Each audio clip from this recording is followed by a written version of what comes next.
Good morning, Prof. Can you hear me? Yes, I can.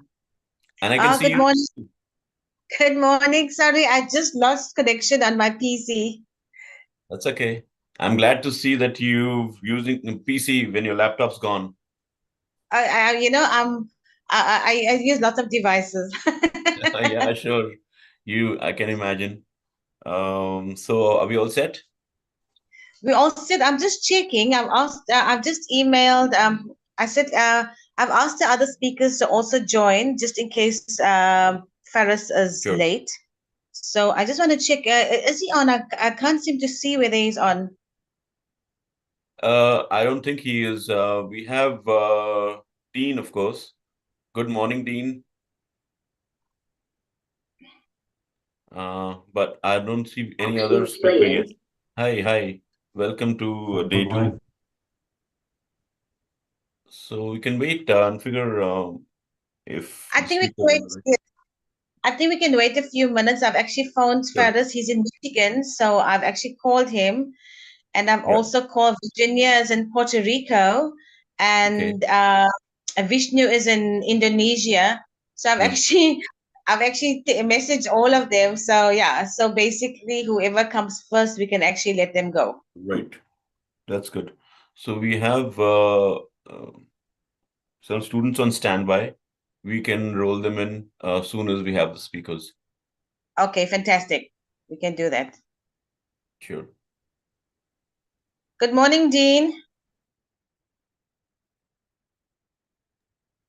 Morning, how are you doing? Fine, thanks. Alive. Good. Ready for So the next round? have you been enjoying the conference so far? Yeah. Good stuff, you know. Um, and nice to see what everyone else It- is doing. Want to make a Yeah. difference. Okay. Fantastic. You've joined lots of conferences in South Africa? No, I can't. More as an attendee. I can't really say I've been a speaker that often. So, but anyway, thanks for having me. Uh, okay, awesome. Great. Hopefully after this one I can collaborate more in South Africa because I haven't really had an opportunity to really get into the SA ecosystem. It's just not working. Yeah, happy to chat. I'm actually more subscribed into the French tech ecosystem here locally in Cape Yeah. Town.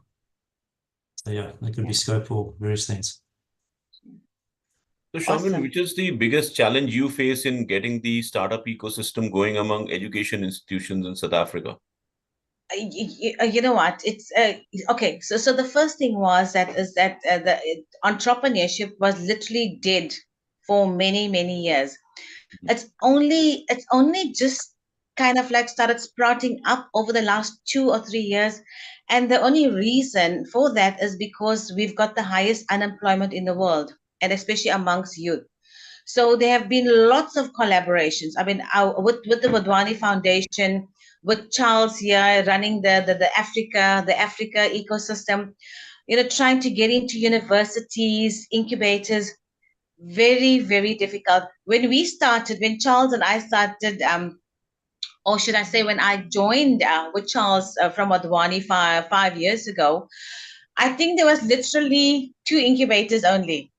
Oh, There were like okay. so little, and it was so hard to get into universities because you see everybody was scared of entrepreneurship. Everyone was scared because with entrepreneurship, like I said yesterday, it's not something that you can teach like you're teaching maths and finance. It's different. It's very different. It's a different ball Yeah. game. you know and so there's not enough. Even till date, there are not enough educators. I mean, when we started rolling it out like 5 years ago, we had a faculty development program, and all the faculty that came from they came from Gauteng, they came from Eastern Cape, they came from KZN, so the different provinces, and the faculty were not happy to do the program because they were, Okay. yes, they were teaching totally different departments, and entrepreneurship wasn't their thing. It's like they were forced to do it. So as time goes, yeah. So that's actually our biggest challenge. Like even for me. So even in the private organizations or institutions that I've been faculty of, trying to get it in, trying to get buy-in, trying to get support, stakeholders, partnership sponsors, very, very difficult. I don't know if you listened to what I was saying yesterday. We've got in South Africa, besides the fact that we've got high unemployment, we've got huge literacy levels as well. I mean, Yeah. like I'm at university. My research for my master's was actually based on first year students. Our students get to university, they drop out in first year because they can't handle it. They Oh, really cannot handle it. So in line with that, maths and physics and subjects like that, what scares students. So when you bring entrepreneurship in, business ideas and the financial part, students they run away because of the financial part. Oh no, we can't do this. So it's very challenging here, to be very honest. And like the last 2 years, I'm sure Dean will probably agree, it's been sprouting up for the last 2 years. I mean, we sat with the Department of Higher Education to get them involved. It's like yes, no, yes, no. There's so much of political involvement. There's so much of issues with being inclusive. okay. It's Okay. and I think worldwide everybody knows that in South Africa we are very, although we like to say that we we are diverse, but Hmm. there's not so much of inclusivity because we're kind of like caught between what happened pre-apartheid and post. So there's a lot of Yeah. all those kind of issues, lots of interference, lots of nepotism, corruption. There's Oh, lots happening in higher education. So to okay. get buy-in is very difficult. So for me, as an educator, it's like very difficult. So I said it's so easy. In Mhm. India, they welcome you with open arms. Come, come, come. We need you. Come, join us. Right. And been fantastic everywhere, but not in South Africa. Not at Difficult, all. very, very difficult terrain, I must say. Very difficult. I mean, we've literally been struggling. I mean, even when we do our student, the NEN programs and stuff, the students are struggling even at university level. They're actually really, really struggling. So our big challenge is our education system. Mhm. Biggest challenge is education system, and the fact that we don't have so much of government involvement. And like in India, I love the India ecosystem and Philippines and Latin America because the governments are like inside it, they're driving it, they're interfering, do this, do that. Here it's like oh whatever, that kind of thing. So it's very, very challenging, and I personally feel very sorry for the students because we're sitting with the highest unemployment. 85% of our youth between 18 and 24 are unemployed. Like the postgraduates, I mean, post graduation, no jobs. That's it. So we're sitting with a very sad Uh, system here.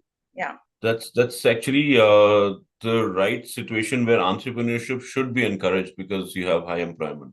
It's But so you see, amazing, why you should have been. But I must hand it out to this government, among several other things. The one thing that they have really done in the past 4 or 5 years is that they really churned up the entire ecosystem for entrepreneurship, and they've made it widespread. They've gone to the grassroots. Every institute is now vying for space. Everybody wants to be having an entrepreneurship incubation cell. There is, of course, immense support. There's no doubt about it. But it's not just about the support. It's about uh, you started off with the right point when you said that this is not something that you can, set up in a class and put up a whiteboard and start teaching. It's about getting the right attitude and getting the right mindset. And that takes a lot more than, with due respect, teaching maths or physics. And I think presently in India, the wave that we are enjoying, honestly, is we're on the second wave, and we've already enjoyed the first one where students, all they need to do is to understand that this is a viable option, and then go ahead with it. Willingness to take risk. These are some of the things that we are toying with, rather than getting people to teach, or there are enough and more teachers who are willing to teach entrepreneurship. Uh, interestingly, because we're on the second wave, we have some very good examples to show and talk about, and they crop up in news where people have started off very simple, like the next door guy, and they have made very good. They've set up very good enterprises. So they serve as role models to the youngsters that, if these guys can do it, so can I. That sort of a feeling, and so it helps percolate. So that I can understand. It'll take a lot of time to get that whole thing churning.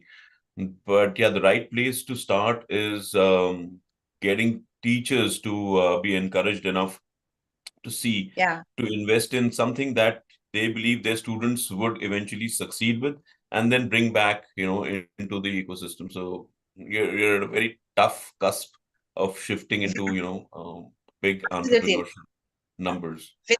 It's very tough here, and also the most interesting part is that I'm very much involved with statistics, and over the past 5 years, the statistics, the gap has just grown bigger and bigger when it comes to employment. They're just not getting employed, and but we're just not doing enough. I mean, you're talking about the Indian ecosystem over the past 5 years. I've been very lucky to actually be involved in it. I've been like all around I know. India doing with the Eurekas, with the Upreneurs. I've been involved with so many of the competitions, and it's just so very involved.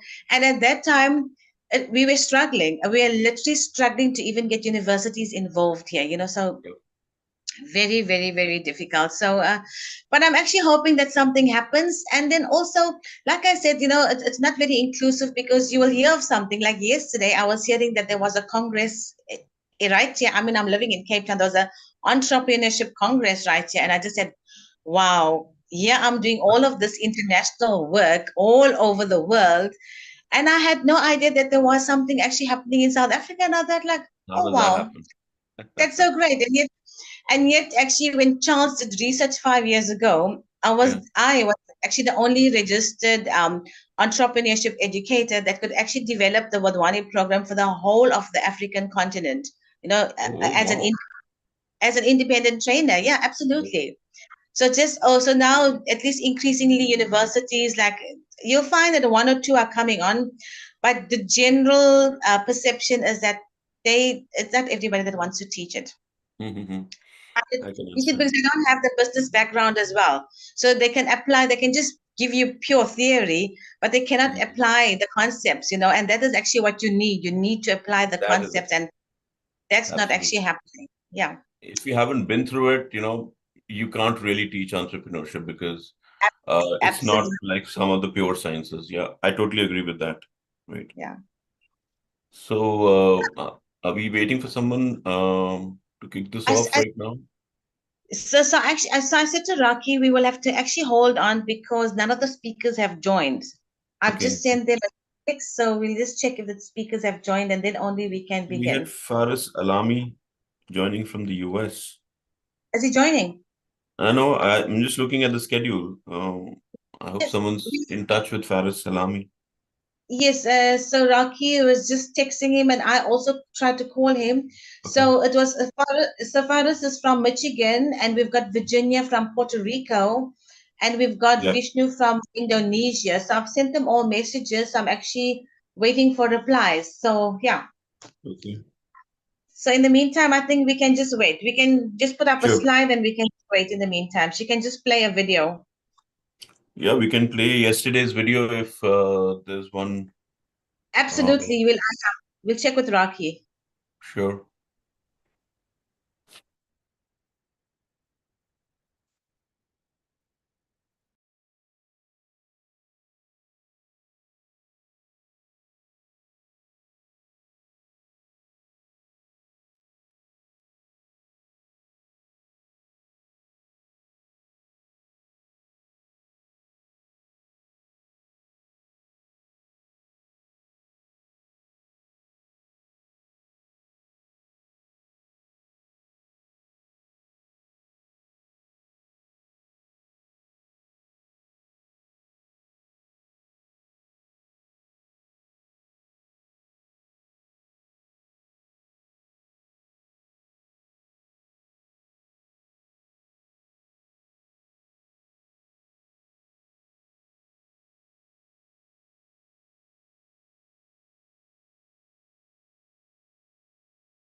Good morning, I see Vishnu. Good morning, Vishnu. Yeah, yeah. Good morning, good afternoon, or How are evening, everyone. you? Hi, Carmen. Hi, Prof. Joy. How are you? I am fine, Vishnu. Glad to see you. Great to Good. see you here. Yeah. And thanks for reaching out. I did accept the invitation on LinkedIn this morning. I'm looking forward to an amazing Okay. session with you. Yes, of course. Yes. Okay, so Vishnu, if it's okay with you, Faris hasn't joined us as yet. Are you actually ready with your presentation? Can we proceed to you? Yes, of course. Okay, fantastic. So we'll Yeah. we so we'll so in just in 5 minutes we'll do the opening, and then we will Hi. move on Okay. to, and then we'll move on to you. Is that fine? Okay. That's really fine. Okay. Okay, Okay. fantastic. Awesome. Thank you so much. Prof, so yes, so we'll start in 5 minutes with the, Sure. yeah, we'll start in five That sounds minutes. good. Sounds good. Yes, please. So this must be like afternoon where you are located, Vishnu, isn't it? Yes. It's already in the afternoon. It's 12 o'clock in the afternoon. Right. Good. So this is So, mid-morning are you in India. India now? Oh, you're Okay, okay. It's yeah. 10 So o'clock, yeah? it's 10:30 here. It's like mid-morning. Yeah. Most of our students are at the end of their first session of the Mm. day, and then they'll be switching into their second in about 20 minutes from Uh, now. which part of India are you in, Prof. Joy? So, while Jaipuria Institute of Management, we are located in four Yeah. locations, Okay. but I'm operating out of Noida campus along with my colleague Rakhi Ruhal. So she Mm. usually doesn't show her face. She's the backbone of this entire event. Oh, So great. she loves to keep hiding. But if you make a special request, she might just show her face. So we are located in Noida, but we are Uh, connected through with students and professors from across all four campuses, being Lucknow, Jaipur, and mm. Indore. So we are in Okay. between the break. Then again, they will join in. Mm. So we were waiting Mm. for you and some other speakers. And Mm. this is, as you know, a very pleasant part of the year in this in North India because it's not very Mm. cold. We're just out of our winters. Mm. I think there's still Mm. a nip in the air early morning Mm. and in the evenings, late evenings, but the afternoons are getting warmer now. In fact, as we Mm. speak, we have a employee Premier League cricket tournament happening outside in the Mm. fields, and they're Oh, trying to okay, pull us cool. out. So I can imagine a lot of students going there too. But yeah, Mm. we're looking forward to an amazing lineup today. We have Virginia right after you, and then Sharif Farrington perhaps, and then Vivian Abarkar from Philippines. So whole list, and then Shikarulidz from Georgia, Mr. Heinen from Germany. Then we have Nepal, Singapore. So huge lineup we have for the day. So Shamin, we can start soon as you're ready. Yes, so I'm not quite sure what's happening with my Wi-Fi this morning. So I'm on the one device, and I'm just trying to log in from the other device as well, so that I Okay. have a back. And then yes, so we can actually start. I just said to Rocky, we'll start in 2 minutes, and then she must Okay. please just put the camera on so that everybody can see the brain behind the outfit.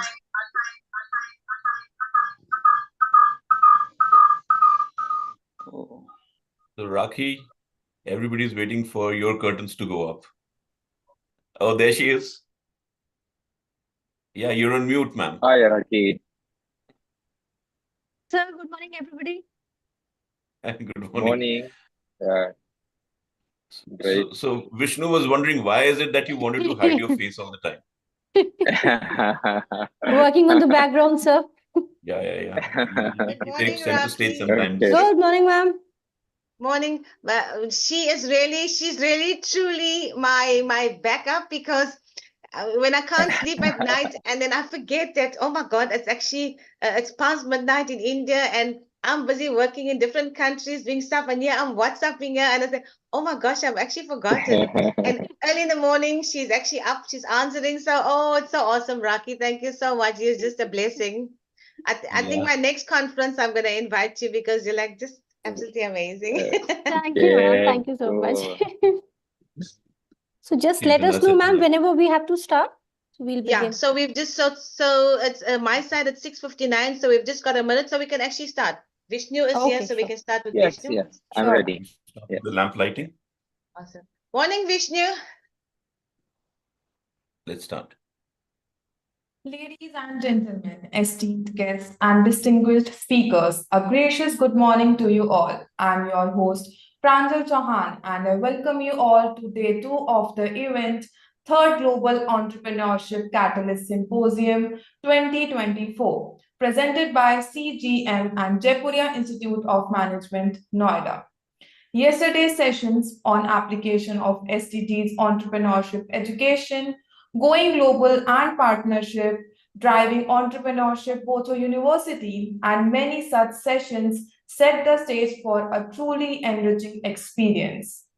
Building upon those foundations on the second day of our esteemed gathering, we'll delve deeper into the realm of sustainable entrepreneurship, a topic of paramount importance in today's global landscape.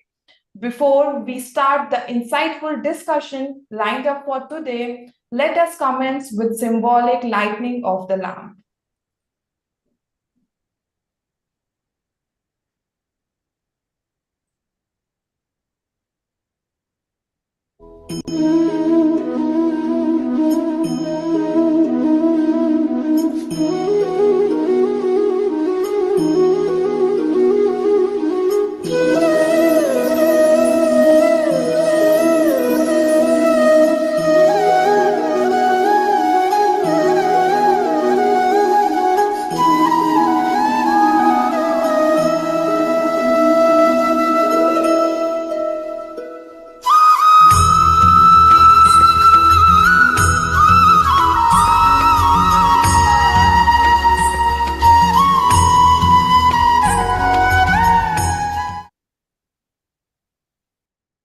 Thank you. Sustainability has become a central tenet of successful businesses today. It is no longer a peripheral issue. It's a strategic imperative for businesses seeking long-term success. Embracing sustainability fosters brand loyalty, reduces cost, attracts talent, and positions a company for future growth, all while making a positive impact on the planet. The theme of this conference, Entrepreneurship Education Vision 2030 SDGs, is like a roadmap.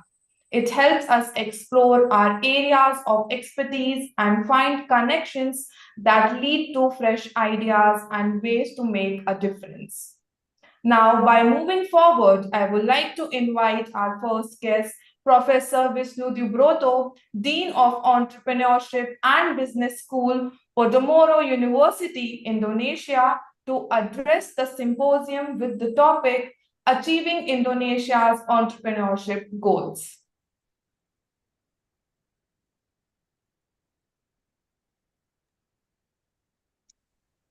Okay, so good morning, everyone. Greetings to all participants of the third Global Entrepreneurship Catalyst Symposiums.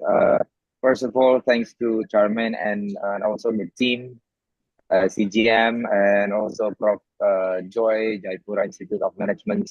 And my topic is related to basically the one that I brought last year's symposiums, and I will preview it in the beginning of the session. So let me share the slide first then. Okay, so my topic is really simple. And also it's really important nowadays in Indonesia because we need to achieve some things this year, achieving Indonesians' entrepreneurship goals. And entrepreneurship has become really important. This is actually, I already bring this one last years in the symposium, and entrepreneurship become really something that really important, that mentions by our president Joko Widodo, that mentions he mentions about entrepreneurship ecosystem to improve further, giving rise to more new young entrepreneurs. And also our ministries of cooperative and SMEs, how we must have a strategy to continue pursue the strengthen of the entrepreneurship as part of Indonesia's long-term government's plan and also goal. And unfortunately, and also fortunately, first, Indonesians is now still in the fifth rows. Yeah, if we compare with the other Southeast Asian countries like Singapore, and Singapore is the highest. The second one is the Malaysia. Third one is Thailand, Vietnam, and the fifth one is Indonesia. We still have like 2.86%, and now it's become more than 3.6%. And our goals is actually in this year is 3.95%. Because of that urgency, our presidents gave a kind of regulations that's called Presidential Regulations number 2 of 2022, and it's called National Entrepreneurship Development 2024.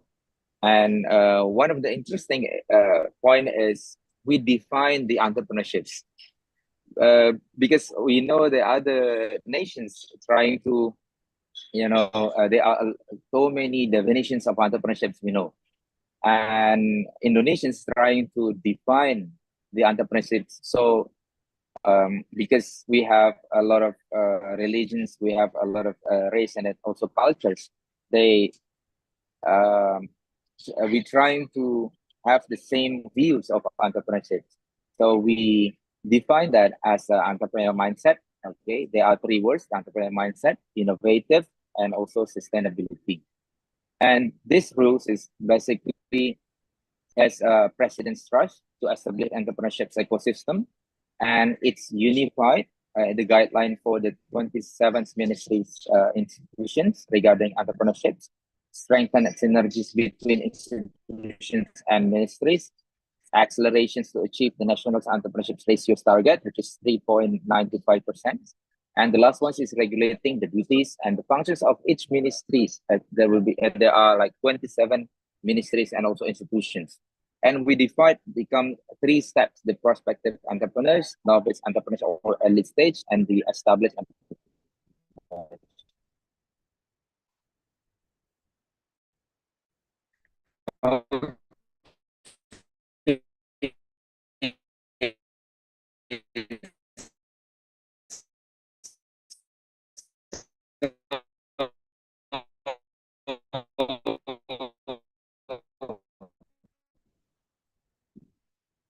Start from 2022, we have to reach 390 at least 1 million entrepreneurs at the end of universities as entrepreneurship possible.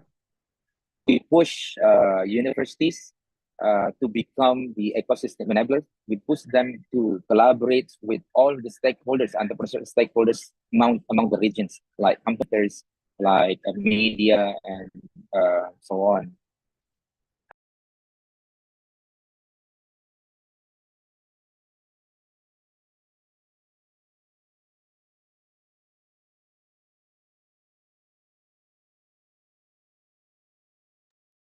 I think it must be the bandwidth.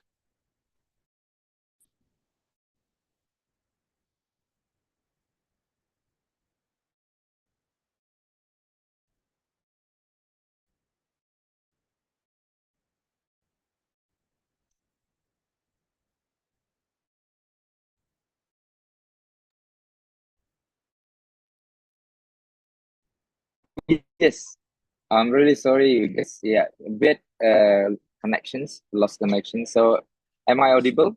Yes, you are. Please do continue. Thanks. Yes, Okay. you are audible, Vishnu. Okay. You can continue. Great. Okay. Okay. So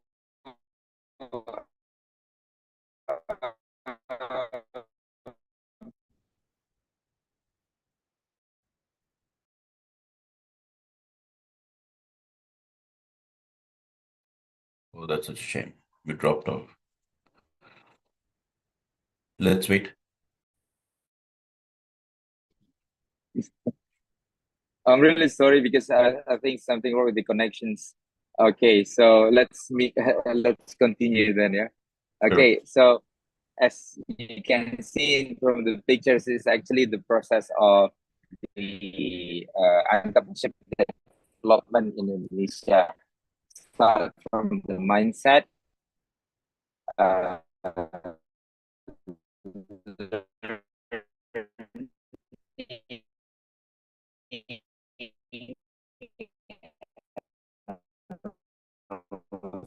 so incubations, and the last one is with the universities, and you can see box there is understand entrepreneurships, practice. So here's the framework of our entrepreneurs ecosystem development.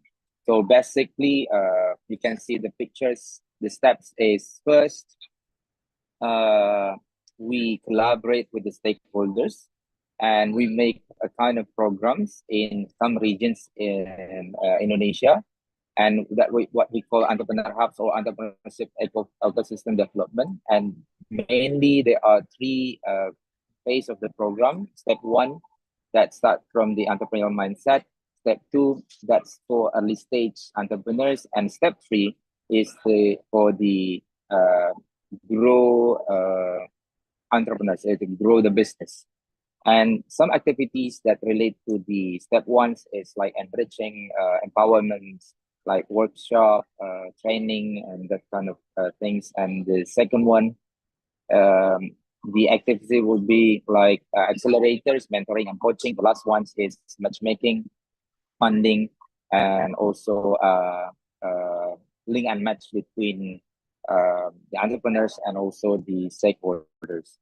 And the main goals is establish entrepreneurs. Basically, we categorize as established. That means the entrepreneurs that's already run their business up to 3 years. So that's our goals now.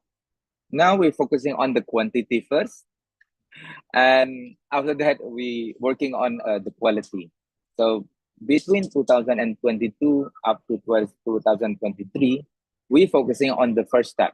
So basically we specialize the programs, these programs, and also we introduce the definitions of entrepreneurship in Indonesia. Namely, we encourage entrepreneurs to have like entrepreneurial mindset, become more innovative, and talking about sustainability. And here's the programs. We deliver it online and also offline, and with what we call Entrepreneur Hub, Indonesian Entrepreneurship Ecosystem Platform. This is the online side of the Entrepreneur Hub. Okay. Okay, so fortunately, still a long way to go. So I already mentioned that we targeted like 1 million entrepreneurs, and we last year's we already achieved 793,000 entrepreneurs. So basically, we need more entrepreneurs in this year. So totally, there are like 107 programs and 148 partners or collaborators, and we recruit like 62 mentors from all over Indonesia. Okay, so for 2024, we're focusing on the step 2 and the step 3, and hopefully we will reach that 1 million at the end of 2024. Not all of the industry that we're focusing on. We are finished with the F&B business and the craft business that Indonesia is already good on. But now we're focusing on something that we think, based on data, there are some industry that we need kind of really potential business in Indonesia, and we need to focusing on that. four industry. The first one is agri business. Second one is fashions, digital startups, and also the social entrepreneur. Okay, so lastly, our last target in 2024, we already prepared the indicators of the entrepreneurship ecosystem. In the near futures, after 2024, we are focusing to develop the ecosystems that start to have established policies, cultures related to human resource. We upgrading the educations. We will bring more funding to the entrepreneurs. We bring more markets and also support system. Okay, so this programs is focuses on the upscaling of the SMEs and also build the entrepreneurship ecosystem. These programs is also aims to provide SMEs with the upscaling opportunities. Hopefully in 2024, we will bring more partnership, more financing, and also acquisitions. And these programs, these 2024 programs, result from synergy between the ministries of cooperatives and SMEs, and also involve the collaborations with all universities, private sectors, communities, medias, and institutions. And how about the financing? Okay, it's actually jointly financed by so many stakeholders, including a budget from the ministries, okay, and also the partner supports like companies and also third-party financings. Okay, so we'll bring more entrepreneur hub in Indonesia, start from 2024, and we'll bring like half of the way to get like 1 million entrepreneurs at the I mean in last year of 2024. So to increase the numbers of Indonesian entrepreneurs is not really an easy task. Okay, but we need to start to create programs because the best way to predict the futures is to create it. So I think that's it from me. Thank you very much to all participants, chairmen, Prof. Joyce, and hopefully that you, hopefully that we can collaborate in the near futures. Okay, thank you very much. Sure. Pranjal, you're mute. Unmute. Okay, so sorry. Thank you so much, sir, for your thought-provoking presentation on achieving Indonesia's entrepreneurship goals. We are grateful for your expertise. Now, following this, we are privileged to host our first session, and I'm pleased to invite Dr. Shamin for the question-answer round. Oh. Okay, so while we're waiting on the next speakers, we thought we'll just do a quick Q&A. If anybody wants to ask any questions to Prof. Vishnu. Yes, Prof. Joy. Sure. I'm sorry, I'm always full of questions, but I heard Professor Vishnu Brotho talk about collaboration. So, as you had described in the presentation, you're at a certain stage and you're just probably coming thick into wave one of your entrepreneurship cycle. What kind of collaborations would you be looking forward to? And at Jaipuria, we would want to know, is there something that we can do to collaborate and support each other? Okay, thanks, Prof. Joy Patra. So, based on the framework, so the like 3 steps. Okay, so we are focusing on the entrepreneurship development. That's focusing, kind of activities or some collaborations or doing workshops and training. Okay, and basically we enrich the entrepreneurs in Indonesia. And of course, we need more collaborations for the early stage entrepreneurs. So kind of activities that we can do is like incubations, okay? And maybe there are just a few accelerators in Indonesia. Usually we have only in the cities area. We don't have like in the suburban areas, it's really rare for accelerators or incubators. There's just only like 100, less than 150 incubators I know in Indonesia, but not operated 100%. And we just have like less than 5 incubators in Indonesia that were well established, and the others is still um, what we call still struggling, still trial and error, and do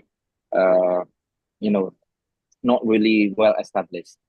And also we can collaborate related to scaling up the SMEs or the entrepreneurs by give them more funding, and also matchmaking, or link and match between one nations to others, or we can collaborate with universities to have some access, like grants or something. Okay. Joy. Great. So good. I have taken note of these, workshops, trainings, early stage collab, suburban accelerators, and scaling SMEs. At the end of this symposium, I'd reach out to you and see how Yes, we of can course. work together. And if things work Yes, fine, please. maybe we can, sign up an MOU and take this forward. Oh, of But course. really glad for you to raise that, and happy to contribute. Always happy to contribute. Yes, please. Okay, so furthermore, universities learn entrepreneurship from Babson. So that's why governments collaborate with our universities to make grand strategies of entrepreneurship development in Indonesia. So I think like Jaipuria Institute of Management can also collaborate with us. Sure, that'll be great, and I'll look forward. I'll touch base with you once we're done with the symposium. Yeah, thanks. Yeah. So I'm also like Prof. Batra. I just love asking questions. I think I'm the most inquisitive person on the planet. I just want to know everything. Don't So you love yes, it? Vishnu, last year I said to you, I just love everything about your ecosystem. Actually, I love all the global ecosystems because they're just working so beautifully. And again, Prof. Prat and I were talking about it earlier on before we actually officially started. And we're talking about the challenges that we actually have here in South Africa.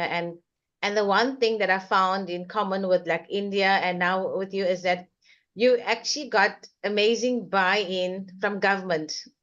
And I always believe, I teach leadership, and I always say everything in life, in the world, begins at the top. It begins with leadership. So if you don't have your biggest leader, with this government, to actually be involved and get that whole wheel spinning, then nothing's actually going to happen. And they're like, on our side, without sounding too negative, like, it's happening, but not at the pace of the way India, Indonesia, Philippines, Latin America is actually going. We very slow. That wheel is kind of like, it's like a motor car. It's like you start, stop, and then like whoop. So hopefully in a few years, we can also be with the big game players, because I consider all of you guys the big game players. And so maybe the next time we collaborate, maybe we must do like a management program where we can actually sit together and see, how is it that we can involve governments? Because I mean, Philippines, Indonesia is working fantastically. India, I mean, it's like I always say, in my last presentation that I did at a conference in India, I actually said it's actually raining startups in India. Over the last 5 years, I saw it. When I first started with the foundation, I just saw it just starting off and just taking off like a bomb. It's like really like a rocket. It's really, really, it's going fantastic. So I think I must do a collaboration where all of us can get together and figure out how we can go a way forward, because I personally am very concerned with what's actually happening here and how we're sitting. Entrepreneurship is like just going and not going, and I really want to do something, but I know I can't do it alone. I will need all my international counterparts to actually assist with that. So thank you. Very informative. I just love the ecosystem you have. Sure, more than happy to help. Yes, And sure. yeah, I see there is value Yeah, in more than having one round of a symposium where respective government representatives are there. And if they want to join hands along with us, we can surely put in our good foot forward. Yeah. I, Sure. I think I must actually do a symposium for South Africa per se, and then I must get all of you actually in here. Maybe something that Could do that. over the year that I must actually do it. So because unfortunately somebody's booked me for the symposium. I think we're doing another one in June. It's going to be another Okay. week symposium in June. So in India again.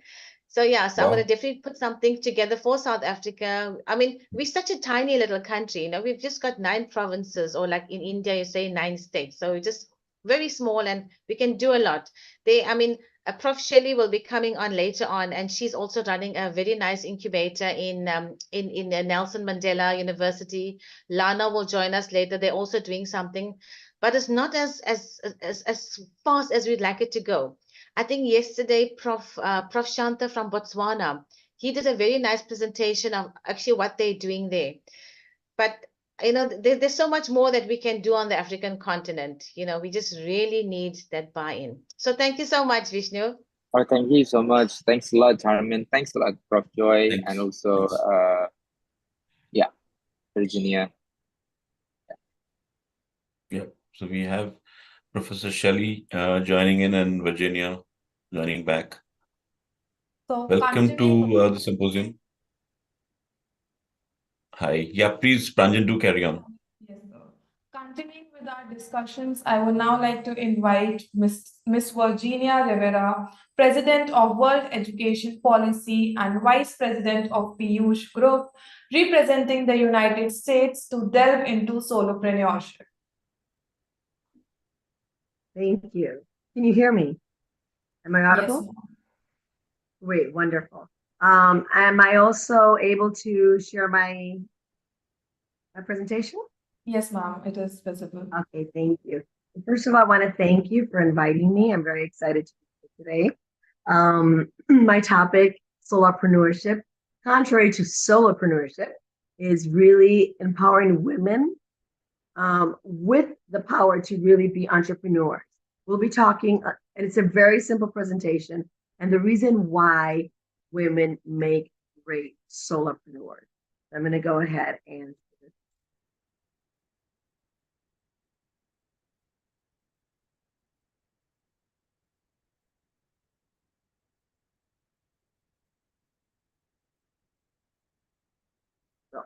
I'm going to start a little bit talking about what I do and who I am. I live in a tiny little island in the Caribbean in Puerto Rico, and I've been a solopreneur, I would say, all my life. The truth is that every time that I needed to make an additional source of income, I would rely on my passions, but most importantly, my experiences and my expertise. And I would just make something up where I could make money. If we all think back, we've all had an uncle that fixes cars, or an aunt that sews dresses, or we may have someone that we know that makes cakes, and they do this to have extra income. The truth of the matter is that is an entrepreneur. That is actually the spirit and the passion of entrepreneurship, is when we use our talents, our passions, our abilities to help us create additional income or additional income stream. The truth is that the majority of women use this to survive. If we look around the world, 70% of women globally live under the poverty level. And the number one way that they can make ends meet is with solopreneurship. Sola means just me on my own as a woman. Solopreneurship, we know what it is, and we're going to be explaining what that term is. But I want you to keep in mind that I'm talking about women's economic empowerment.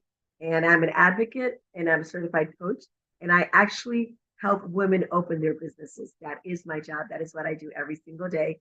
And I have to say that I have the best job in the world. Every time that I see a woman be successful, I'm happy. Every time that I see a woman live in dignity, live free, and be prosperous, I am happy. And that is why I totally believe in solopreneur. So what is a solopreneur? I think we've heard this before. And that refers to individuals who start and run their own businesses single-handedly without any employees. This concept has gained a lot of popularity in recent years, and it's really shown a lot of sophistication. Before, it was like I said before, maybe making cakes or maybe we're fixing cars. But the truth is that the rise of solopreneurship has grown globally. And the reason why is because it has incredible potential to make higher income. And we know that when we're in a 9 to 5 or when we have a regular employee, usually we will have a boss, we will have performance reviews, we will have 360s, and that we are not in control of our future. So when you become a solopreneur, you're actually in control of your future. You're actually in control of how much money you want to make. And most importantly, you're in control of the life that you want to lead. So that is why I truly believe in solopreneurship. It's just not Virginia Rivera. Now it's everyone, and it is in our rise globally. The impact of COVID-19 on solopreneurship was outstanding. Many people faced difficulties working, getting to work. A lot of companies could not even keep their employees.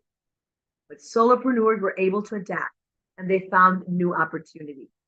And I have to say, that is the number one reason for the big resignation in 2021. People realized that they really didn't have to work anymore for somebody who was probably not being fair, who was probably not being flexible, and was probably not allowing them to grow as fast as they should. Being a solopreneur, you're in control of all, and you can do it all. That is why it has grown so much. I don't want to say that if you have a job, keep it.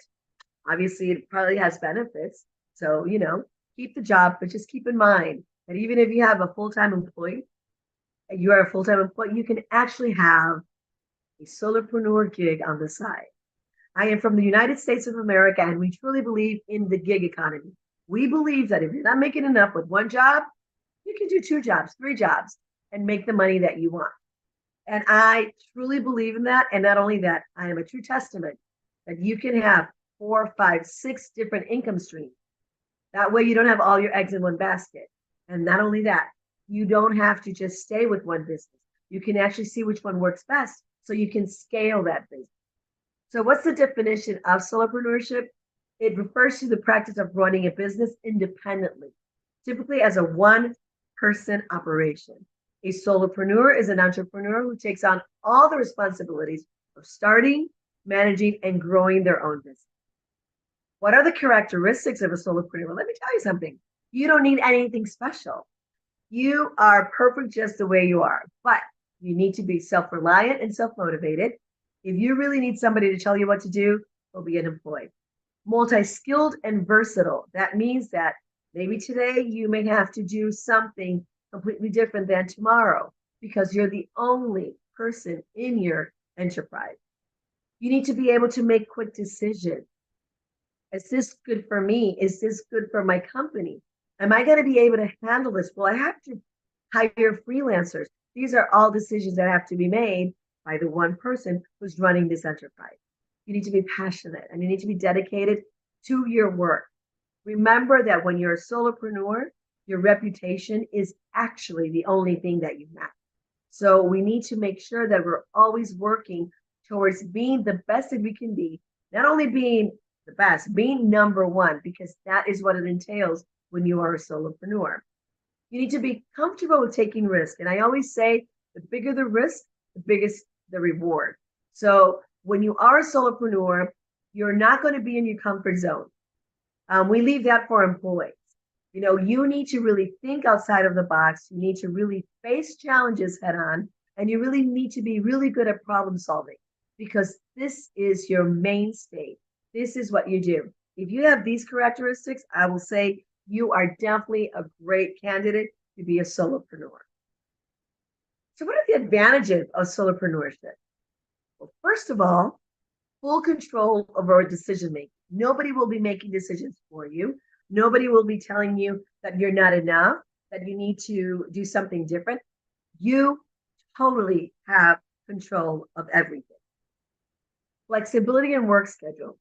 Many of us, and this is when I'm going to talk about women, but a lot of us will need flexibility. In real life, we don't just have 9 to 5. Many times our life will intersect in our 9 to 5, and we may need to go pick up the children. We may need to take care of our parents. We may need to go take care of something at home. But because we're working a 9 to 5, we have to push that aside, and we don't have the flexibility that we need to live a life that I call with dignity. Because when you have, and you're living a life with dignity, you're able to make decisions that are good and they're to your best interest.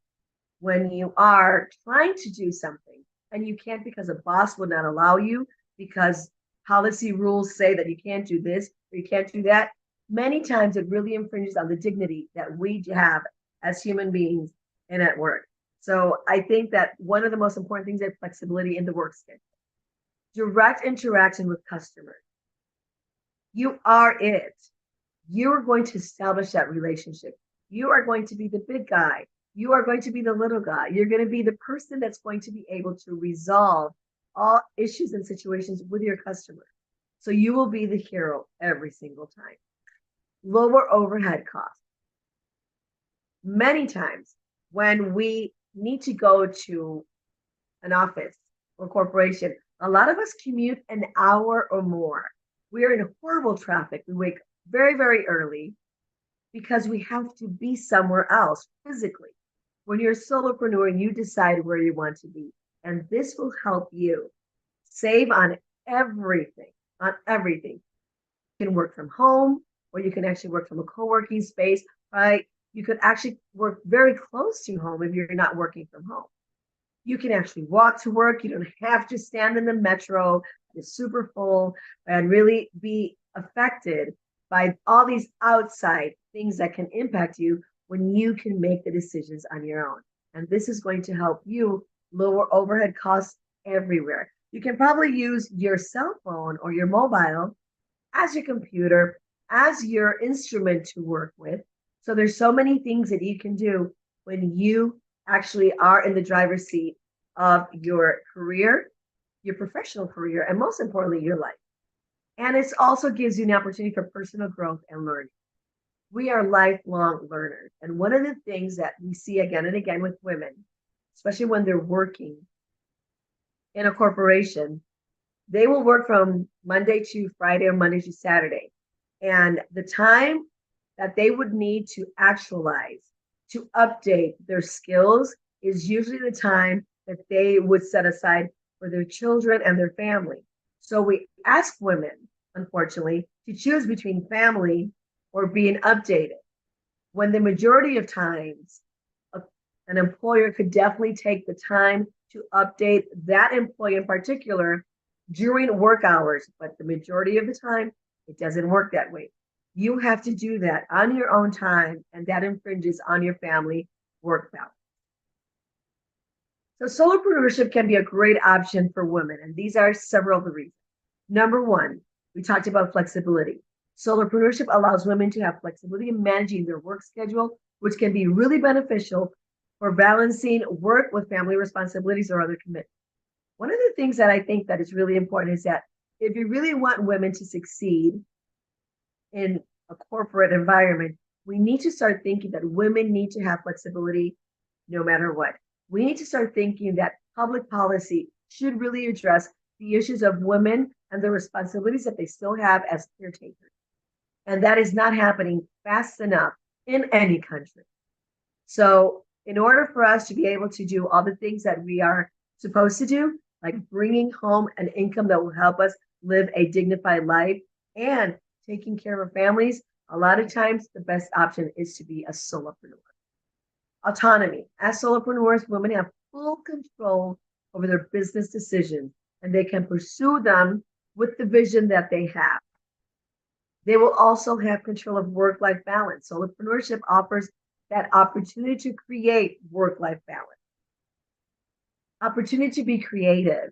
How many times have you had this great idea, but your boss does not want you to work on that?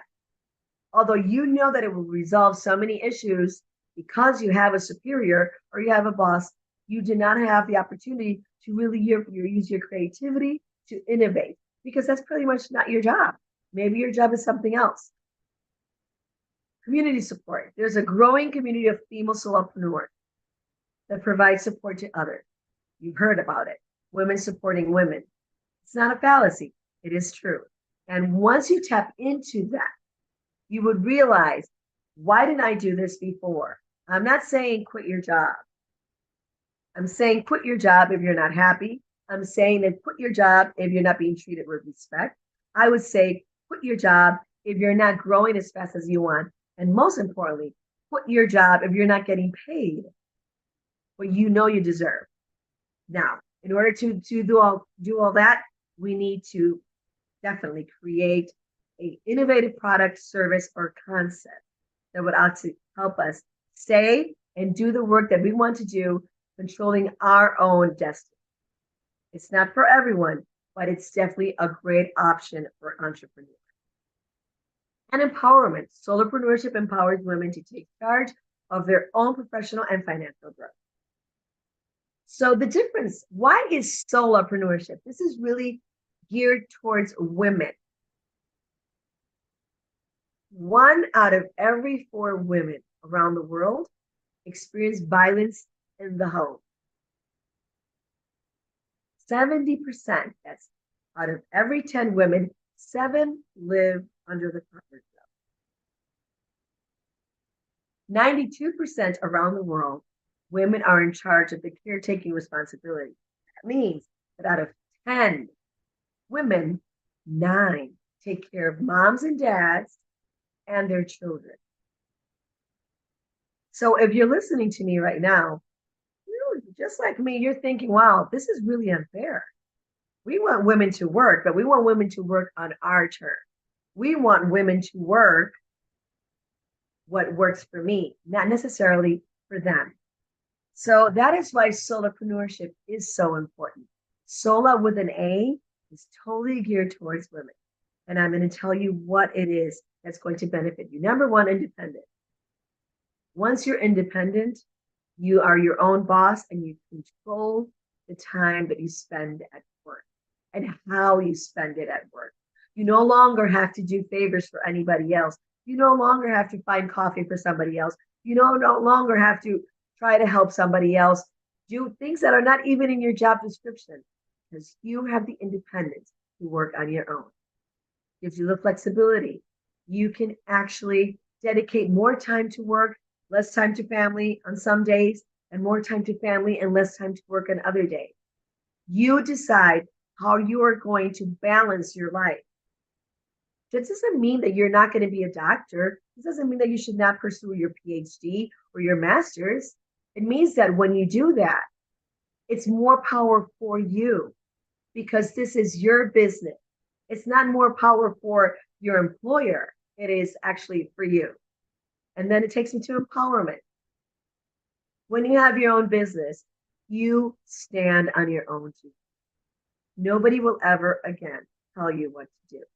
No one will ever again make you feel small, less educated, weak. You are in charge of your destiny. And not only that, you are in charge of growing and reskilling and being part of whatever industry you choose. Even if this industry is a male-dominated industry, when you're a solopreneur, you can join in there and you can be part of that industry. So please feel empowered. I truly believe that solopreneurship is really meant for all women. Financial autonomy, and this is probably the most important one. 6 out of every 10 women suffers some type of financial abuse. This is really important. If you're still asking your husband for money, if you're still asking your dad for money, this is a great opportunity for you to understand that financial autonomy means that you will have enough funds to cover the life that you want and that you deserve. Not only that, you will be able to have a life that is to your best interest. Solopreneurship is being an entrepreneur on your own You don't need any overhead. You don't need any additional money because the majority of the time, when you're a solopreneur, you will be using your passions, your talents, and your ability. You will also be using your expertise and your experience. And with all of this, which I called your innate package, you create a business that can stay as a solopreneurship venture, or you can actually scale it and make it into a employee-based enterprise. This is really all up to you.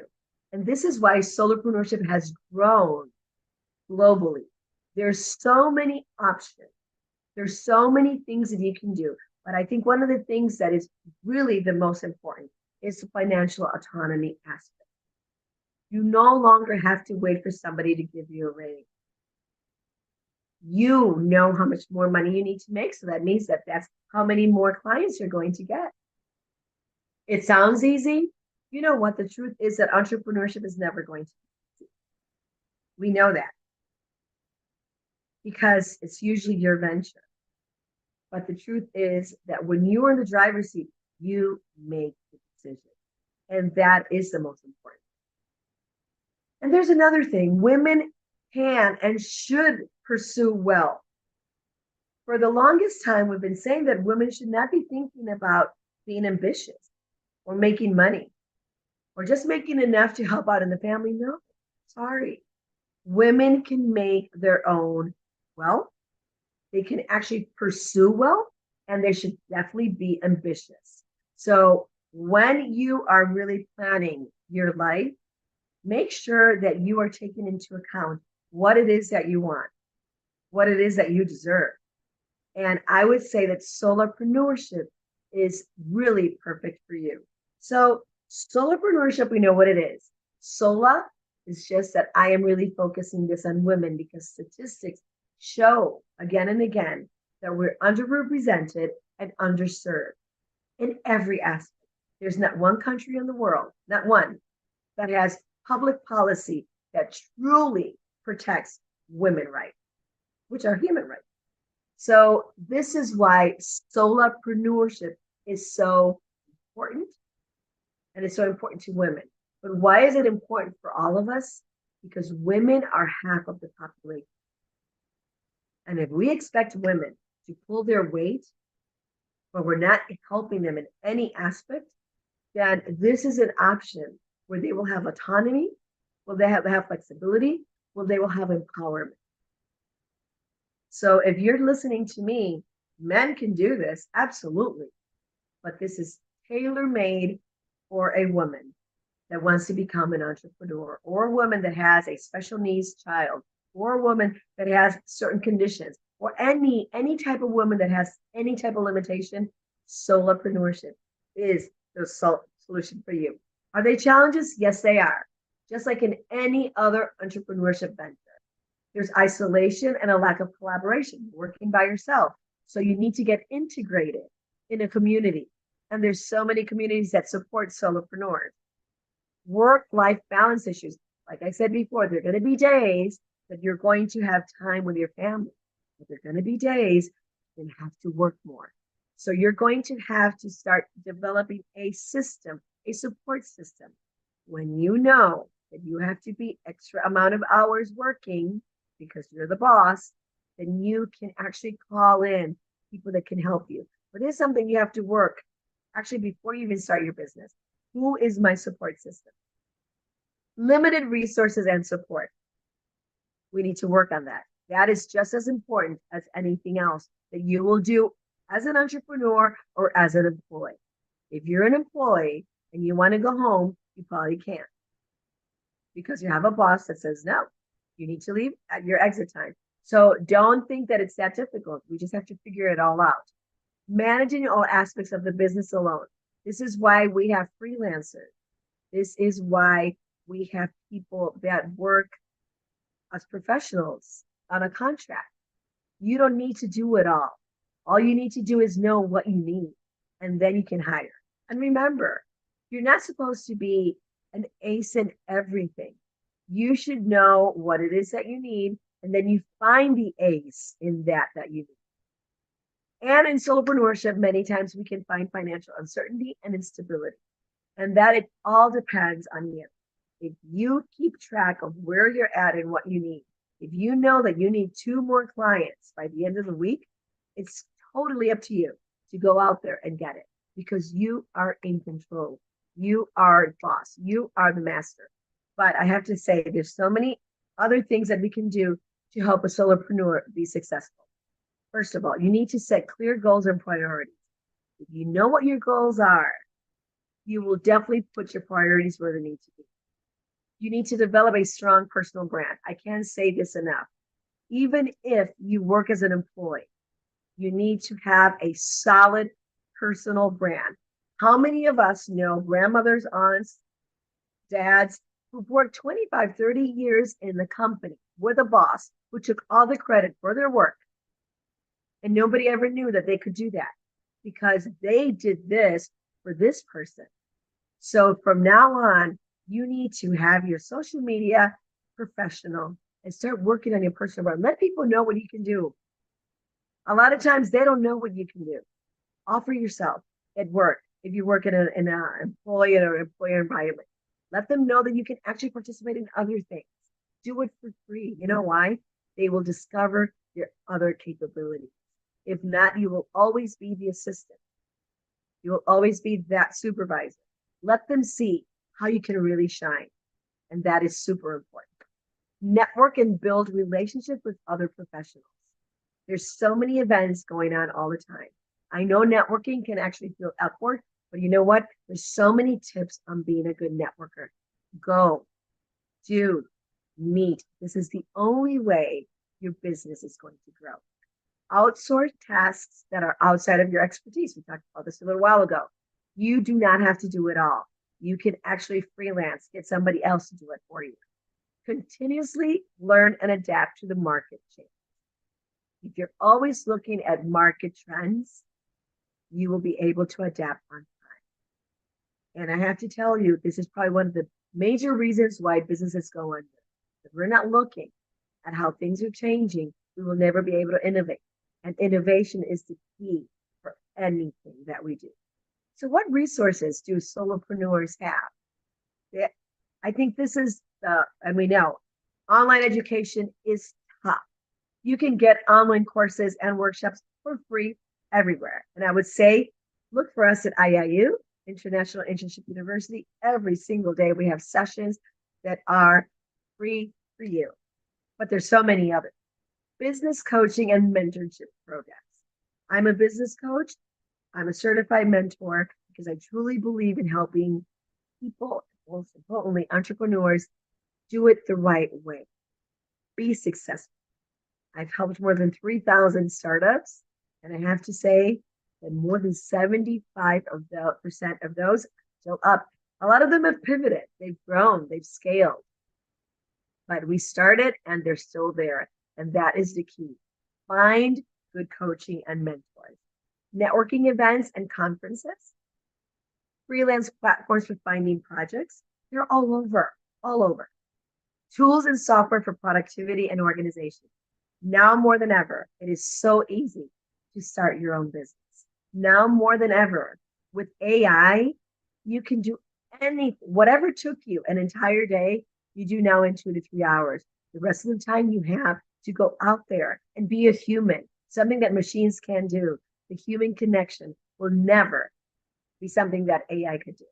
So if you can bring down all the work that you need to do in one day to 2 hours, the rest of the time you can go out there, meet people, you can get new clients, and you can start finding solutions for the needs of your clients. So as you can see, being a solopreneur is key. But when you are a solopreneur as a woman, that is when you're empowered to live your best life. Thank you so much. Thank you so much, ma'am, for sharing your valuable insights and to the depth of knowledge at our symposium. Your presentation was truly engaging. Now, by moving forward, I would like to ask Jaipuria sir for having a Q&A session. Sure, we'll throw up the session open for questions after that very, very interesting session. Thank you very much, Virginia. So a lot of stuff that we don't get to know sitting out here that you've achieved as a solopreneur. And trust me, we've had this huge discussion before this symposium about the word solopreneurship. And the team and I, we were discussing whether it should be solopreneurship or solapreneurship. I think someone on the team even went on to look up the lexicon and couldn't find the word. And we finally settled for solo. I said, let's be safe. Let's keep it solo. Maybe it's a typo. And I'm very glad that you brought that out very well, that it's all about women. And all the good things you talked about are very important factors. So just so that you know, at Jaipuria, we have a very vibrant Center for Entrepreneurship and Incubation. We have 36 events around the year. And one event which has just gone by has to do with international women entrepreneurship, which totally focuses, and that's something absolutely up your alley. So at the right time, we'll try to connect with you and see if we can have you over as a speaker on that. That should be very pertinent. But stuff like flexibility and financial autonomy and work-life balance, I think these are amazing points that you bring to the table. And if these are spoken more about, I think I was just thinking while you were talking is that I could encourage a lot many more students to feel encouraged to take the leap. Initially it's just a leap of faith, but if they hear it from people like you who've been there and done it and seen it, I think a lot many more young women at our institute would be encouraged to shun the path of taking a placement with a corporate because they're in a B school, and risk it and come up with their own experiences, and there's immense learning in that. So I'm really glad that we meet here.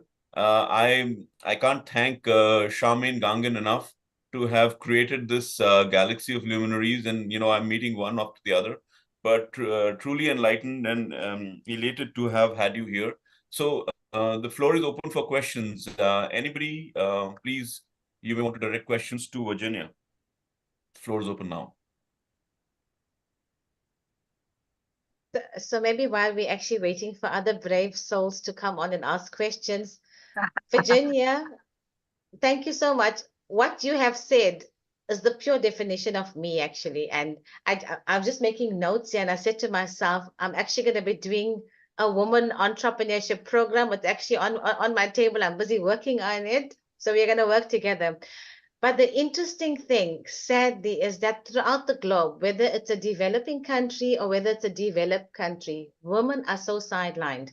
In my own occupations, I mean, I've got multiple occupations. I kind of like work for 6 to 7 different companies and institutions at the same time. Yeah, yes, absolutely. And the interesting thing is, you are so right, because we give off all the best and the greatest ideas. And eventually those ideas are actually taken by the companies, and then you actually live sitting back and you've actually nothing to work with. And I was actually just thinking now, I said, everybody kind of like tells me like, oh, Charmaine, you're doing so many things, fingers in so many pies. But at the end of the day, I think as women, what we fail to understand is that because we are such multitaskers, and because we take on so many other roles, like you said something about looking after our parents. I take care of my mom. My mom's like in her late 80s. Everywhere. You know what I'm saying?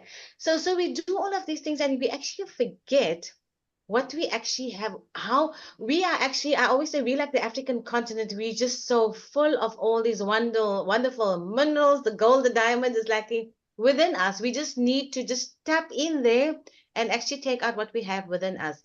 And what you said is something very important.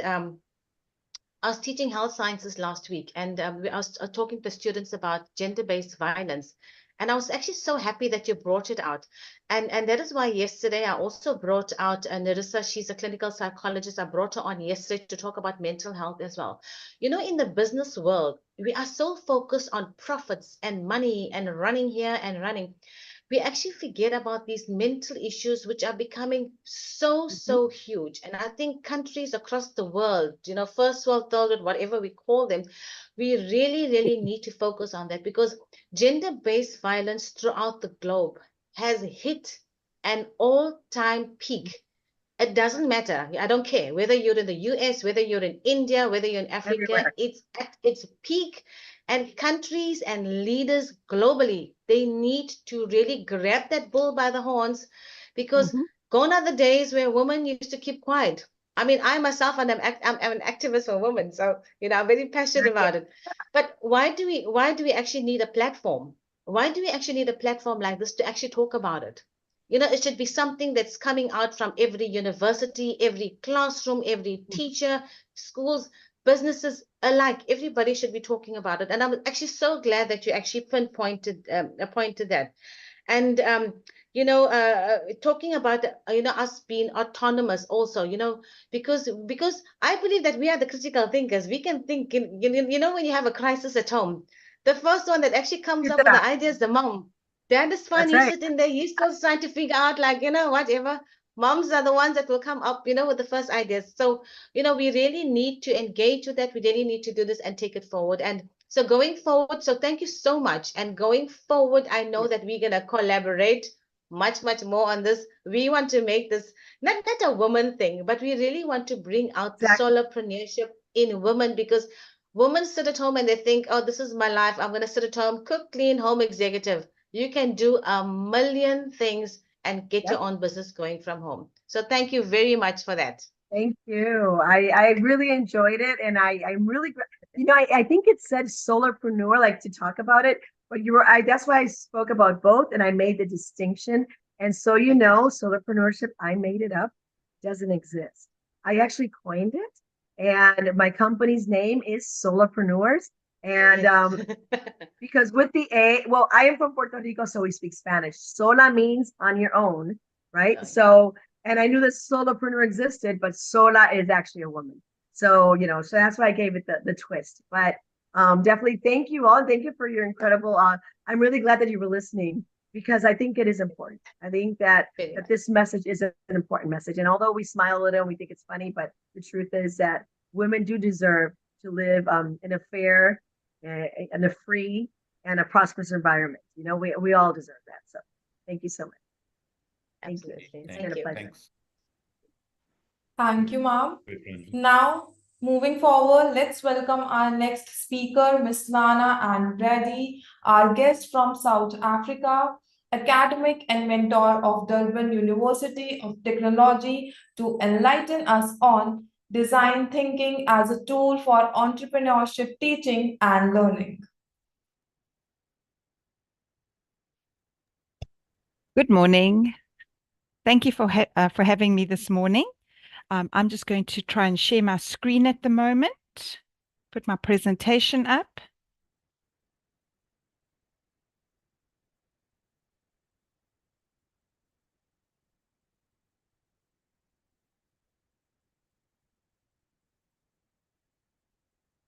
Sorry, I'm not sure what's happening there.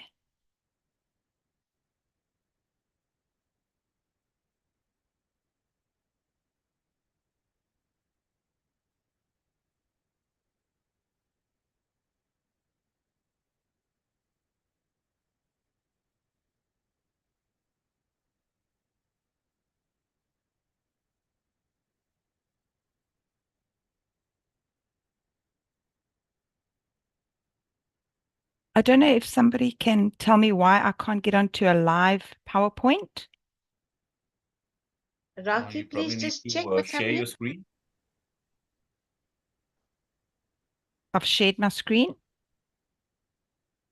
And then you need to pick the one window where your presentation is showing up. If you have multiple windows, yep, seems to be moving. Okay. Yeah, all you got to do is get onto slideshow mode, which is the button right at the bottom right-hand corner. But then I won't be able to live screen it, will I?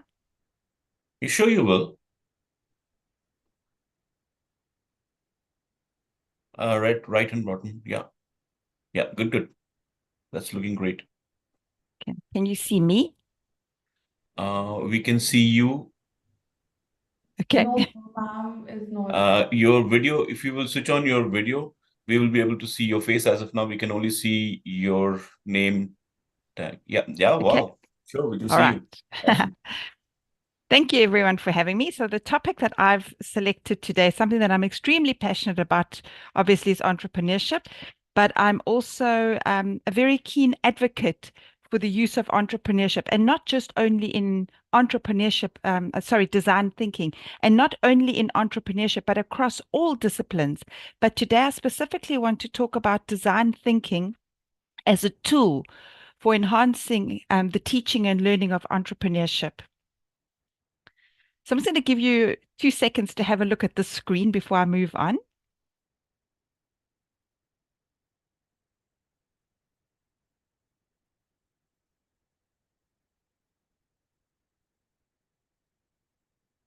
So entrepreneurship has traditionally been taught from a business administration perspective. When predicting the future, which is very central, the world sees this as a very linear approach with inputs and outputs. But the world of entrepreneurship is very different. It's highly uncertain, and it requires a different type of engagement, a different type of teaching and learning, and a different type of skill set. The world is not the same today as it was yesterday, nor will it be the same tomorrow. And we all have come through the COVID pandemic. We know this. And the landscape of teaching and learning and education similarly is evolving. We cannot teach Gen Z the same way we taught the baby boomers. The way Gen Z process, understand, and use information and apply learning experiences is different from the baby boomers. So how do we teach students in a world that doesn't yet exist? And this question has really been gnawing at me. The exponential growth and advance in technology and the knowledge acquisition in the world really has disrupted the normal, the order of things in education. We've all witnessed this, of how we quickly had to adapt and learn technological inputs that we didn't know were possible for COVID pandemic transitions. However, the central theme really here is, how do we really engage or create opportunities for universities to innovate and to focus on teaching and learning in a way that we can both integrate theory, which is our traditional practice, and our interactive processes, where students are really able to create value out of their learning experiences. So universities really have to be responsive to the changes brought about by globalization and technology, providing for services that can prepare students to make relevant and sustained contributions to future societies. So industry is not only looking for students who have acquired skills, but industry is looking for students that can problem solve, that can lead, that can be creative, students that have an entrepreneurial mindset. So the prospects for a stronger creativity training in our universities, however, is quite dim due to these cultural conformities and our blind obediences, and we just do the same thing over and over again. And our real challenge as universities is, how do we provide a learning experience that espouses creativity? Effective entrepreneurship in universities requires the implementation of non-traditional pedagogies that can support the development of students' entrepreneurial capacities and mindsets. Just yesterday, I was saying to my colleagues, if a student achieves 80% for an entrepreneurship exam, does it make them a really good entrepreneur? So we need to adopt a teaching strategy that supports the implementation of 21st century learning, specifically in teaching creativity and innovation. Entrepreneurship is messy and it's complex. It's not linear. It's very difficult when you get to the end of an entrepreneurship program to know exactly how much learning has taken place. A lot of that learning happens after the event. It happens in the implementation. So as lecturers in entrepreneurship, we have to take the task to educate students to have the skills to survive in this fast and rapidly changing environment. Traditionally, entrepreneurship courses have focused on business plan development as a planned practice, and many courses are still more about entrepreneurship than for entrepreneurship. In addition to having courses that focus on business planning and prediction, which can have a negative impact on students' intention of starting a venture, we really need to now see how do we turn this on its head so that the business plan is actually fit for purpose and not just a document for applications.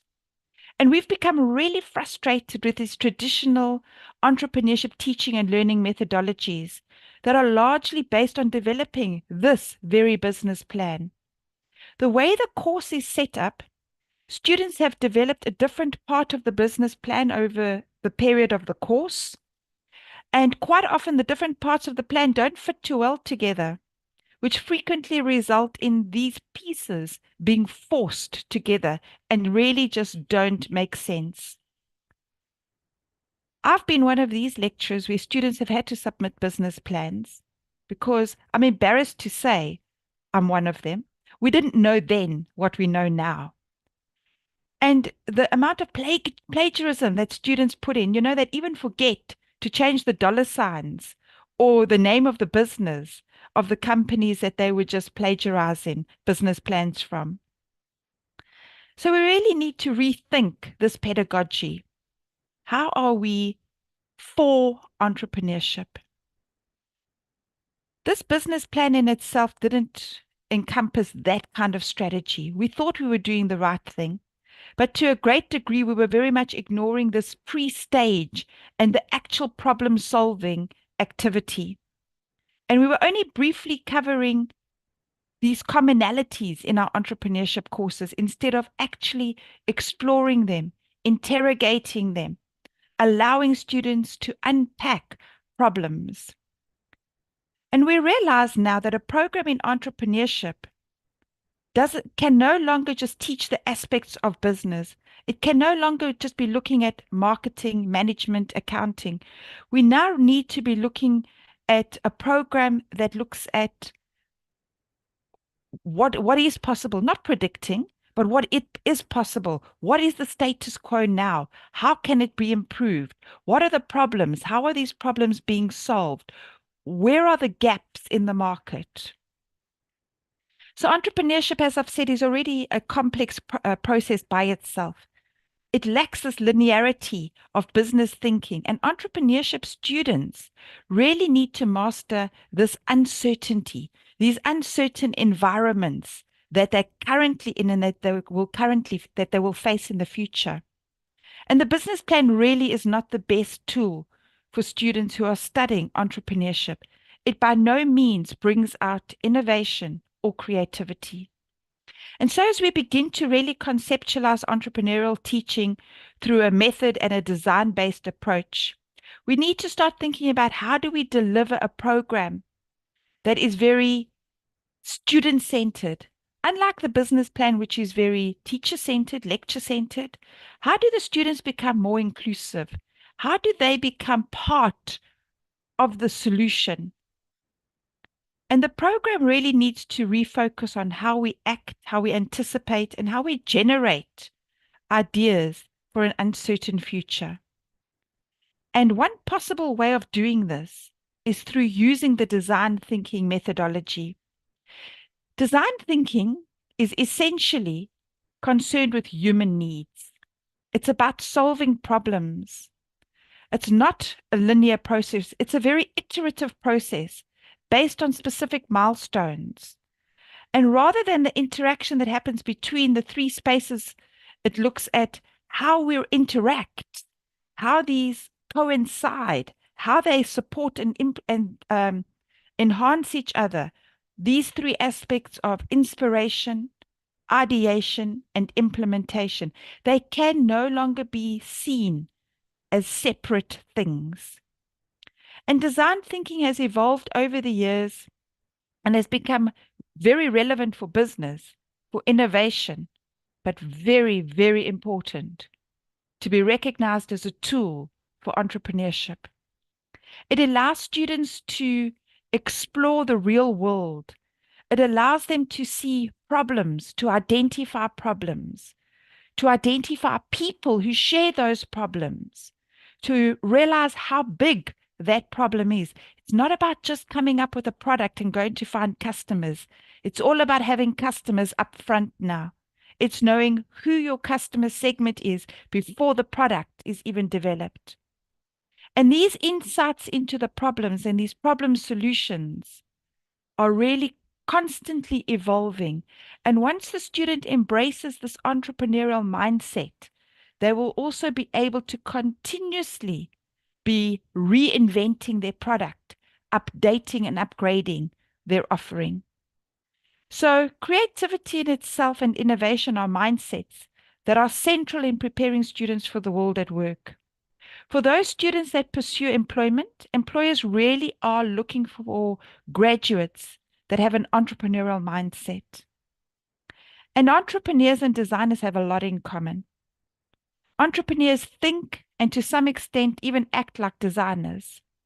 And they're constantly challenging new ideas and constantly rethinking current solutions and what is the next best thing. And the common question in design thinking is, how might we?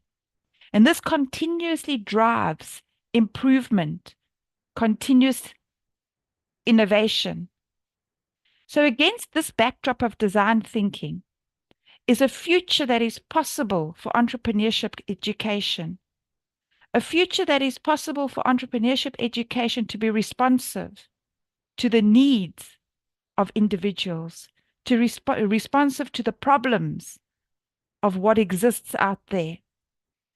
And DUT piloted a design thinking bootcamp in 2022 in response to how do we employ design thinking as an entrepreneurial tool for teaching and learning.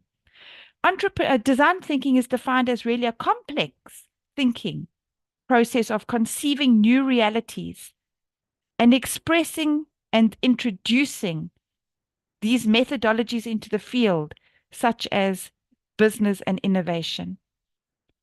Design thinking is also a method that focuses on human needs.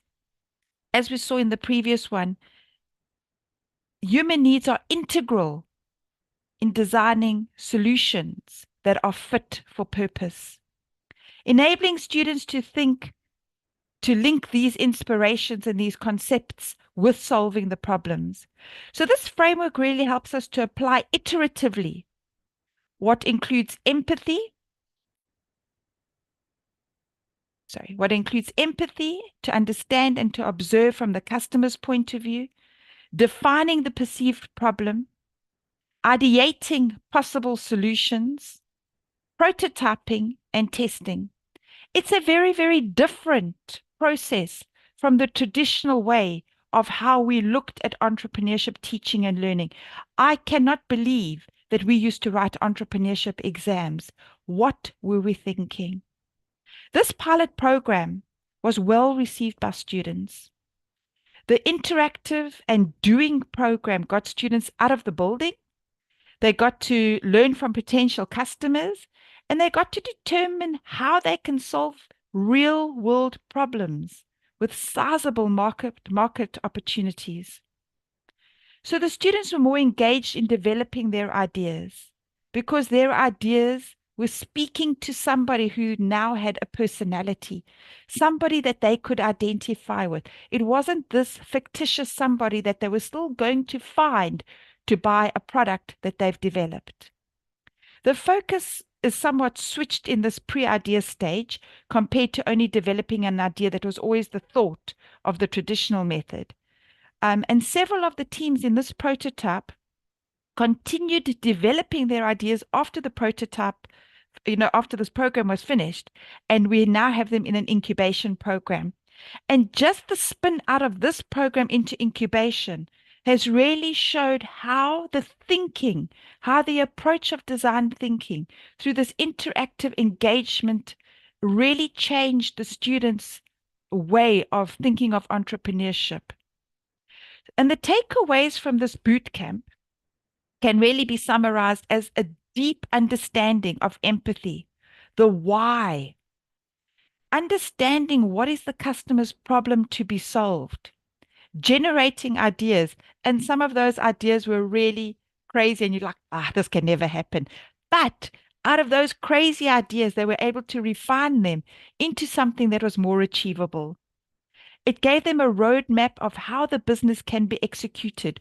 We used the lean canvas model as a springboard and really understanding what the value proposition is. What is it that their business is? Who is the business? How does the business solve the problem? And developing the prototype, the minimum viable product. So we can see that it's no longer just adequate for us as entrepreneurial educators to adopt a quantitative, analytical, and deductive approach when attempting to solve ill-defined, unstructured, ambiguous, complex, multidisciplinary, holistic, real-world problems. Entrepreneurial programs need to empower students to be agile, to be flexible, to embrace change, to always be iterating, to be able to cognitively cope with all of these complexities that we've mentioned, and still drive entrepreneurial innovation in a dynamic and disruptive environment. Using this design thinking tool for entrepreneurship teaching and learning will enhance the students' teaching skills, such as creativity, engagement, collaboration, evaluation, refinement, and presentation skills, not to mention their networking skills. So the design thinking process can really better place and prepare students for jobs that will only exist in the future, giving them the ability that they need to be able to adapt and be creative in this disruptive society. Developing a whole brain learning approach to education only increases productivity on a global level. DUT's Envision 2030, which is in the university strategy plan, focus on producing adaptive graduates that are creative, innovative, entrepreneurial, and adaptive to changes in the world, and graduates that will make a societal impact by participating in the productively in the development of our region, our country, and our world. This Envision 2030 is underpinned by the 17 Sustainable Development Goals. So we can see that these rapid changes in this complex world require future graduates to acquire more academic attainment in order to transform such challenges into opportunities. These challenges can only be viewed as opportunities if students can come from it through a different lens, if they can see the problem first to understand the exit opportunity. And these opportunities for change will largely impact not only them, not only their businesses, but their communities. So there is this need for development for a strong enterprise culture as a response to the challenges and opportunities presented by continued globalization. So universities, through entrepreneurship education and through design thinking, play a vital role in preparing and equipping our students with entrepreneurial mindsets, with knowledge and capabilities needed to bring about this transformation. So we can see the development of entrepreneurial graduates requires more an experiential approach to learning, which is preferably action-based and student-centered. Students learn from and through experience within learning environments that stimulate world solutions. So what better way to achieve this than through design thinking? So, in conclusion, truth or dare? Are you applying design thinking as a tool for entrepreneurship teaching and learning? If not, I dare you to try it. It's worked wonders for us as a university and for our students, with a marked increase in their entrepreneurial ambition and intention. And I'm sure you too will be able to realize the same benefits of applying a design thinking approach to entrepreneurial teaching and learning. Thank you.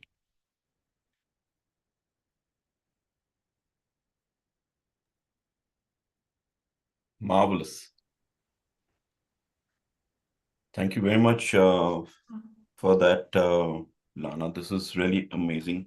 And I can clearly sense right across the world why design thinking is really catching up as the understood and appreciated, acceptable line of teaching and learning. I think some of the very important points that you talked about stem from how you beautifully described the challenges with the traditional way. I think a couple of times you mentioned about writing an exam in entrepreneurship, and looking back today, we can laugh at it, but that's true. That's how it all started. And yeah, maybe we would have lost some years. It sounds laughable today, but we've all done it, right? And it sounds so wrong as of now, but I'm glad that we're able to bask in a system today which appreciates the value of design thinking approach. And I think some of the countries where we are proliferating and we're having a larger number of uptake of entrepreneurship as a career choice for students, design thinking has made a dent.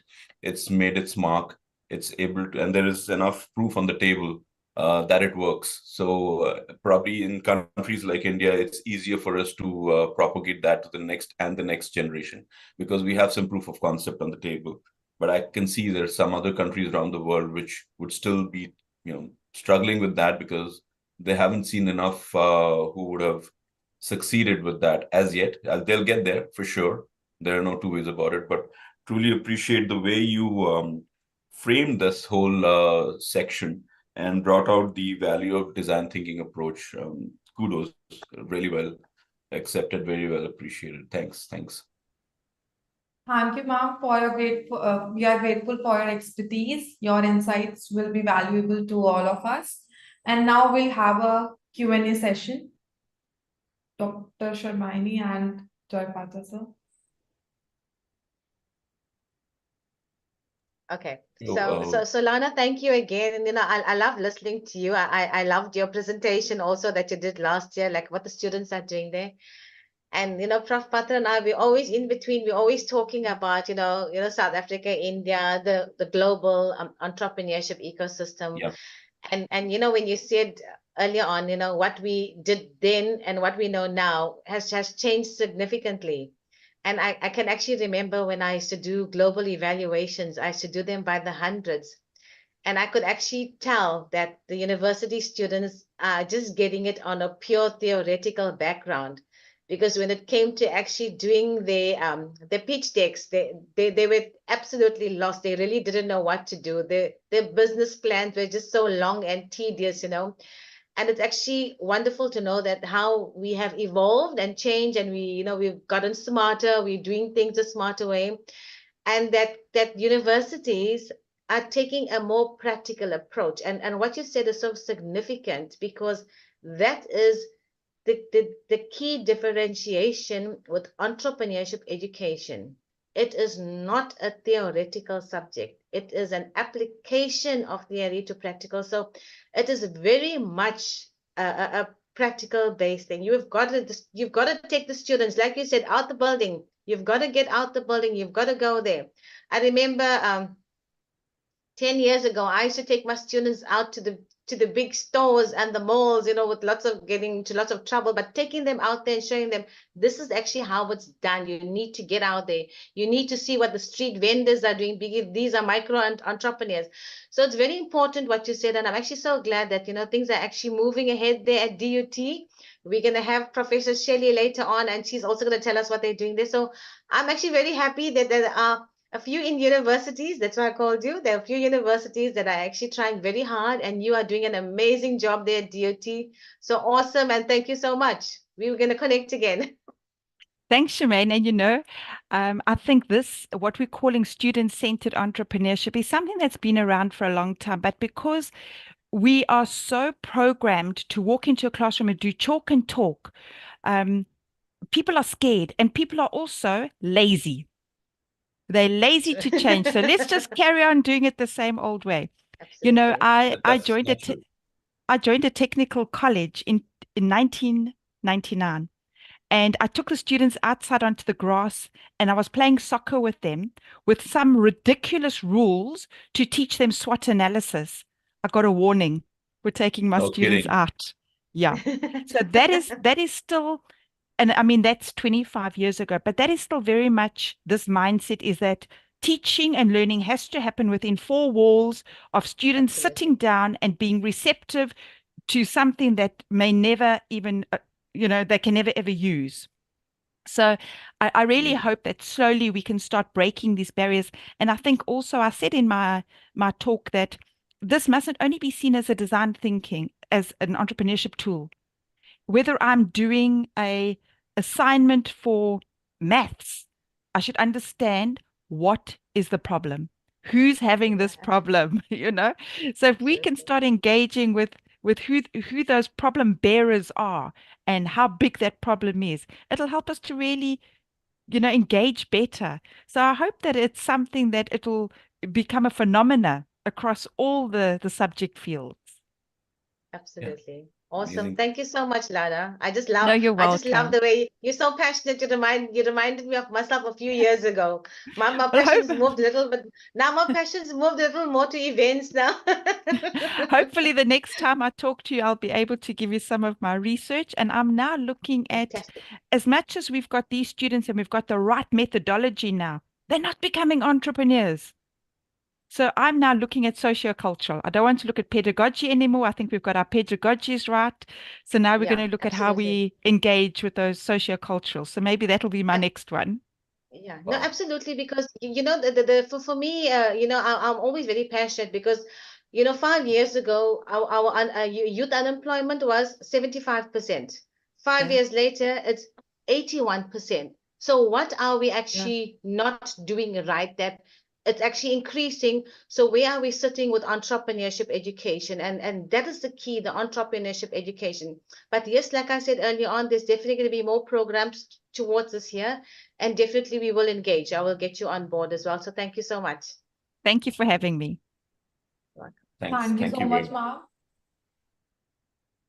Moving forward, we'll be having captivating keynote address from the esteemed Professor Shirley Farrington of Department of Business Management at the Nelson Mandela University of South Africa.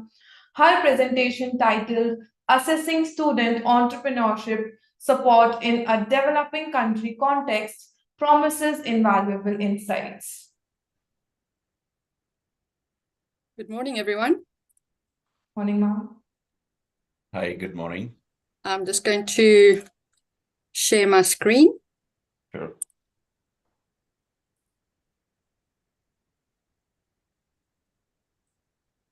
Is it visible? Yes, ma'am. Yes, you may just want to go to slide share mode. There we go. Awesome. Thanks. Hello, everyone. Good morning. It's just really started the business day here in South Africa, maybe a little bit, half an hour in. I've managed to get the kids off to school and the dogs out of the way. And so we'll be uninterrupted. As most of you know, in South Africa, there's always something, whether it's student protest or staff protest or fires. We've had recent fires here in Port Elizabeth, Quebec, and amongst other, if it's not load shedding, there's always something. And yesterday there was a big outage here where our computer just went on the blink, but I'm hoping there will be no problems today. I thought I would share with you today just two aspects of the research that we're working on, or that I'm involved in teams here working on, looking specifically at student entrepreneurship. Let me just see where we are here. Sorry. Can you see my slides? It seems to be just disappearing.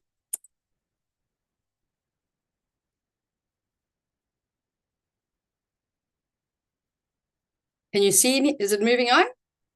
Now this is blank. It was visible earlier, in fact. Can you see We're it now? back. We can see it.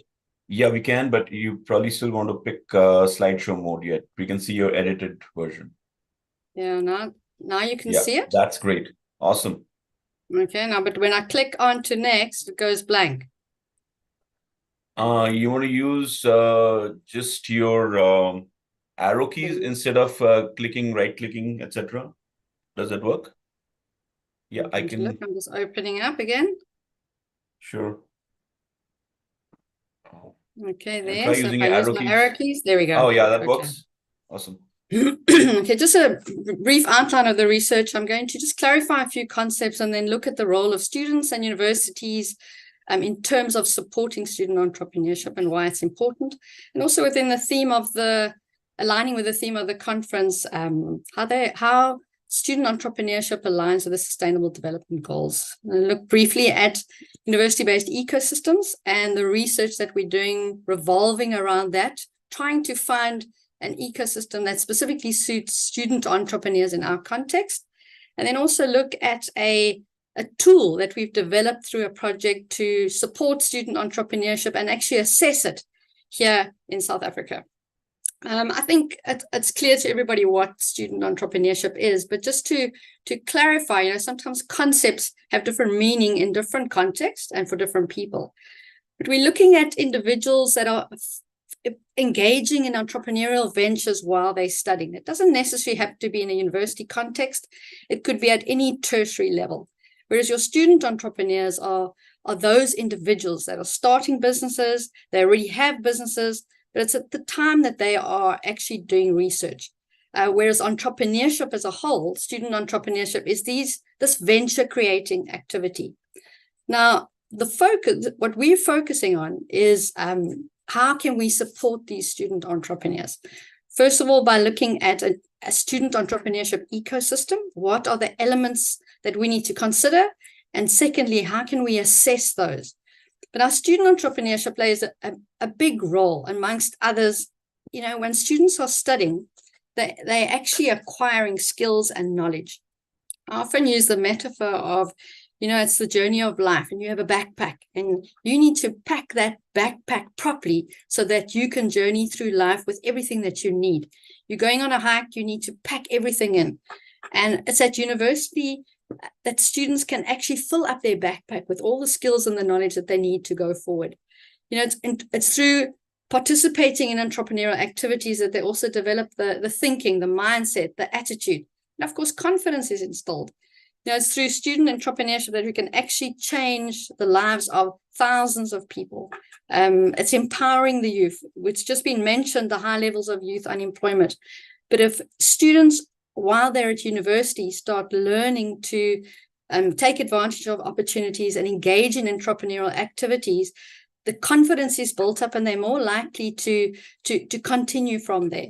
And it's here at the university or the tertiary environment that this ability to be comfortable, to try things, needs to be stimulated and encouraged.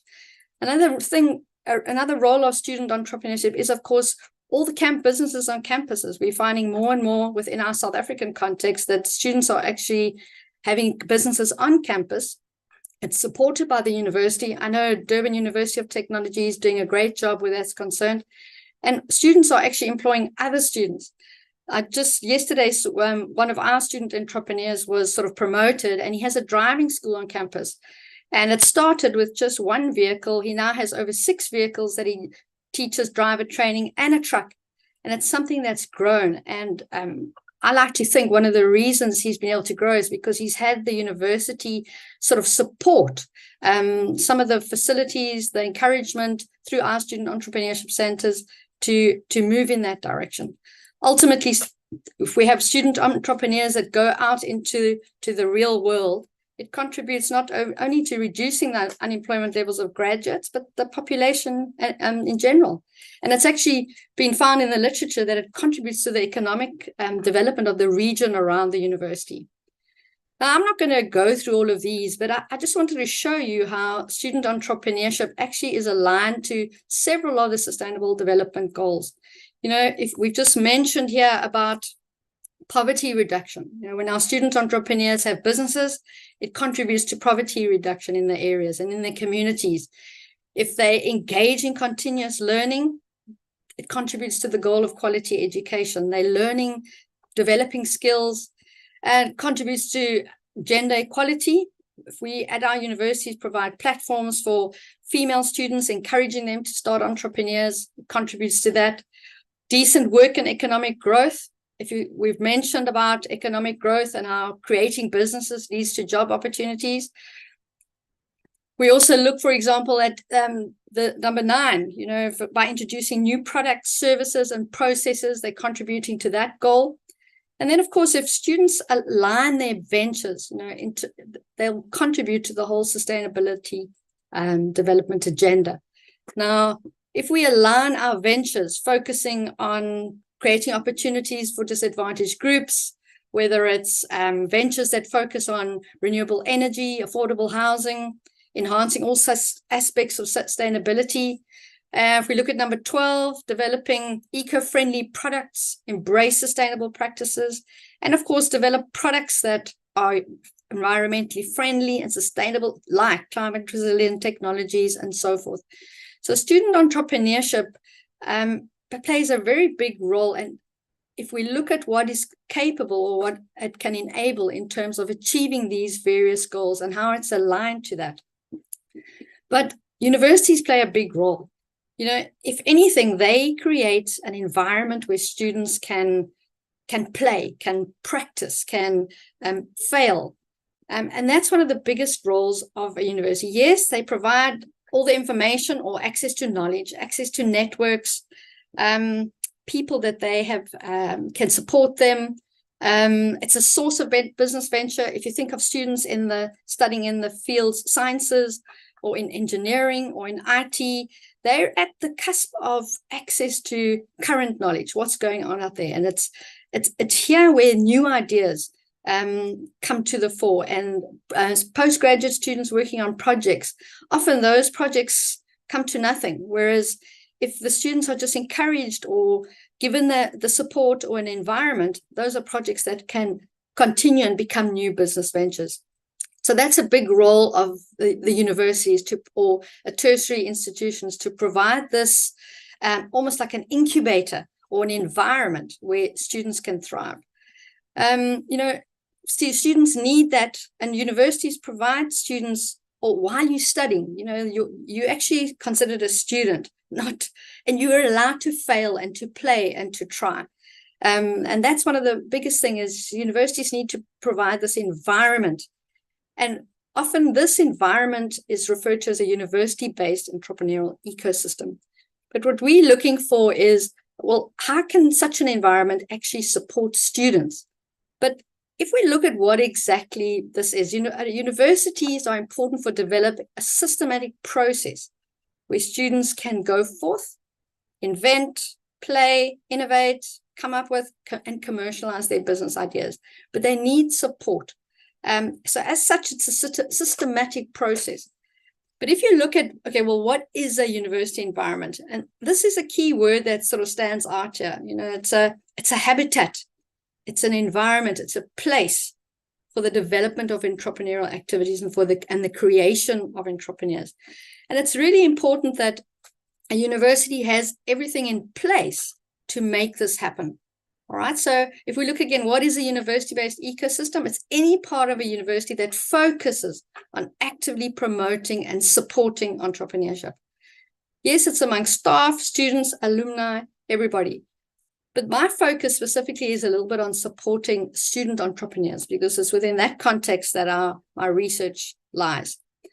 Now, in our efforts to identify what these elements are, specifically in our context, we've looked at numerous models and frameworks that have been developed by scholars in their context, university-based ecosystems that they've actually been used either to map and assess the elements and their sub-elements, also used to highlight what elements should exist. And all these elements need to actually interact and work together to ultimately produce an entrepreneurial output from the ecosystem. So we thought, there's several of them, and I'm not going to go through all of them, but I just want to show you from the perspective of the literature, what ecosystems are out there. And we looked at several of these, trying to identify, okay, well, what do they all have in common? And how could we use them to develop an ecosystem that we could ultimately look at our student entrepreneurship support and assess how well we are doing that. So if we look at one of the first ecosystem frameworks was developed by Rice and his colleagues, and they said there need to be specific elements in place. You need leadership, you need structure, and you need resources. And I've heard in one of the previous speakers who has mentioned how important it is when top management, when the leadership, it comes from the top. If it doesn't come from the top and they don't support it, it's very difficult for it to come up from the bottom. We are noticing that a lot of entrepreneurial support and entrepreneurial initiatives are coming up from the bottom, but it just takes a lot longer and it's so much more difficult. There, of course, needs to be structure, you know, whether it's a center, whether it's clubs, whether it's academic divisions, and of course, money. If we look, for example, at Miller and Axe, their model focuses on the student as the center, which should be. And if you look, one of the aspects is liberty and freedom, and that specifically with the boundary between the internal and the external environment. And this is this notion where the university gives students the space to experiment and to practice. You have a look here as well in terms of the various infrastructure that's required. Now, if we look at the next one, this one, for example, is Wright and his colleagues. They considered student entrepreneurial activities along a continuum, supported within incubators from really the beginning stages to the latter stages where they actually become formal. And you can see how the various components or elements of the ecosystem feed in and support this process. Of course, there's also the interaction between the internal university environment and the role of strategy and resources, and of course, the external environment.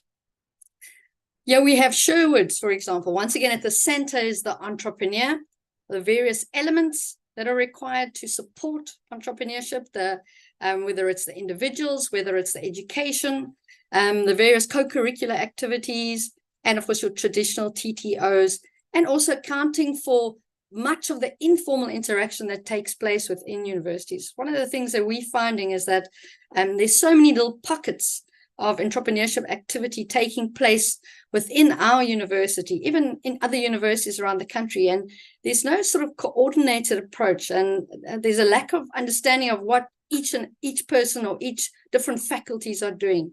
And this is what's important here in this model. It says there's informal engagement between these various elements.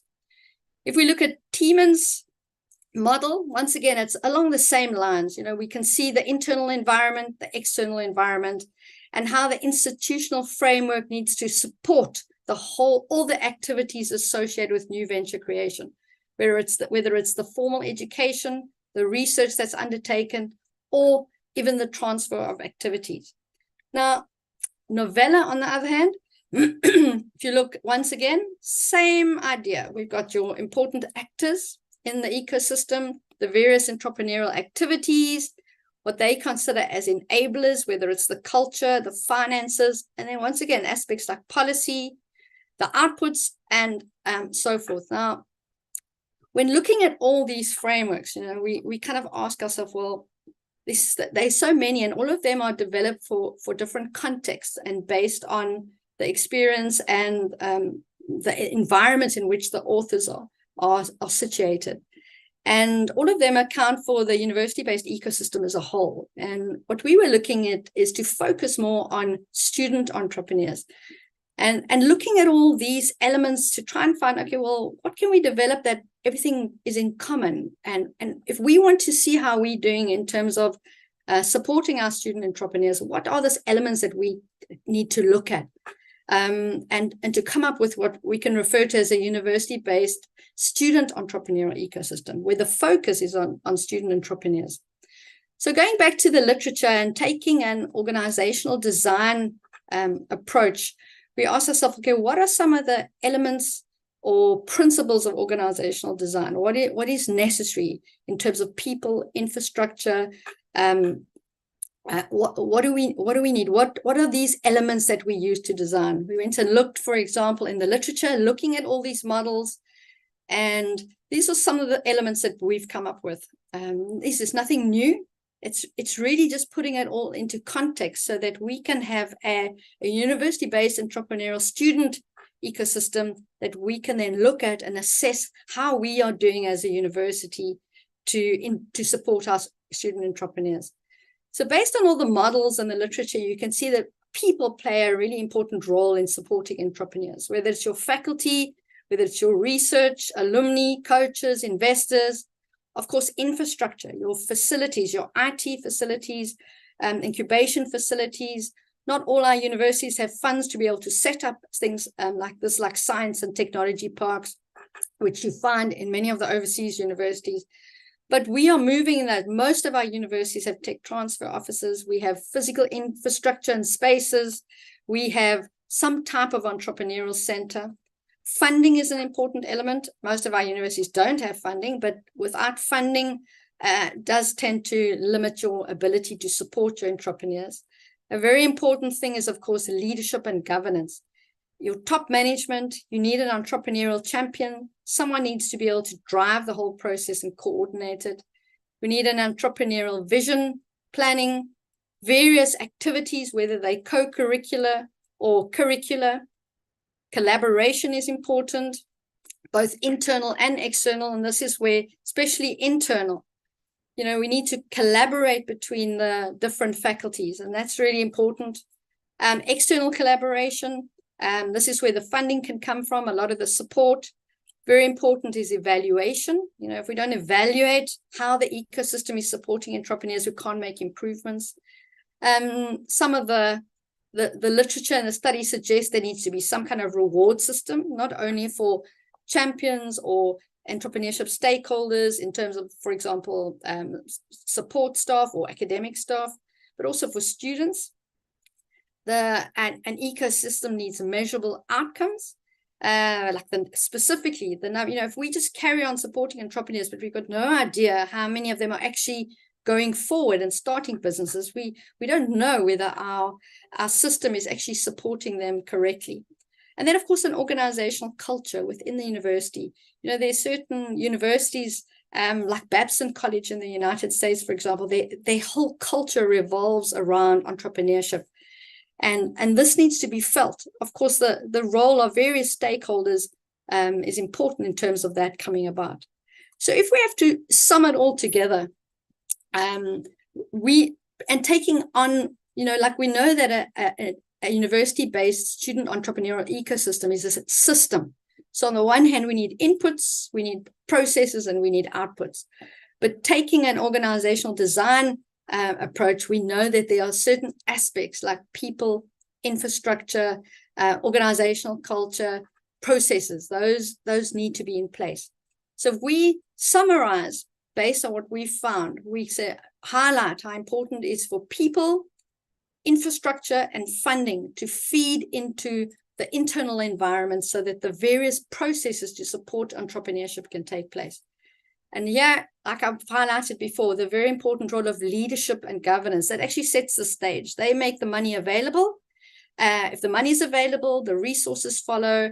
There's buy-in, the activities can take place. There's funding for activities. Yes, we can get it from outside, and the role of external collaboration is vital. But for these activities to take place, we need internal and external collaboration, and we need the support of top management. And of course, it also needs to be governed. There needs to be governance, whether there's policies, entrepreneurship policies. There's very few universities that have them in South Africa. If I know DUT has some policy, NM Nelson Mandela University, my university, has some policy, but nothing specific and nothing broad enough to cater for how to actually govern entrepreneurship support within the context of our university. Like I suggest, the literature does suggest some reward system. As part of our research, there were lots of concerns with regards to that, as to whether that would encourage people to rather focus on the rewards than on their job. And of course, we have mentoring and evaluation. This is important to assess, to see how we're doing and whether we're doing a proper job. And these were the outcomes, whether it's in your culture as well as actual metrics that you can measure. Moving on to our second project, we look a little bit more at evaluation. Now, if we think, for example, of what are we looking at here? We're looking at a system of independent elements that need to work together. And if we want to evaluate our system, our student entrepreneurship ecosystem, because we want to know how we're doing, we can make improvements and strategically think about how we can strengthen them. Now, numerous scholars, I am a researcher and academic, so I tend to move on to existing literature and models, have actually attempted to do that in various contexts. If we look, for example, at Suryanto, they looked at specific criteria. Yeah, you can see the various elements of their ecosystem and how they measure. They had specific metrics, like are there entrepreneurship seminars? Has the university realized? So it's almost like a tick box that universities can use to assess their ecosystem. If we look at Chia and Zhang, once again, they approached it slightly different, but they also had specific indicators at various levels. You know, the number of students, where they actually had metrics to assess them, the number of extramural teachers, the existence of a school. If we look, for example, something else, they looked at network interaction, measuring it. You know, what is the degree of interaction between government and university? The number of, the times, the number of times, the total alumni donations, things like project in process, number of them. So that's the approach they followed. Another one, we got Mayer. They looked at certain endogenous and endogenous factors and specific criteria. If you look, for example, undergraduate curricula, the core courses tend to do something. There's electives in, the existence of majors, the number of courses. So they provided different ways that you could actually go and look and assess, specifically measure how your ecosystem is doing. If we look, for example, in some of the more endogenous factors, if you look at venture incubation, they actually give specific metrics that could follow, the number of alumni, the types of activities, and so forth. Also looked at various exogenous factors, specifically with regards to the external environment. If we look in external accelerators, the existence, the number, and so forth. So the point I'm trying to make here is that they looked at various criteria to go about and actually assess how well their ecosystems are working. So this was a project that we embarked on to go about assessing student entrepreneurship at South African universities. We got funding in 2019 from an organization called Fleurios.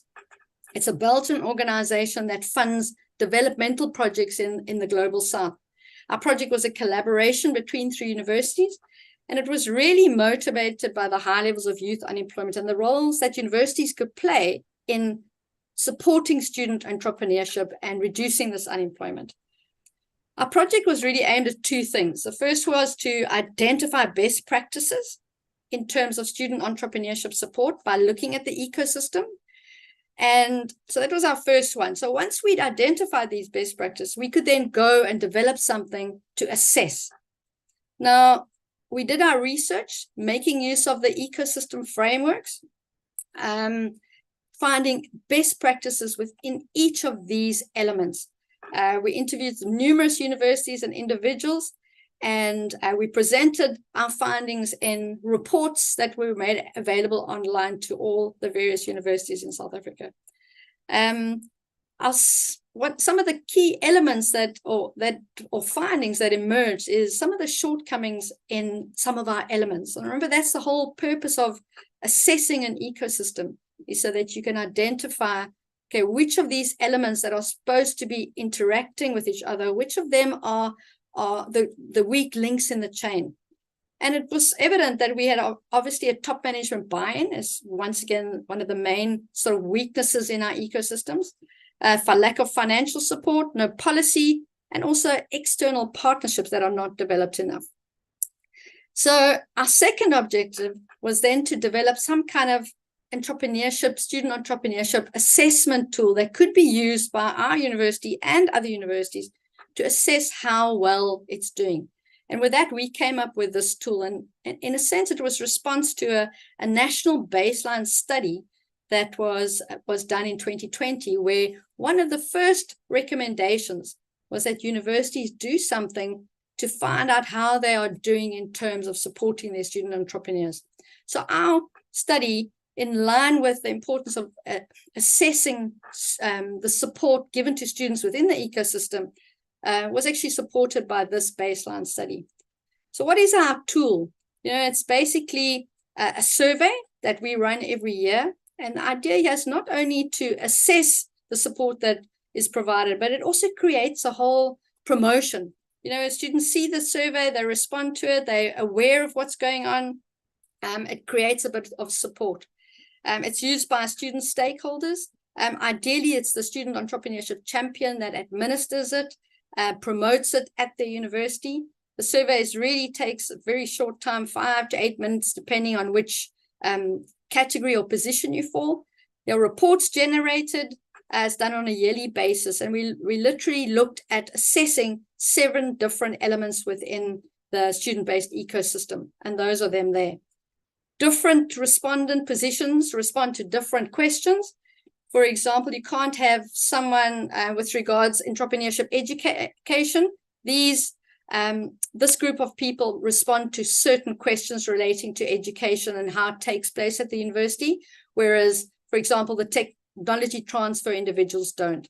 So there were various questions groups that related to the various elements, and people in different positions respond to that. Our tool exists and is available on a dedicated website so that universities from all over South Africa can take part. We provide them with guidelines as to how to use it, all the compliance that's needed in terms of ethics. There's information about the project, amongst other things. It's via the tool that participants can go and take part, and also they can access the results. So the idea is that, for example, during the month of September, all universities are invited to participate. The survey opens at the beginning, closes at the end of September, and then once they can request a generated report based on their results. And then the survey closes, and we hopefully run it every year. Just to give you some idea of what the results look like. So some of these are just fictitious because we've only just implemented for the first time. These are obviously when universities take part, they get an idea of who the participants are, in which level. They compare themselves from the current year to the previous year, and also the national results. And the national results are the averages of all the universities taking part. They get a score, which tells them more or less how well they are supporting their student entrepreneurs, comparing to the current to the previous year, as well as the national. We also have some scores for awareness. Many of the questions basically ask, does your university have a center? And it's yes, no, or I don't know. So many of the questions they could actually indicate, I don't know. Does your university have these activities? I don't know. So we also calculated an awareness score that would give stakeholders some idea, well, they're only aware, the level of awareness in terms of the activities is a problem, or what's available. The different elements can then be compared individually as to how the university is performing with regards to each of those elements of the ecosystem. And just to give you some idea of, they can actually go further into the individual statements to determine and actually see when they score low on a specific element like university environment and culture, they can actually go and see, well, what's scoring poorly? And just to give you an idea here, these statements are all based on the research that we did in terms of identifying best practices. So my university has an environment and culture that promotes entrepreneurship among students. That would, for example, be one of them. And these are based on best practices that we found in the research. This is just a small sample, but various types of support that are available at universities, and students or respondents are required to indicate whether that exists or not. And 2 things can establish here. Not only does this introduce students to the idea, oh, this is on our campus. So it kind of promotes student entrepreneurship. It makes them aware of what's possible. But in response, the university stakeholders like the champion can also be made aware that, oh, we've got a tech transfer office and 90% of the respondents are not even aware of it. If we think of co-curricular, all the aspects associated, entrepreneurship is a strategic priority, funding is provided, my university evaluates and monitors. The venture fund, most universities don't have a venture fund, but if students go and they complete, or participants complete this questionnaire, they can begin to ask themselves questions. Well, why do we have one of these? Why not? So it also promotes what is possible within the context of the university. And of course, collaboration, not necessarily an element as such, but is collaboration taking place not, or is it perceived to be taking place? So those are just some examples of the actual components of our questionnaire or our survey. So last year, for the first time, we implemented the survey at Nelson Mandela University so that we can actually go and look at our student entrepreneurship ecosystem. We implemented the tool. It was the first time that we did it. We had quite a good response, and we're hoping that every year we will be able to do this so that we can actually grow the support that we're doing or we are providing at the university. We had a dedicated page on website where all the relevant information and ethics requirements was presented. And in terms of the process going forward, the real value of the tool is only when we get more universities on board. We already have entrepreneurship development in higher education showing quite a big interest in terms of supporting us. And we've had 2 or 3 universities that want to participate together with us. And the idea is that it will be repeated in September. They'll be invited to participate, get their own results, as well as sort of the national average of those participating. But the real value is only going to be once we implement it, we provide the reports to stakeholders, and we get the feedback to see how well it is actually working and supporting them in terms of identifying those weak elements in their ecosystem and enabling them to improve it. I thought I would just end my presentation with regards showing you that our project was acknowledged at quite a high level. In March 2023, there was a state visit by the King and Queen of Belgium, and Fleurius, our funders, they hosted a specific workshop during the visit. And our project was invited to actually do a presentation to show what we were doing and how we were implementing and what we were doing to support student entrepreneurs. And it was really quite nice for us to have come full circle and that our funders recognize what we've been doing. Thank you very much. If I can if anyone has any questions about what we're doing, and if you have any questions, I'll be happy to respond. Yeah, indeed. That's outstanding work, Professor. Very, very impressed with the entire range of things that you touched upon and you've been able to accomplish. And actually, what Shamin and I have been talking about through the morning, you perhaps picked a few pieces about how to encourage more entrepreneurship mindset in South Africa. And I think with you at the helm, I'm very confident that you're on a very strong footing, and we can really see this grow. And I really appreciate the modesty of saying you invited to Belgium to make a presentation. That's amazing. This is huge. Awesome stuff that you talked about. But the piece that I really loved was about the role of the university or institute providing an environment for students to play, to practice, to fail, and to thrive. I think that epitomizes just about the entire presentation that you made. Everything else is perhaps just bits and pieces that keeps that up. That's the spirit with which I am sure more and more universities could benefit from, and surely a couple of leaves that we could take off your book and make sure that our students and our student environment beyond the walls of our institute get to benefit. Amazing piece. I'm truly impressed with the kind of work that's going on through your Nelson Mandela University and your collaborators. Awesome. Brilliant. Thank you very much, Professor.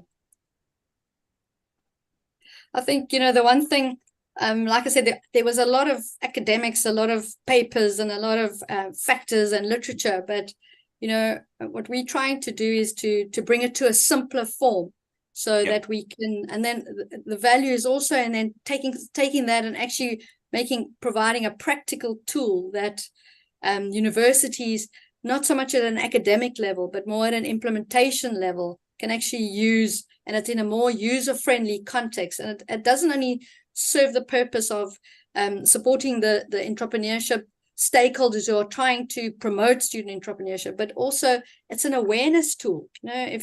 When people get a survey that comes around and they see all these things that could be taking place, it's like, wow, is our university doing this? And it's almost like a bit of a promotion of what could be taking place. Amazing. I totally agree with that. As stuff, anything like that survey, it cuts both ways. Like you mentioned, figuring out whether our university is doing it.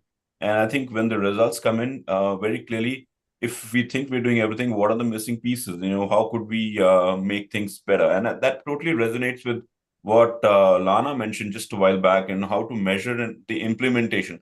I think the proof of the pudding is in its implementation as far as entrepreneurship goes. And I think both you and Lana and other speakers earlier are indicating to us it's nice to have a lot of frameworks. It's nice we are well past that. It's time to get it done over there and respond with proof, whether it's happening. And if it is not, I think the survey serves as an amazing scale and tool to understand what needs fixing. Very impressive. Thank you very much. Thank you, Professor Shally Farrington. Your illuminating words about assessing student entrepreneurship support in a developing country have left a lasting impression on us. Thank you for sharing your expertise and enriching our symposium with your valuable ideas. Thank you very much for the opportunity to present here. Thank you. Bye. Now we'll have a short break of 10 minutes and then we'll be continuing with our second plenary session.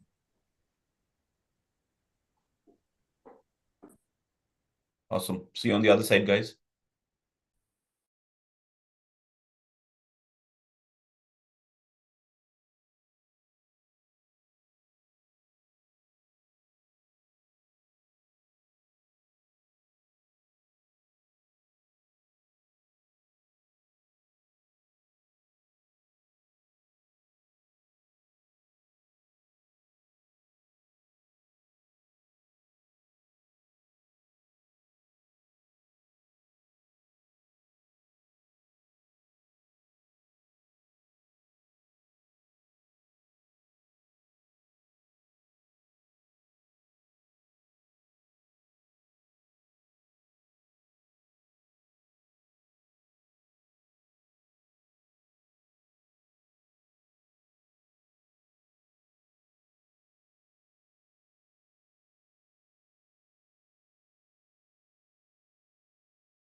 Respected guests, the time has been extended for 30 more minutes and will resume at 1:30.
Welcome you all again. We'll be starting with our plenary session 2.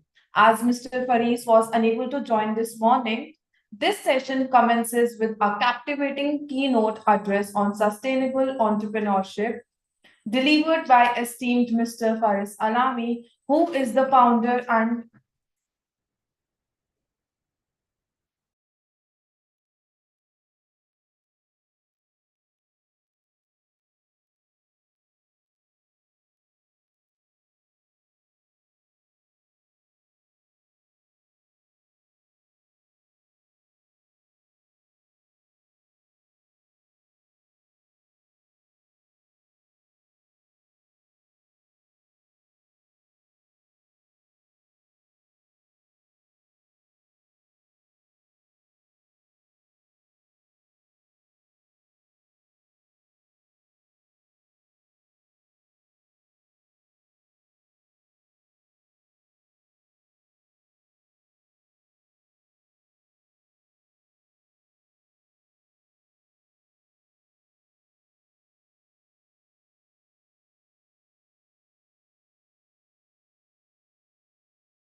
sorry for the inconvenience earlier. Mr. Faris will be joining soon.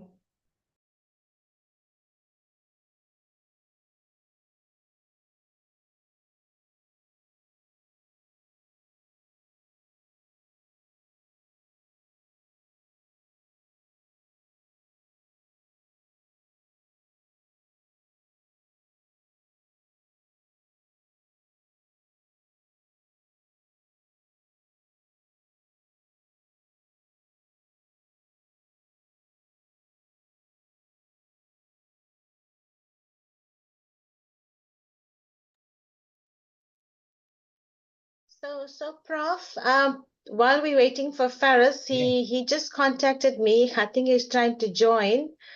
So there's a connection issue this morning. Because he's coming from live from Michigan. So maybe we I can see. just talk about what we did this morning, all the lovely inputs that we had over the morning while we're I waiting was on Faris to join. Yes, so you'd be very pleased to know I was stopped in the corridors by one of our own Professor Atul Shiva.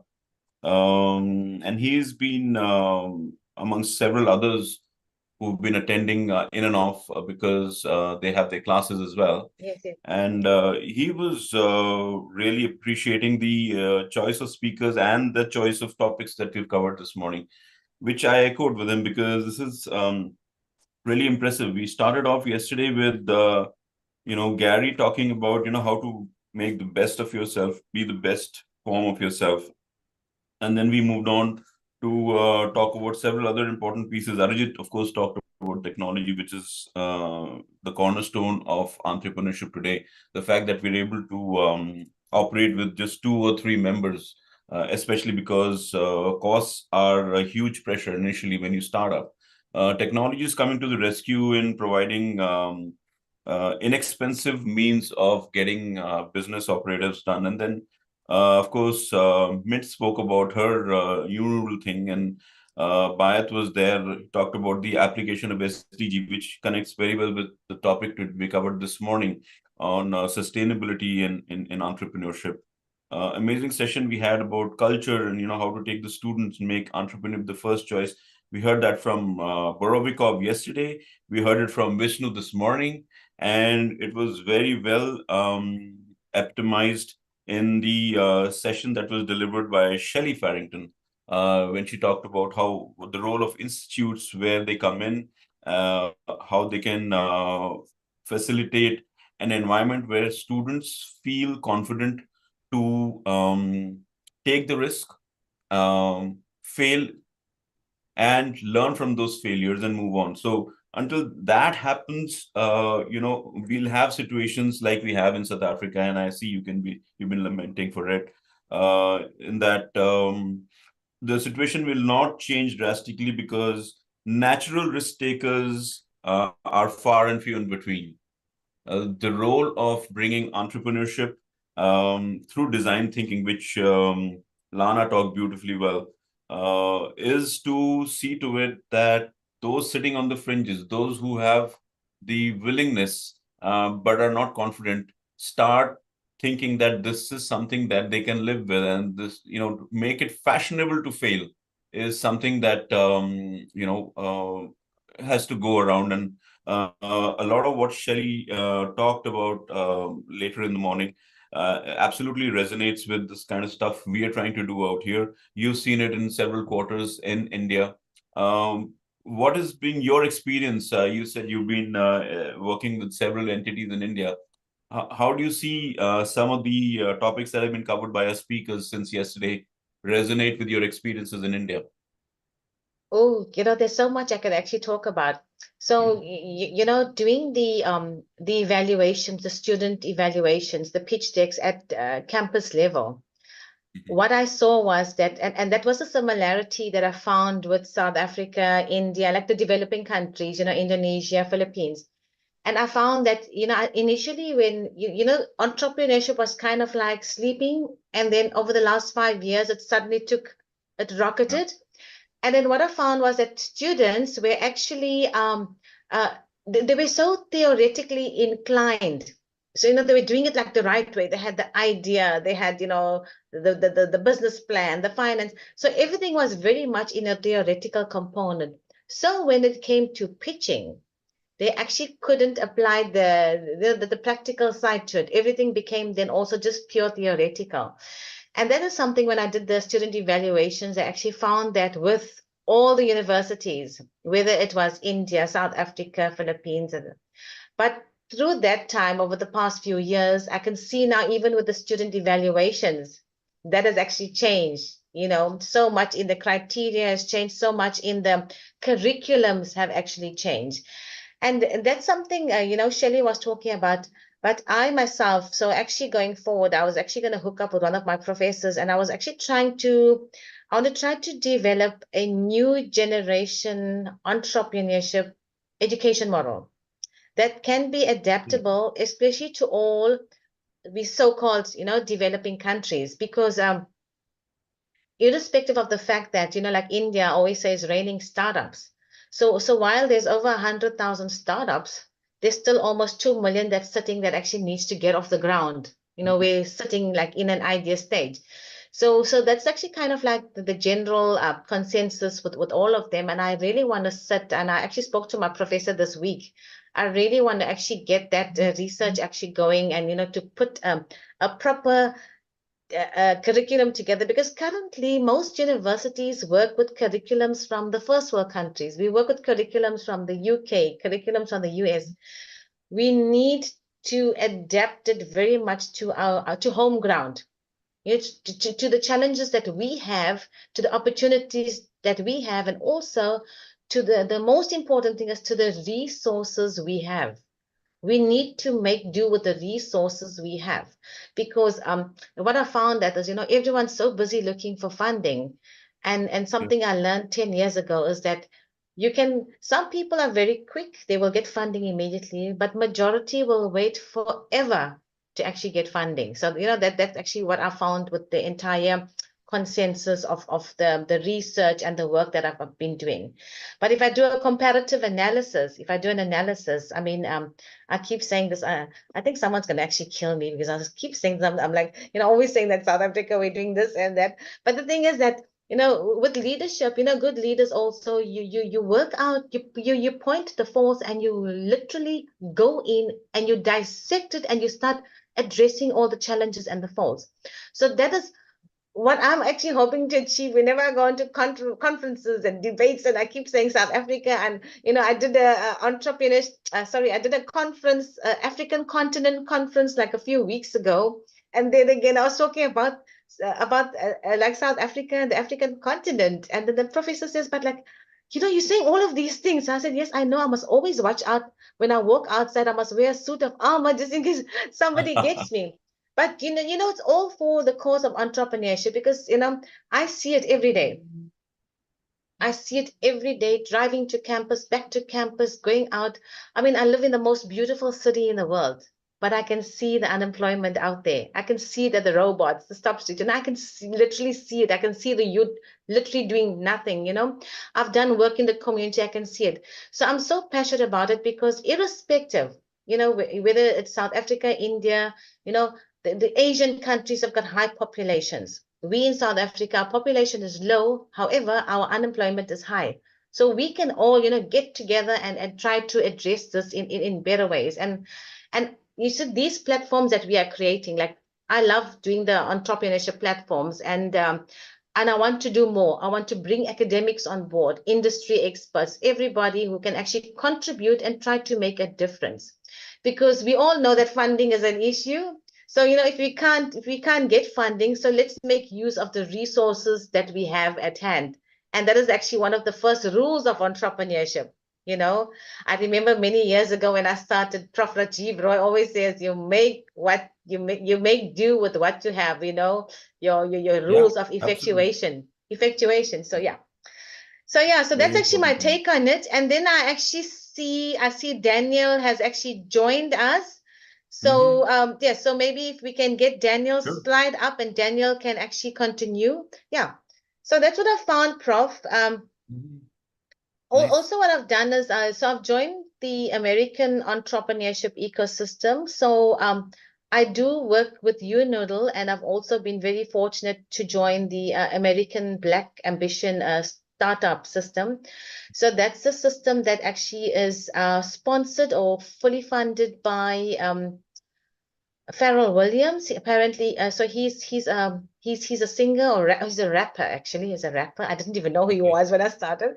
So he's actually funded. So he has this yearly Black Ambition competition. It's a prize competition where students can win, or ventures can win up to $1 million for their startups. You know, so that's an amazing competition. So I was actually very fortunate to assist in the evaluations of the students.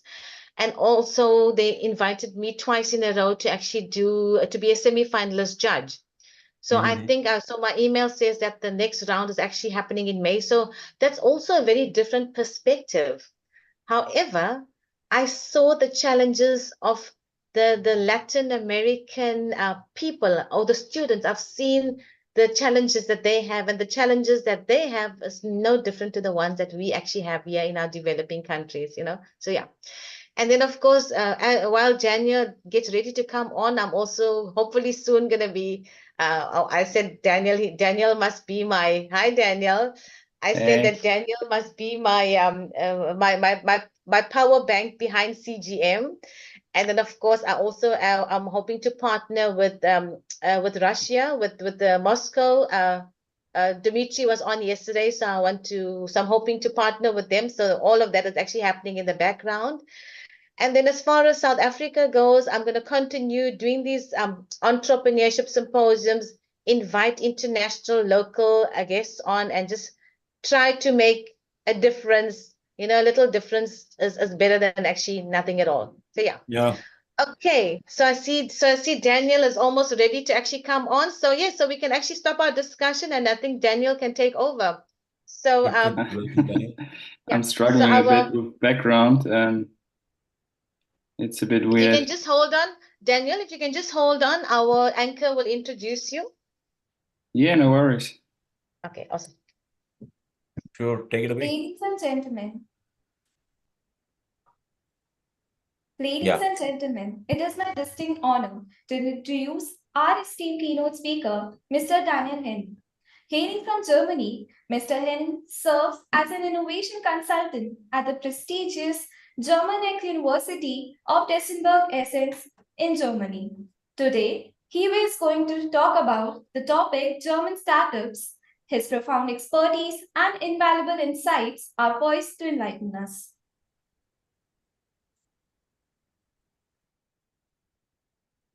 Yeah, that's amazing. Thank you. Thanks for those introductions and the possibilities to speak again. Am I able to share my screen? Not yet, I think.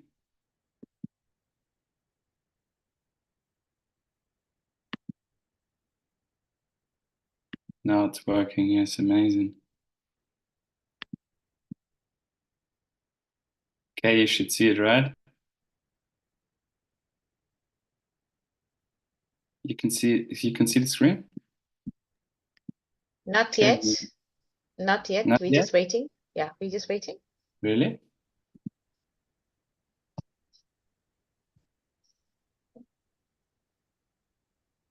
Is it not working?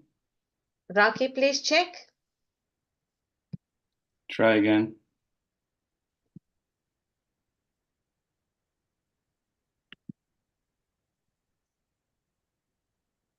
Awesome, it's on. It's on? Yes. Great. Okay, a bit of struggling with technology. That what's okay. We also all the do talk struggle. of the day is a bit about. Sorry? I said that's okay. We all do struggle with technology. That's fine. Amazing. Okay, thanks for that. Yeah, ladies and gentlemen, esteemed guests, I'm Daniel from Germany, from the German X team.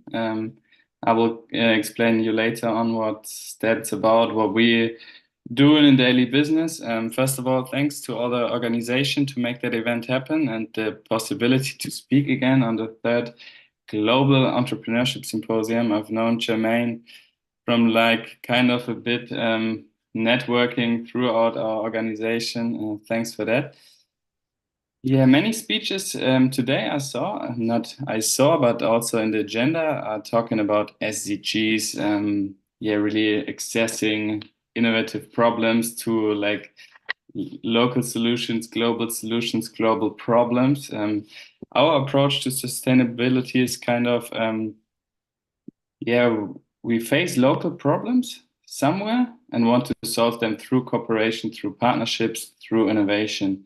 And today I'm talking a little bit about the German startup ecosystem, but more about addressing local problems globally. Germany was good and is still good at engineering and cars, but what about the future? Can they hold this? Will they keep up to big competitions arising? Also innovative car manufacturer, for example, Tesla, is currently taking the lead in the car game. So innovation don't just happen on our doorstep in our own country, just next to our door. It happens somewhere else. So same is for problems and solving them through innovation. You need to think big. You need to explore global markets. You need to discover what's happening on the other side of the world. What innovations, trends are emerging, not only in Germany, but all around the world. And you need to get inspiration from there and transfer it to their own business model. And that's what we kind of approach with German X, just to look to foreign markets and like getting innovation insights and transfer them to their own business models and not think small, but think big. So are you afraid or lacking the courage, or you just don't know how to go to different countries? No problem, we've got your back. So with German X, we bring companies to foreign countries, cities, innovation ecosystems, and foster innovation worldwide. Yeah, so let me start with talking a bit about the German ecosystem as I did last time. So Germany is known for its engineering prowess and innovation, so has also emerged as a dynamic hub for startups. So the German startup ecosystem is marked by some unique blends of factors, which makes it an exciting and challenging ground for innovation. First, let me start with tech and innovation. So Germany is really at the forefront of technological advancements. So it offers a pretty fertile ground for tech startups, especially some areas with AI, automation, also due to the car manufacturing industry and also to green technology. The growing number of unicorns says it all. So it's pretty much a good European startup ecosystem market, starting with Berlin. Access to talent is also pretty good. I mean, German universities, they doing pretty much good job, and this guarantees, of course, highly skilled graduates. Entrepreneurs also have good access to talented pool, also internationals, which is rising pretty much. Next one is access to capital.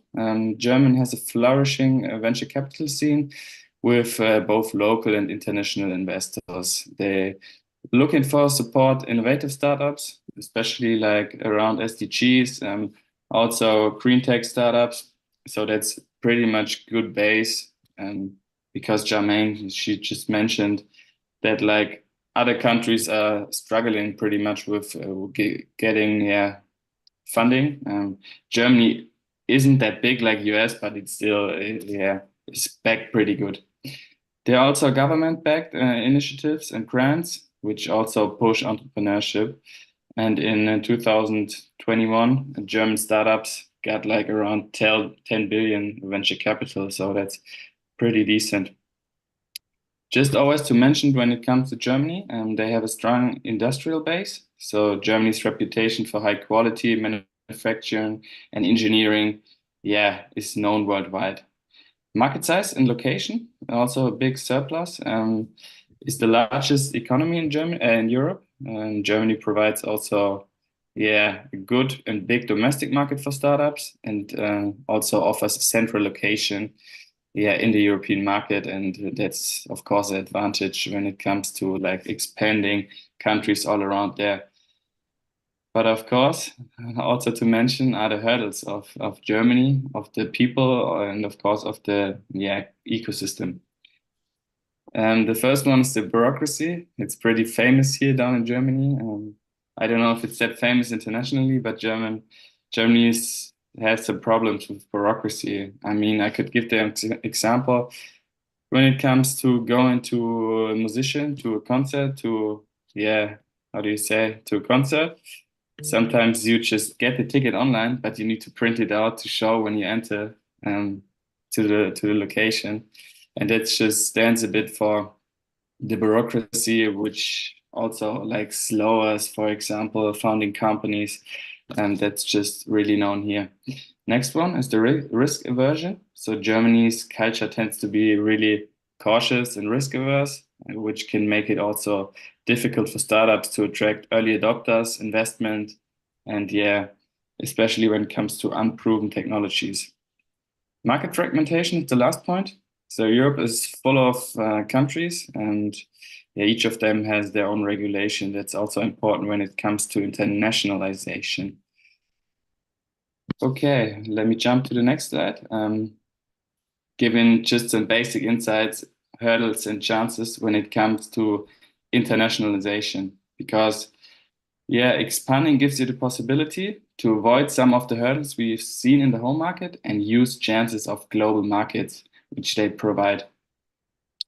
So first of all, I'll dive into the hurdles. So internationalization at all, there's some hurdles, of course. So if one company goes from Germany, for example, to Africa, of course, there are a lot of cultural differences and lack of market know-how. So it isn't that easy to do it on their own, without partners, without people on site who know the market. So there are a lot of differences. Lacking market know-how, especially, the customers are different. So that's really a hurdle when it comes to expansion. Next one is the legal and regulatory challenges. So that means founding companies, working with partners, like all the regulatory stuff. It's pretty different to all countries, and that can hinder, of course, innovation. So if you don't have the right partners, it's pretty hard to do. Third point, again, is going a bit to the Germans. The risk aversion, of course, hinders. It's a bit in the mind also. That's just like putting you out there, going to foreign markets, but that's like holding you back a bit. Of course, in the last one, that's like the basic point for all those hurdles, is the lacking network. So if you don't have the people who help you, it's hard to dive into foreign markets. But of course, as we saw all the hurdles, there are a lot of chances you can get out of that internationalization. First of all, access to new markets and especially innovation insights. That's what we drive at GermanX. Going to new markets, getting different perspectives, talking to people, getting innovation insights, getting inspired and transferring it to their own business model. Next thing is diversification of risk. So if you go to a foreign country, of course, exploring new markets, entering new markets, selling in new markets, reduces the risk of being addicted to only one home market. Of course, if you go to foreign markets, the people are skilled in different fields, have different expert fields, And of course, you could go to that global talent pool, sometimes get people more cheap, but also more talent from different fields you don't have in your home country. So there's a big potential. And the topic of today, which I mentioned before, is addressing local problems globally. That's what we kind of stand for, and that's what brings me also to the next slide. So with GermanX, we address local problems globally, and we do it through innovation. So our mindset is to solve problems worldwide through innovation. And that's only possible because we empowered corporates and startups in scaling globally. Our slogan is Grow Global, and we basically bring those startups to different innovation ecosystems. But how do we do it? GermanX is a network to drive innovation globally. That means we have set up the knowledge, the mentors, the network on site. At the moment, we have 15 locations worldwide. And the mentors on each side are like kind of our key asset. That means we have mentors in all 15 locations worldwide. That means 170 mentors in 15 locations, and have different programs for corporate and startups we're offering. That means corporate or startup customers come to us, no matter from which country, but I will explain later in more detail. And we bring them to different innovation ecosystems. So what we are kind of providing is an easy footstep into a foreign market. To all the problems I mentioned, we have the network, we have the people on site, we have the knowledge of bringing them to different countries. And of course, in the end, all ecosystems should profit from that. And knowledge is being transferred to the home ecosystem. And we offer that easy footstep into one foreign market. Okay. How do we do this? Next slide. We have, for example, for the startups, we have a different approach and programs designed for them. So at the moment, we have a scale-up service for startups, and that offers them to dive into foreign markets. And the key program at the moment is a 10-week program. That means for 10 weeks, we send a startup into the world. That could be a location where we are settled at. Could be, for example, Nairobi, Kenya. And then the startup would go from wherever they are, in this example, maybe from Germany to Nairobi, spend 10 weeks there, work on KPIs and goals that have been predefined, and especially work with mentors on site. So we have 15 to 20 mentors at each location.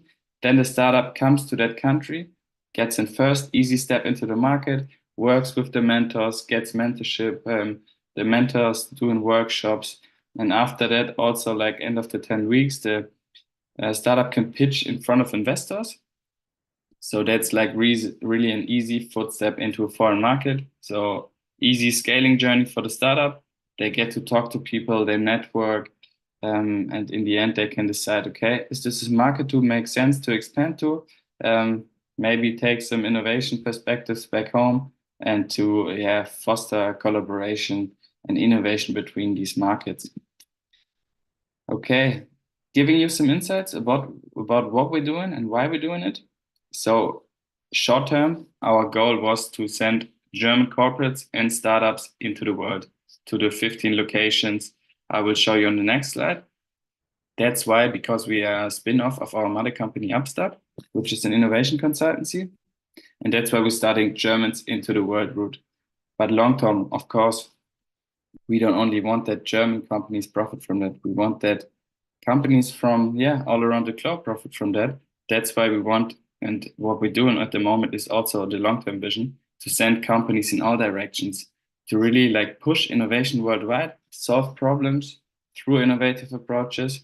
And that's why we're also sending companies from Africa to Europe, from Africa to Tel Aviv, from Tel Aviv to Africa. So making really that interconnection possible, because we see ourselves as a global anchor of scalability of innovation, and we want to address local problems globally. And that's only possible. Next slide. Because we have a global network. So we have locations. Here's the location list. There are more locations to come. And to really make that interconnectability happen, we have to be everywhere. We just have to be, we don't know where startups, where corporates want to go. That's why we address all locations worldwide, like the most innovative cities, we think. And then, of course, like for us, it doesn't matter. We have on each of these 15 locations, we have 15 to 20 mentors who fulfill the programs, who work with startups, who coach corporates. And for us, it doesn't matter if a startup goes to Singapore or comes from Singapore to Africa, because we have the mentors on site. They just wait for mentoring the startups, wait for them to join the program. And that's basically the idea of all about what we're doing. So really bring the world together, foster innovation, address problems through cooperation, through partnerships, through those innovation programs. And in the end, of course, if Germany has some good technologies they can use in Africa, if Africa has good fintech expertise in Germany where there's a need, we just want to make that exchange happen. And that's what we're doing with GermanX at the moment. Yeah, thanks for your attention. There was just a quick insight. If you have new perspective, other opinions, you can dive into an exchange. But that was me from my side. Thank you to all the listeners. Thanks for having me. Bye. Thanks. Thank you very much. Amazing session. So we would probably touch base, but this is an interesting piece that you've brought in about helping startups scale globally. Somehow, traditionally, whenever we have dealt with the topic of startups, I don't know how it is out there in South Africa, Shamin, but in India, we always think in terms of addressing a local market. But I think we have the first delegate who's been here several times in a symposium like ours, talking about scaling it globally and supporting international market entries.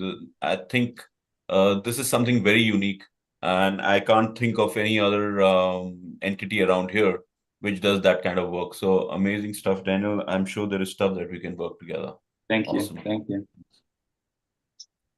Daniel, so what I'll do is I'll actually share your details as well with other institutes. So yeah, to get connected with you.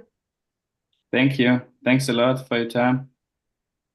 Thank you, Mr. Henning, for your enlightening discourse. Your words have set a compelling tone and sparked profound compassion among our participants. We deeply appreciate your invaluable contribution to this event. Thank you. Bye. Now, we are honored to have Dr. Deepak L. Vaikal, a global speaker and advisor at VBA Creative Consulting Private Limited. Joining us from Singapore for our online event, Dr. Vaikal will be sharing insights on techno-entrepreneurial mindsets for a sustainable net zero future.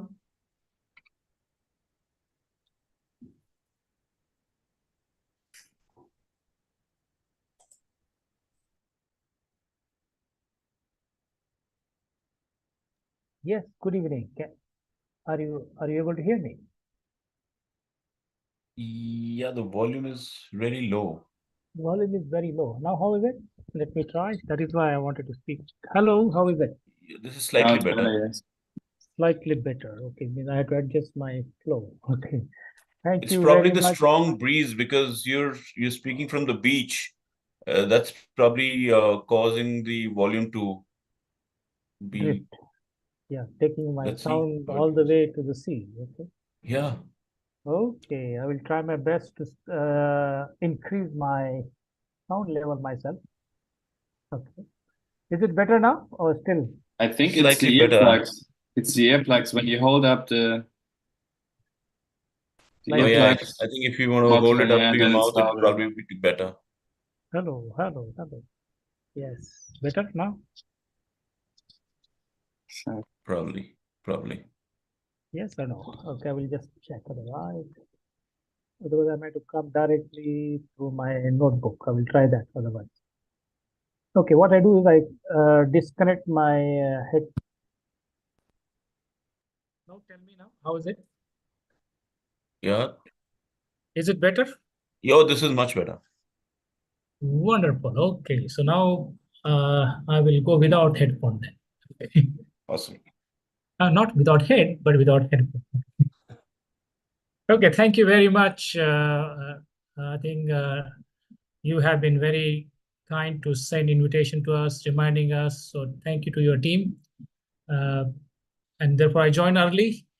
With your permission, may I share my slides, please? May I? Okay, good. I have permission. Okay. You have to tell me, are my slides visible? Yes, they are visible. Wonderful. Good to know that. So I would be showing one video later on. Okay. But with your permission, let me begin. Topic, as you rightly mentioned, I have chosen to interact with our participants and also most importantly with the panelists is techno-greenoprenarial mindset for sustainable net zero future. Okay. When I came to know about this invitation for Catalyst in Entrepreneurship, okay, conference and symposium, and I was just thinking, okay, and I was amazed at the kind of speaker you got, and each one of them is talking about entrepreneurship in various aspects. And by the time I come to the almost fag end, I say what I should share with them. Most of the things must have been said. Yes, Professor Joy Patra? No, I wouldn't say that. We can never have enough. And when we started off this symposium yesterday, I did highlight techno-greenoprenarial as a term which is, apart from being a tongue twister for me, I come from India, it is also very difficult to immediately fathom what might this be all about. So a whole lot of us are eagerly looking forward to understanding what is this all about and how we can partake in this. Wonderful. I'm happy that it has at least created some buzz, as created some thinking about it. And mindset means thinking. What we want to bring in is a mindset, okay? More of a mindset rather than, because once your mindset is set, you can get it done. Okay? I'm Deepak Lakshmanrao Vaikar. You are right, I come from India, but now for last 30 years, I'm in Singapore. So my half-life was in India, half-life in Singapore, and still going strong. Okay. So I will be sharing with you combination of my experience in India, and on the way, wherever I had opportunity to work with different organizations and universities and institutions, I'm bringing that all together. Okay. IEEE Education Society of Singapore chapter is very happy to be part of this symposium. Okay, congratulations for making this one happen. Those who want later on connect with me, please do contact organizers. They will be happy to connect you to me, or you can take snapshot and send email, and WhatsApp is there. Okay, let's begin. So now, okay, this slide I put it usually because Professor Joy Patra, you rightly mentioned it is happening from India. So I thought, okay, this slide is very important. So Om Saraswati Namastubhyam Varde Kamarupini Vidyarambam Karishami Siddhir Bhavatu Mesada.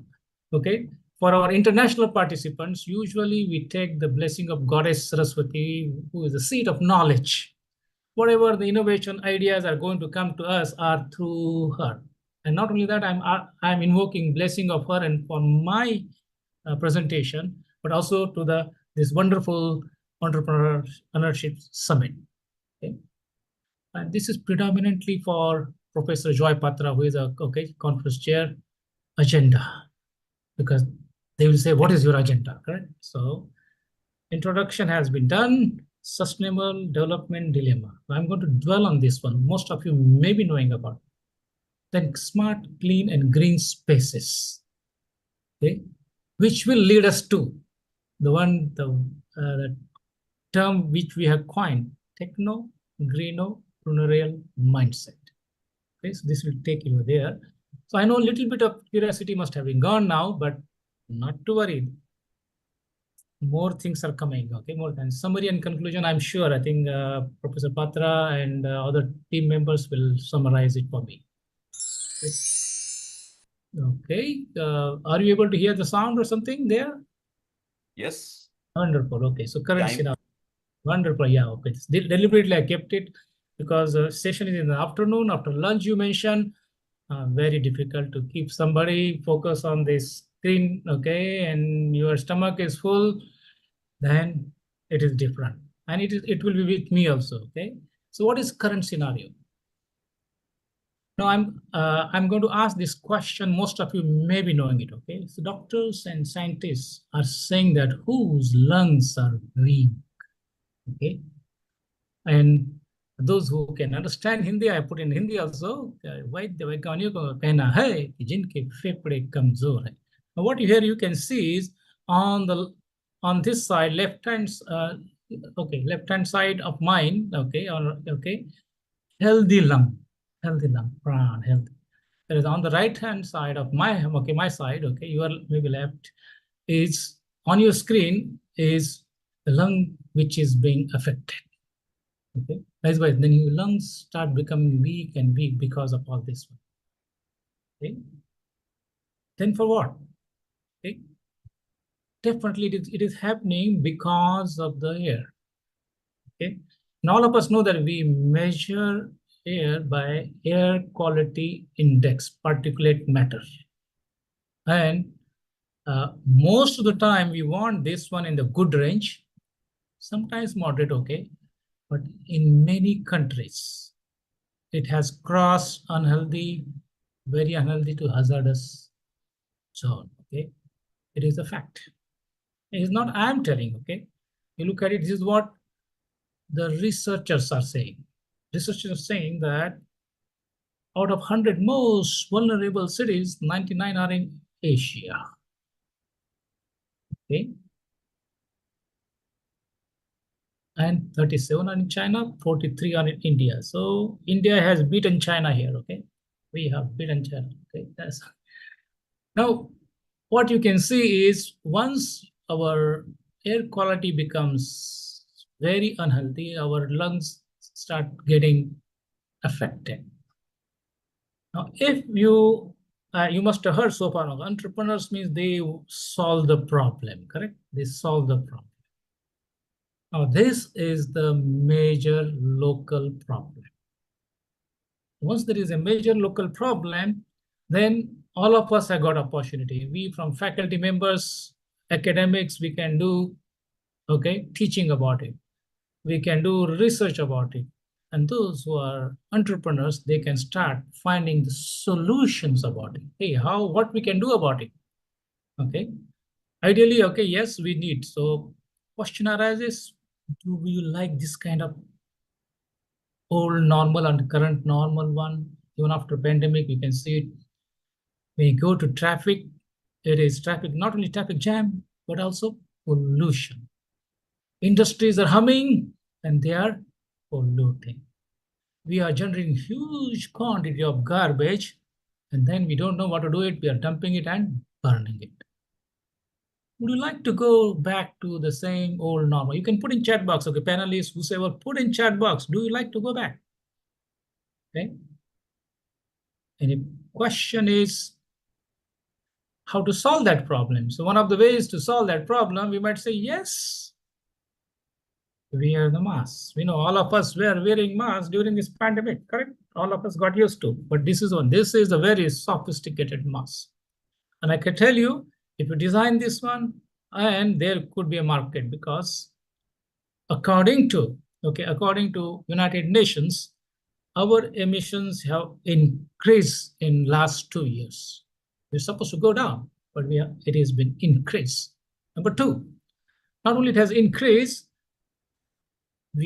our Earth temperature has reached 1.5 degrees.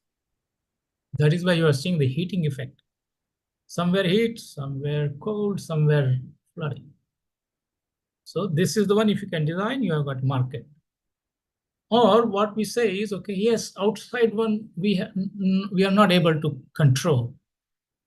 And what the entrepreneurs can think about, what the technologists can. So that is a technological solution to address the pollution to get the green related environment friendly solutions. That is what we are thinking about. Yes, many products are coming to purify air. So my air outside is not that healthy. I say I close everything and use these devices in my house. I'm ready to pay for it. Okay. If some of you are healthy, you might say, okay, doesn't matter. But once we have got our parents, our grandparents, some young children who have got this asthma or something, we have to invest into that. And we will be looking for this kind of solutions. Obviously, some of them are very expensive. Only rich people can afford it. Then we need a different kind of solution. Okay. And you may be knowing, okay, the role of oxygen. Role of oxygen. And now they are talking about oxygen bottles. Okay, oxygen bottle. At present is expensive, but through entrepreneurial way, you can reduce the cost, make it better. You have got oxygen bottles. Okay, oxygen bottle as a one of the potential product. Okay. And obviously, we need also highly sophisticated to detect those, because we knew that the virus was not easy to detect. So we needed something, even the high-tech level. Okay, how to detect that virus? Where is it? So we may have to go into even laser technologies. Okay. And the great vaccine was there. Okay. So this is one of the ways we can start using technology to solve the problem, and then that solve what? To become a green. Okay, to become green. Another part, as I mentioned to you, somewhere there is a heavy flooding. So nowadays, when it rains, capital becomes lake. All over the world, okay, all over, not only Mumbai, not only in Chennai, it happens in New Delhi, it happens in Paris, it happens in London, it happens in New York. Okay, yes. So it means, ab ke baras jab barasta hai pani, talab ban jati hai rajdhani. Capital becomes a lake. So this is another major problem we have. If you have a major problem, now needs to be solved. Yes, we know that now. Just I have been reading some reports wherein there is now water crisis in Bangalore. Okay, and it happens everywhere, every year somewhere or some. Okay, even last year it was in Australia. Before that it was in California. Okay, and then it came also in some part of China, some part of Southeast Asia. So it means water is another major issue for us. Yes, we need a technology to take water from the ponds or from the lakes or from the rivers, and through the proper piping and motors and system, we bring it to the cities and towns and to provide to each one of us. Obviously, the quality, we also need a good quality. Now, if you are not able to good quality, all of us know that this water bottle is very popular. We are ready to pay it. 30, 40 years back, it would have been, people would have been saying, hey, how can I paying for water in a bottle? But now it is a common. Okay, especially whenever you travel, you take this water. So it means you can see this is already a techno product available now to solve. But this has created another problem, it, because of the plastics. So it has created another problem. Now that is where now the problem is there. So if the problem is there is opportunity for the entrepreneurs, researchers, teachers, professors, educators, opportunity. Okay.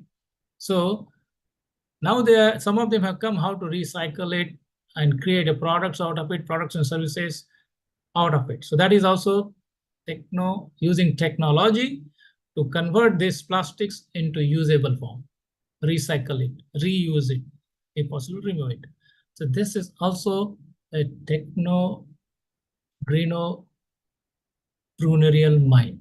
Okay, we want to solve this problem. Okay, once we understand that, oh, they are facing this problem, take it and solve this one and create products and services. And most importantly, obviously, all of us know that nowadays our food is heavily contaminated by pesticides and other things. Okay, and we need even for transportation and processing and energy. But nutritious food is one of the most important part for us. During pandemic, we knew it, how important food component is. And suddenly you have found that the supply chain system has been disrupted. Some countries ban export of their products, especially food products. And another thing happened because of the wars. Wars between Russia and Ukraine for last 2 years. Our grain supply has been affected. Inflation, so it has affected our base. Now, what can we do? So, trying to solve the local basic problems, which has been discussed. I think local basic problems should be the priority of the entrepreneurs. Okay? And we can use technology. It means how to provide clean air. I can tell you, those who can provide clean air, there will be people who will be going there to take the clean air. Otherwise, there could be a oxygen bottle, we may be carrying it. The people will pay. Once you know you are traveling in a traffic and it's going to affect you, people will be willing to pay. So only thing is now entrepreneurs have to bring in that product or service. Not easy. So clean air, clean water is required, no doubt about it. And most importantly, nutritious food. All of us want that one. To remain healthy, to fight the pandemic, to fight the diseases, to fight any germs. We need a healthy, nutritious food. We can do it at the campus, we can do it in the offices, we can do it in any premises. That is what is needed. Now, this is the base. I'm talking basics, back to the basics. If you are able to solve this one, that is what you identified, the techno-greeno-preneurial mindset. I see these are things needs to be solved first. I know all of us are talking about must be AI can be used here. I'm not disputing. Okay, you can use technology, higher level technology, IoTs if needed. So what we need to become a techno-greeno-preneurial mindset, a clean self-governance. Each one of us. Obviously, when children are there, then the family heads have to take care of it. Clean self-governance. Yes, I have mentioned here, food, we need a nutritious food, water, prana oxygen. If you can get it, you're lucky. In your places without using the devices, fantastic. Otherwise, we may have to use technology to get those devices in our homes and in offices, in institutions and factories, as well as organizations. So energy has a pivotal role. Mention what is energy? Air, water, food. Basics of energy. They give us energy. When we get this one in clean and good form and nutritious one, we feel energized. Once we feel energized, then we are ready to solve the problems. So energy has a pivotal role. And if you're not able to do it, then get ready to design even a sophisticated, mask, the mask. Okay? And we looked at it, if your lungs are problem, solutions can be found. Obviously, I'm not disputing we had to go to doctors and get treated. That is another part. I'm talking about the techno-greeno-preneurial mindset where we want to solve the problem. Another part we are mentioning is those whose blood sugar level is very high. Blood sugar level is very high. जिनके खून में चीनी बहुत ज़्यादा है. Okay? Another problem, and this is a global problem and can be solved locally also. Okay, there you go.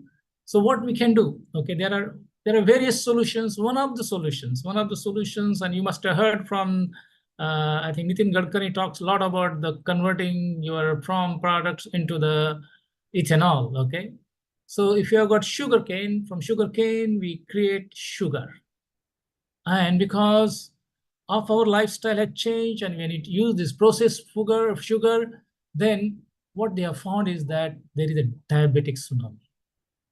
Globally, there are almost 500 million people are affected. Okay? And some of the Asian countries have become now become capital of diabetics. even younger people. Earlier, it was supposed to be the disease of the affluents and rich and maybe old people. Now it has gone to up to the juveniles also. Okay? Now, question arises: yes, should we continue this destructive path, or convert that into biogas or ethanol or biodiesel, and then through the process, okay, burial process as a fuel to the hybrid vehicle or ethanol or biodiesel based vehicle? Choice is entirely ours. So on your one side, destructive cars. On right side, sustainable jackass. Okay, in chat box you can put BH or Z, which is your choice. Okay, which is your choice? You put it. Okay, so you just put it. Whatever is your choice. BH for bhakas. Don't want it. Destructive or D. Z for jackass. Okay. Choice is yours. Okay, entirely choice. Simple one. Left turn, right turn. Okay. So take a right turn for the right way to, okay, decide your mindset. So this is one part, okay. Now, if you want to solve that one, otherwise, okay, there's another third problem. I'm just going to put 3 problems, okay. I know in a short period, I can't take so many problems and discuss about it. Third problem, whose heart doesn't want to work? Okay. जिनका दिल कामचोर है, कमजोर तो है लेकिन कामचोर भी है. We know it, okay. कामचोर means okay. Whose heart doesn't want to work? This is another, okay, issue, problem all over we face. Not only that, because of the situation also. Economy is down, inflation is high, companies are firing, not hiring, they are firing. Now, if they are firing and then you still want to keep on finding job after job and you're not getting it, then not only you are getting upset, sometimes even going into frustrations and depression. Instead of that, let us see how we can solve the problem. Okay? Obviously, is a waste, we call waste energy. A lot of time is there, waste energy. We waste a lot, okay, waste lots. What can be done? Okay, again, I'm going to give you very simple, not very complicated entrepreneurial solutions. Yes. 2 parts. On your left, we have got huge quantity of waste generated, okay? Singapore is not behind, okay? And more affluent we become, we just eat little bit and throw most of the part. And the bins are getting filled very fast. They are dumping it, okay, dumping it somewhere or burning it. So choice, do you want to burn and dump waste? Destructive way. Open. You burn waste in the open. That is, you create again pollution, and the pollution is a toxic one, and then definitely another problem. Okay, the burn here like this one. And leave it here like this, and then which attracts those, okay, other animals, which can even cause other diseases. Oh, think about innovative technologies. Some of them are available, some of them need to be modified, some of them need to be improved, some of them to be given new touch. Example, which is well-proven technology, is how to convert this bio-waste into a heat. And from heat, electricity. They call combined heat and power generation. Not only that, we are talking about tri-generation also. Okay? So this is, and even they are talking about bio-waste to energy, even hydrogen. All this is possible. At present, it is not easy. Had it been easy, you would have seen it. If it's not easy, and therefore there is a scope, and you can use technology to convert this into. So again, we are going towards green economic future, clean and green economic future. So choice is very simple. Everybody, put in chat box on the left-hand side. Destructive, whatever we are doing it. On the right-hand side, sustainable, jackass or bhakas. That's it. You decide buy or die, left or right turn, you take it. And then accordingly, your solution. So that is how you start deciding your mindset. Very simple way, okay? So they are talking about development. No, we are not against development. But question arises, what type of development we should aspire to? On the other hand, on the right, now this time right-hand side, the destructive, we pollute rivers, we pollute lakes, we pollute our roads, we pollute our surrounding, we pollute using industry. Destructive. On the left-hand side, can we transform this into clean, green, sustainable type of development? So Vikas, yes, I'm Vikas hona chahiye. Kaisa Vikas? Development is needed. We are not against development. There are always a tussle between economist and environmentalist. Okay, economists say doesn't matter, you pollute whatever, but must generate some jobs, must generate dollar value, rupees, must get profit. But people are affected, ecology is affected, nature is affected. On the other side, environmentalists say, yes, we want to change. And both of them keep on fighting. We the people, the students of management, we the people from management and engineering and technology and background is that we can say, hey guys, both of you keep on fighting, but can we find something common? How we can convert this destructive into sustainable one? It is doable. We need a help of technologies. This is about transferring from using technology, transferring your mindset as a green mindset, and also applying entrepreneurial approach. Because if you give it to the government, they are not solid. We know it. They have made it worse only. Governments can only make it worse. They are difficult to solve the problem. They are busy getting votes and getting into power. Those politicians, tough time for them. They just want to get it done. And because their term is only 5 years or 4 years, they only think short term. And therefore, we need to, and all of us might have seen, they say, what is sustainable development? Sustainable development can be defined according to United Nations as a development that meets the needs of the present without compromising the ability of the future generations to meet their own needs. Now, this is what we are saying, needs, 2 times needs of the present and to meet the needs, ability of the future generation to meet their own needs, which was more than 15, 20 years back. United Nations has mentioned about it. And we have got sustainable development goals. They are working on it, but still we are not solved problem. They are still behind. Okay, most of the goals are not happening much. Okay. With your permission, Chairperson, I want to play a video. Sure. It will just take 2 or 3 minutes. Are you able to hear? Yes.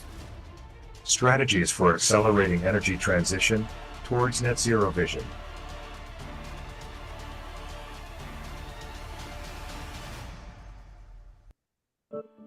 The unprecedented pandemic, climate crisis, and global conflicts have adversely affected energy transition goals set at the Paris and Glasgow Accords.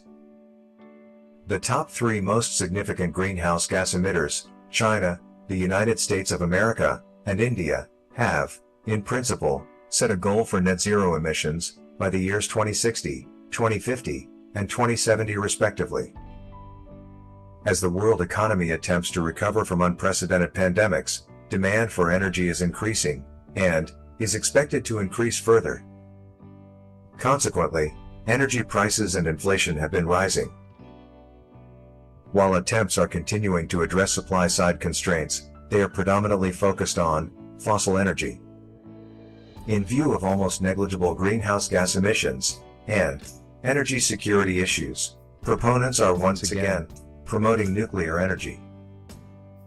On the other hand, efforts for the substantial deployment of clean energy resources, including green hydrogen, to address the energy supply, have been made. They are constrained by low reliability, storage, higher cost, and transfer of technology.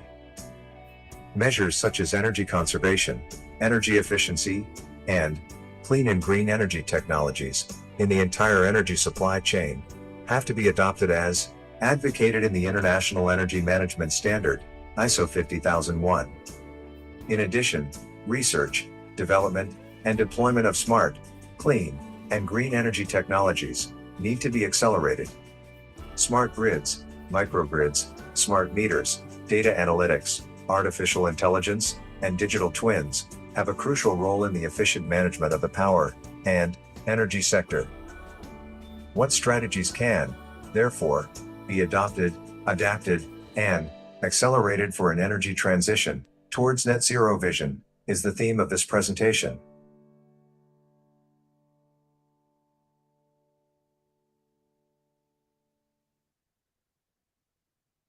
So here I would like to appreciate my collaborator, Engineer Ajay Venappu, who we together prepared this video. So now question arises, we have got sustainable development goal definition for last 15-20 years. How we can make it into net zero, okay? That is one of the most challenging part, net zero, okay? So this was the current definition which has been used for last 15-20 years. We deliberated on this and our team has come up with, yes, we want to satisfy the 17 sustainable development goals. So what we can do is just add 2 words, because net zero is emissions minus absorptions equal to net zero. Zero has come from India, shunya from India. And zero is very powerful one. Okay, if you multiply by 0, you can make hero to 0. And if you divide somebody by 0, then we make 0 to 0, infinity. Anything you divide by 0 becomes infinity. So 0 has got very powerful power. Okay, we said that, okay, that is one that is coming from India. India is going to give a solution for this one. And another thing we must have heard about it. Okay, earlier they say sustainable development can be defined as a development that meets the needs of the present. We said just add 2 words. Needs, yes, plus, but not greed. Today, we are facing the major problem because of the greedy nature of the people, we the politicians, we the business people, we the everyone. We want dil mange more, bahut chahiye rehta, okay? Kitna bhi mila to kami hai. It is still whatever you give them, this is still less. If you become lakhopati, you become millionaire, you want to be multi-millionaire. If you become multi-millionaire, you want to be billionaire. Once you become billionaire, you want the world's largest, okay, richest person. It is never ending, okay? We know it. It has been stated in all of our scriptures. This is not going to end it if you continue that path. So what even Mahatma Gandhi has also said it. World has got all resources to meet the needs of the people, not the greed of the people. Okay? So if we continue on the path of the greed, then we are going to face what we are facing. Not only that, things will be even more dangerous in next few years and down the few decades. Because 1.5, when it becomes 2 degrees, when it becomes 2.5 degrees, wow, you will be feeling that heat. When you feel that heat, you will take action, okay? At 5 degree rise in temperature of the earth, I don't know which air conditioner will work. Very challenging one, okay? And it will kind of huge electricity and energy it will consume, which may not be available. So what they're saying is, yes, sustainable development can be defined as a development that meets the needs of the present, not greed, without compromising the ability of future generation to meet their own needs, not greed. Whatever is needed should be okay, but not greed, okay? As I mentioned, they are busy playing video games more and more, and they get addicted to it and consuming more electricity. Okay, whatever modes. That is the one we are saying it. So I had a privilege to be at the COP28 in Dubai to chair one of the conference, and there they pledged, top leaders pledged, doubling energy efficiency, tripling renewables, transiting away from fossil fuels. And if you just take this one, I think take this one, you have got techno green, because you need technology, you need a green mindset, you need an entrepreneurial mindset to solve this one, because using the conventional way or the bureaucratic way, the Babu way is not going to solve it. This is what exactly we did. In Dubai, we discussed and we provided a solution: fintech, sustainability, and net zero. This is the mindset we are about. Yes, I had a privilege of being one of the speakers there, as well as the co-chairing this one with the experts in this field. And I'm happy to announce that this year, 2024 December, first week of December, last week of November, we are going to have the same symposium again, second round of the symposium there again. So just to conclude, awesome. Net zero pollution, net zero waste, net zero energy at its best. Okay? Net zero pollution, net zero waste, net zero energy at its best. Make them part of everyday routine. Not only for one day, not only one day, Earth Day, another day, this day, Father's Day, Mother's Day, not like that, okay? Make them part of everyday routine. Keep our surroundings clean and green. That is how, once that happens, our mindset will be there. Then we'll be able to solve the problems we are facing it. We'll be happy to feel about it. Okay? This is what the vision we are promoting.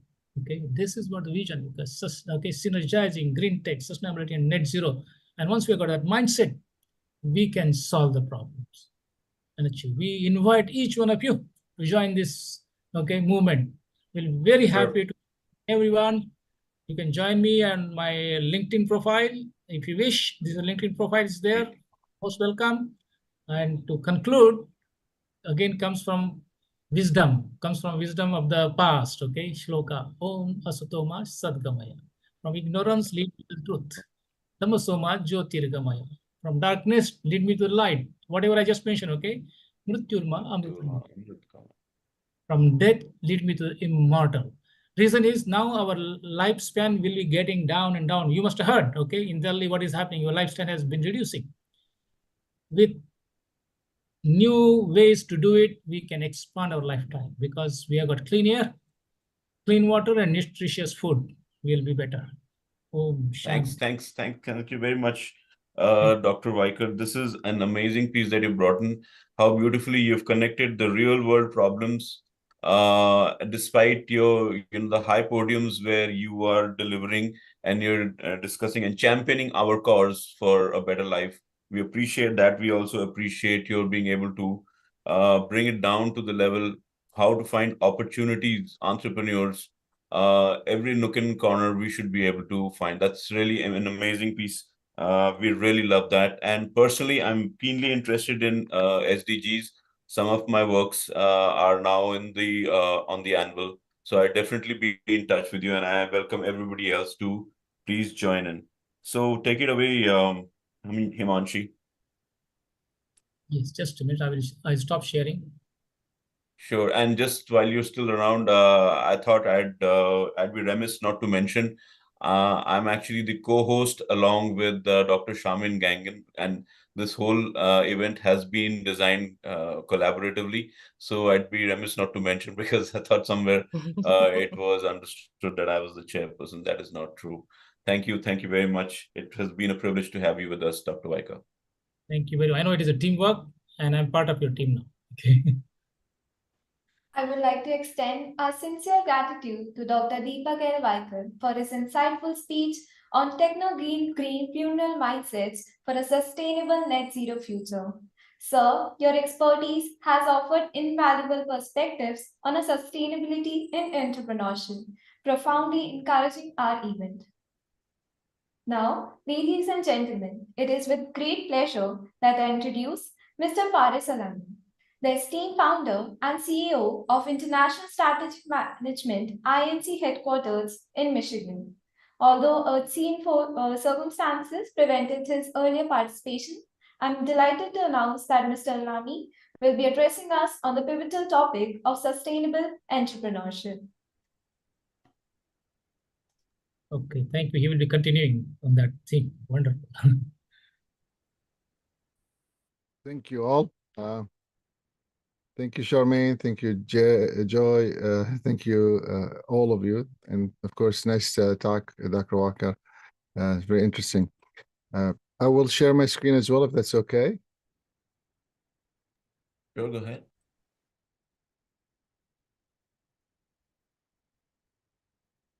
You can see it? Yes, we can. Great. So I'm hoping to get some interaction with this, but I'll jump right in. I'm talking today about entrepreneurship, and you could, of course, apply this in sustainable energy or anywhere else you want to. One of the things I usually like to talk about is in entrepreneurship is just to always have discussions in this conversation. So I'm going to ask you in the chat, just because of time restriction, to make sure that if you don't mind, just tell me where you're calling from. University, a city, a country, whatever you choose to, home, office. It'll be interesting to see where all of you are joining from, just in the chat. And I'll continue the conversation. I'll just keep an eye on the chat. So where are you calling from? Which university or which city, which country? Very cool. All right, I got one already. Thank you. And just so we know what we're talking about here, I'm gonna briefly describe a little bit about entrepreneurship, the mindset of it, the business planning part of it, the types of entrepreneurship, and what action steps can you take to start or grow a business on your own.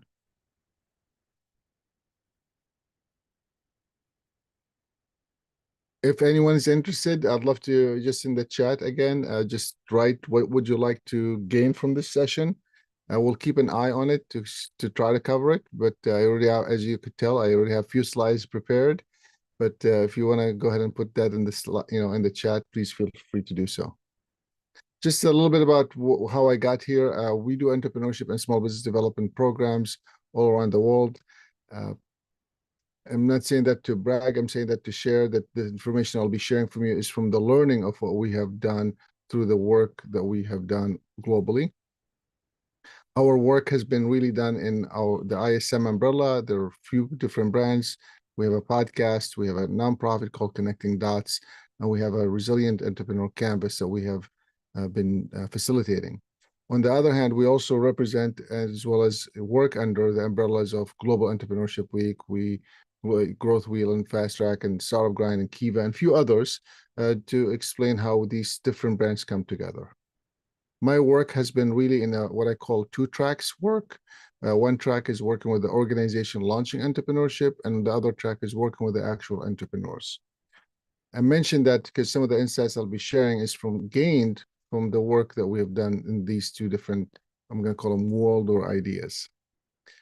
Our work has been supported in different ways and different means through these different organizations that usually partner with us in the work that we are doing. Been lucky to be on a global stage for the last 20-some years, and I'm hoping that the insights we'll share about entrepreneurship today will give you insights of what you could do to foster entrepreneurship for yourself. Our work has gotten some local and global coverage, so you might have seen it or heard of some of the ideas or some of the things that we were discussing today. I personally, Palestinian, originally from, and I came to the U.S. Via Kuwait during the first Gulf War in 1990, initially in Arizona and today in Michigan. So understanding entrepreneurship is somewhat confusing because what I've learned through my journey is that many times people confuse the word entrepreneur with small business or large business, and sometimes they're not sure what it is. I'd love to hear from you just what you think of an entrepreneur in the chat. What do you think an entrepreneur is? Sometimes people think it's a small business. Sometimes they think it's a large business, just happen to be small. Sometimes they don't I don't even know what an entrepreneur is. To understand the entrepreneur, I'm hoping today I'm going to give you a different perspective than what you might have traditionally have seen or heard.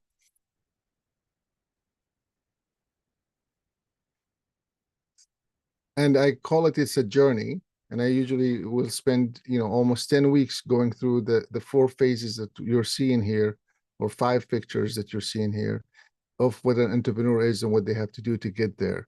And without going through too much details, it's a discovery that allows you to foster an idea that could be solving a problem, to what you heard earlier, or could be addressing not necessarily a problem that they're solving, but it could be an opportunity that they're creating to move something forward. And then it takes a little bit of nurturing and loving before you start seeing it becoming what I call a business that could continue to grow.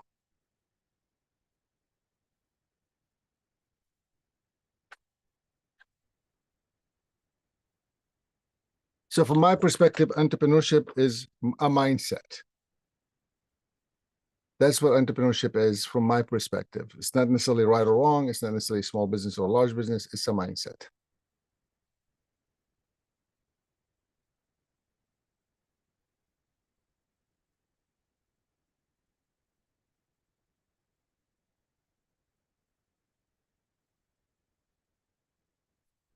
Excuse me.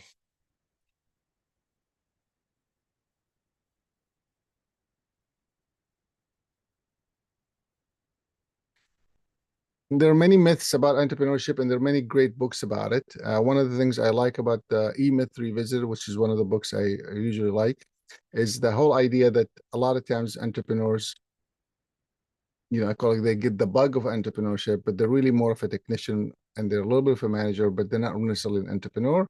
And this is why you see a lot of times, a CPA or an accountant or a lawyer or someone who's really good at one skill or 2 or 3 launching a business, and many times continue to stay in a small scale because they're really doing the work, but they're not able to to start a business. There are lots of people who attempt to help entrepreneurs, and in my experience, sometimes, unfortunately, giving them the wrong advice, sometimes giving them the right advice. But entrepreneurship is not a small business. It's not a large business. It's a mindset. So understanding that could potentially help people understand how to support it, because you always get people who are ready to give you advice, even if though you don't need it or shouldn't be getting it. And the reason I say that, because people confuse entrepreneurship with businesses, and there are lots of different stages of businesses. And going through the journey as an entrepreneur, you may be going through these different, I'm going to call them phases of entrepreneurship, right? From an idea to startup to maybe a growing or maybe a mature level.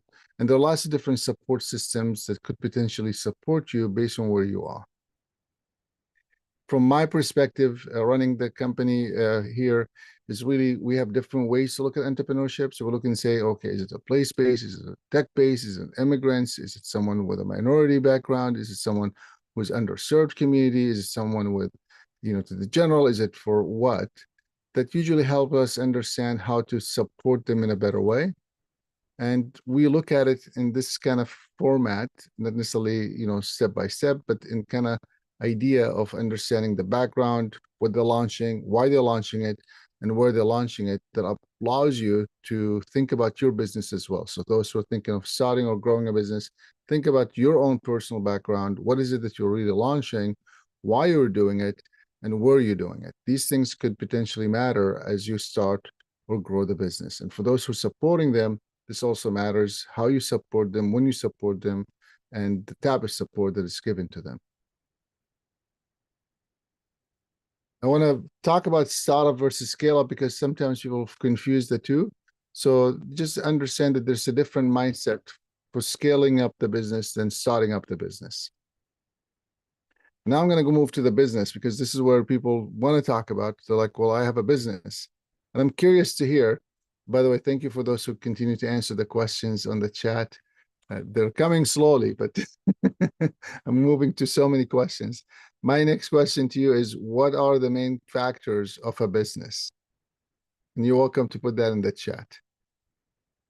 What are some of the main factors for business? I'm assuming we have some business people here, but maybe not. I'm not sure.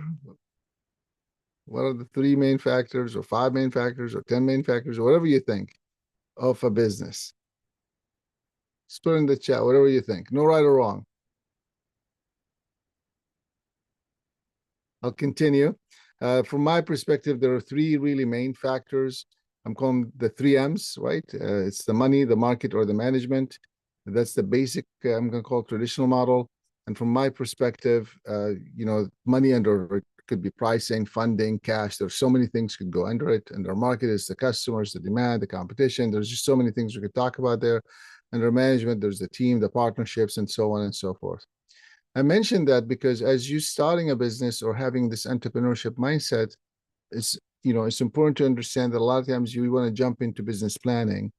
And I always tell people, you don't need to have a business plan to start a business, but you do need to have a plan to do well. Now, when I say a plan versus a business plan, the only big difference is a business plan has a formula. There are certain structures that allows them to ask questions. There are certain, as you can see here, 12-ish ideas that potentially need to be at a minimum in your business plan. Versus a plan, you could potentially say, my plan is to sell to XYZ. I'm going to make it, this way, this much money on each sale, and so on and so forth. Could be on a napkin, but you want to have a plan. Now, of course, if you're going for formal funding, then most likely they're going to want to see a plan. There are lots of tools out there. There's a business model canvas that we facilitate a business planning training. This is another training that we also do, business model canvas. We also have another one called Resilient Entrepreneur. There's so many tools out there to really help you plan your business.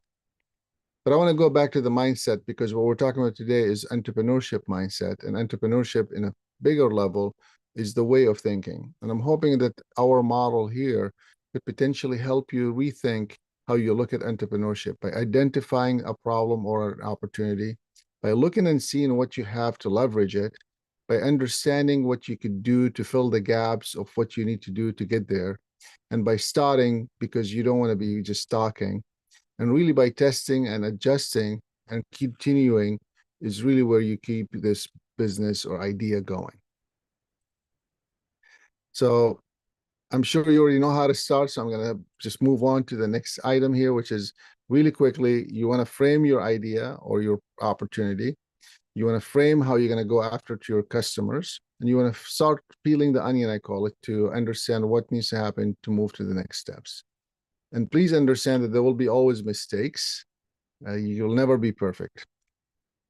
Whenever I talk in a global setting, I always want to mention your startup or your entrepreneurship journey is not a research paper, meaning that you can't just continue to research, is there a problem or is there a demand or is there a, no, at one point you have to start taking action. So I'm going to say it's action driven. It's leveraging some of the resources that you may have or need, embracing making those mistakes, and really being ready to continue working on your idea as well as your business. I'm not going to read these slides because you could read them. I'm just going through some of the concepts here. So from my perspective today, based on what we discussed, what 3 actions can you take to start or grow a business? I'm going to leave a few minutes for questions for those who are interested in asking questions, and that's pretty much it.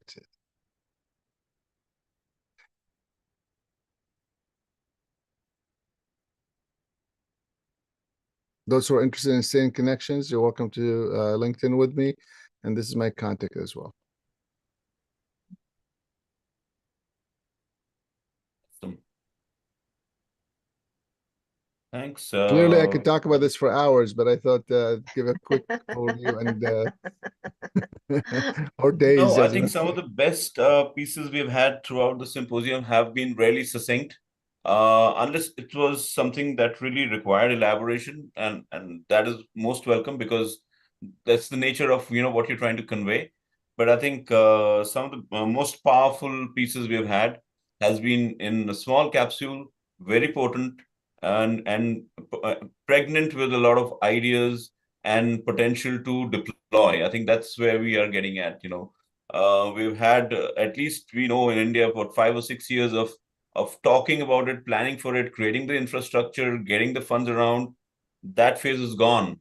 This is action time, and I think capsuled presentations like yours, Faris, are the need of the hour for those who were looking at the practicing end.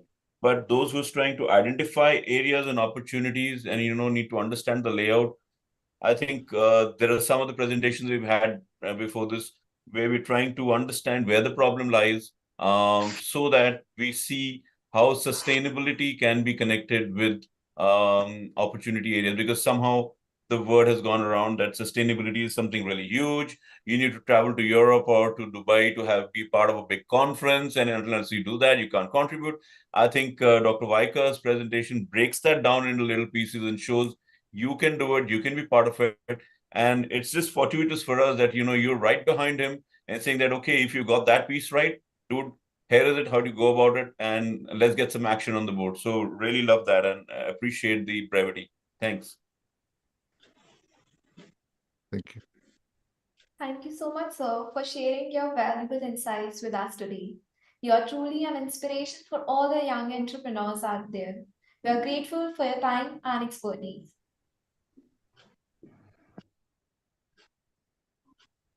Now, continuing with our exploration, we are privileged to have Ms. Marco, international speaker, co-author, SDGs ambassador, representing Georgia.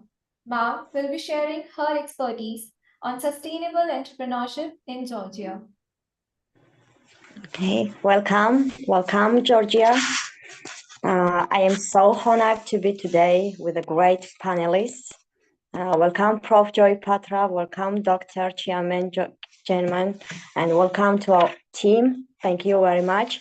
My speech today will be informative about my stunningly beautiful country, Georgia. I want to know all countries members, why is it good, Georgia, and why is it important for entrepreneurs, my country. I tried this speech is interesting and hearty. Thanks for listening. What is sustainable entrepreneurship? And we all know that sustainable entrepreneurship is opportunity-oriented and aims at generating new products, service, production processes, techniques, and organizational modes which substantially reduce social and environmental impacts and which increase the quality of life. And what is the national development strategy of Georgia, of my country? The development strategy of Georgia Vision 2030 is a national multi-sectoral strategy. Its main objective is to ensure a sustainable and inclusive economic growth. And why is entrepreneurship and sustainability important for my country and for the world? Better quality of life by reducing waste and pollution, promoting conservation and improving energy efficiency. Sustainable entrepreneurship can lead to a higher quality of life for people around the world. And I want to talk about what is the SDG index of Georgia. The United Nations places Georgia in 28th place among 166 countries for sustainable development goals in its Sustainable Development Report 2023, and the SDG index score of Georgia is 71st and 9%, and regional average goal is 70 and 9%, says this recently reports. And I want to speak about, is Georgia a good country to start a business? Georgia is a great destination for investors and companies from all around the world, with stable economic development, liberal and free market-oriented economic policy, low tax rates, significantly simplified administrative procedures, low level of corruption and bureaucracy, significantly decreased number of licenses, and so on. And why an entrepreneur might want to start a business in Georgia? Georgia is known for business-friendly regulations and taxes. Mostly, business owners said regulations and small business taxes in the peach state are reasonable. And why Georgia is the best for business? Georgia's partnership approach to economic development, along with its pro-business environment, world-renowned logistics, and highly rated workforce are just a few of the reasons why Georgia is the best choice for businesses looking to expand or isolate.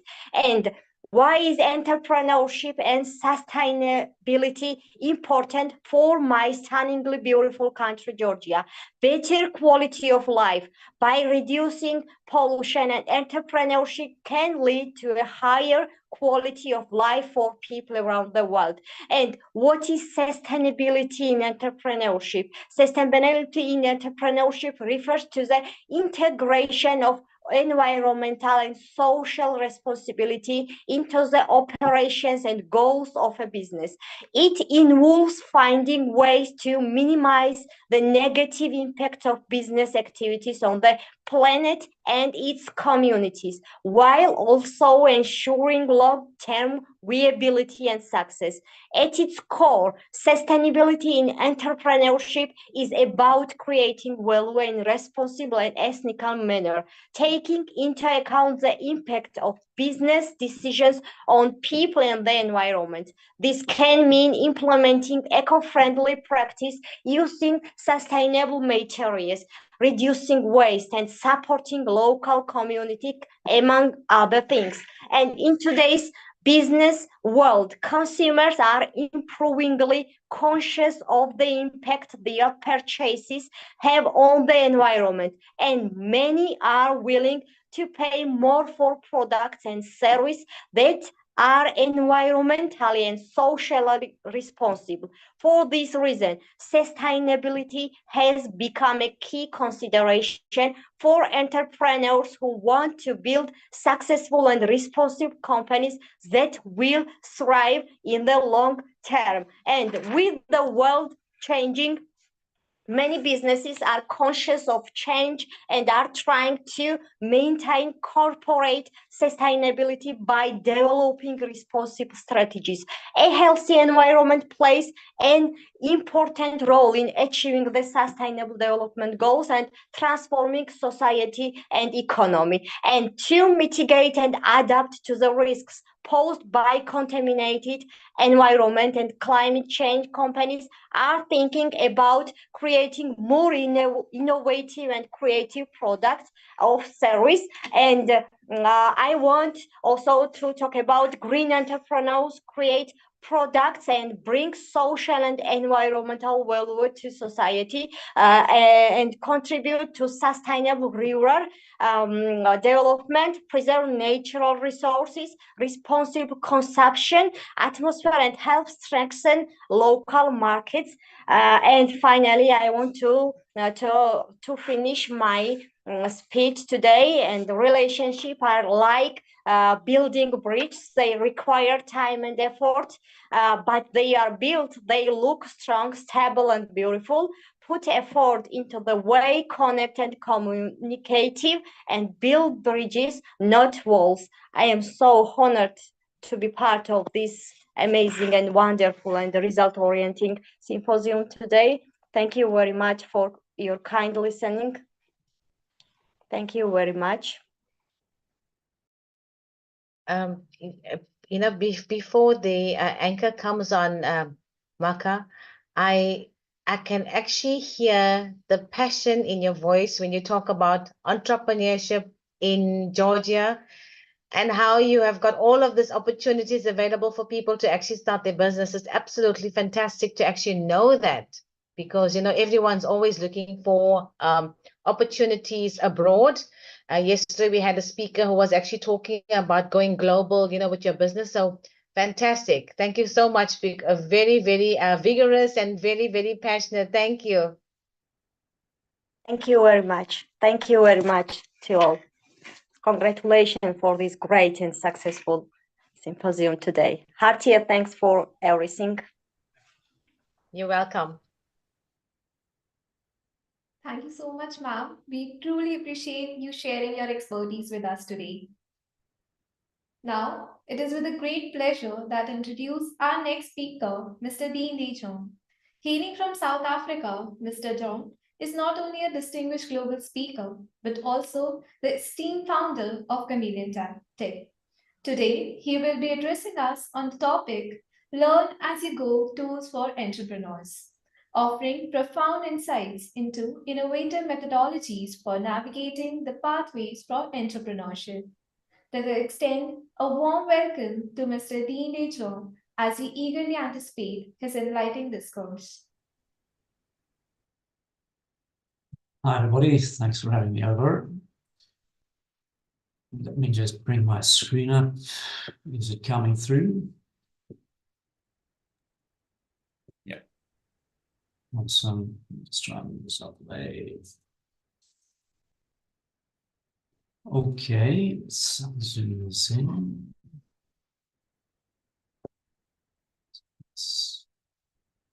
Okay, well, once again, thanks for having me. It's great to be part of this conference and symposium. I'll be talking about something which is a bit more on the practical side, you know. So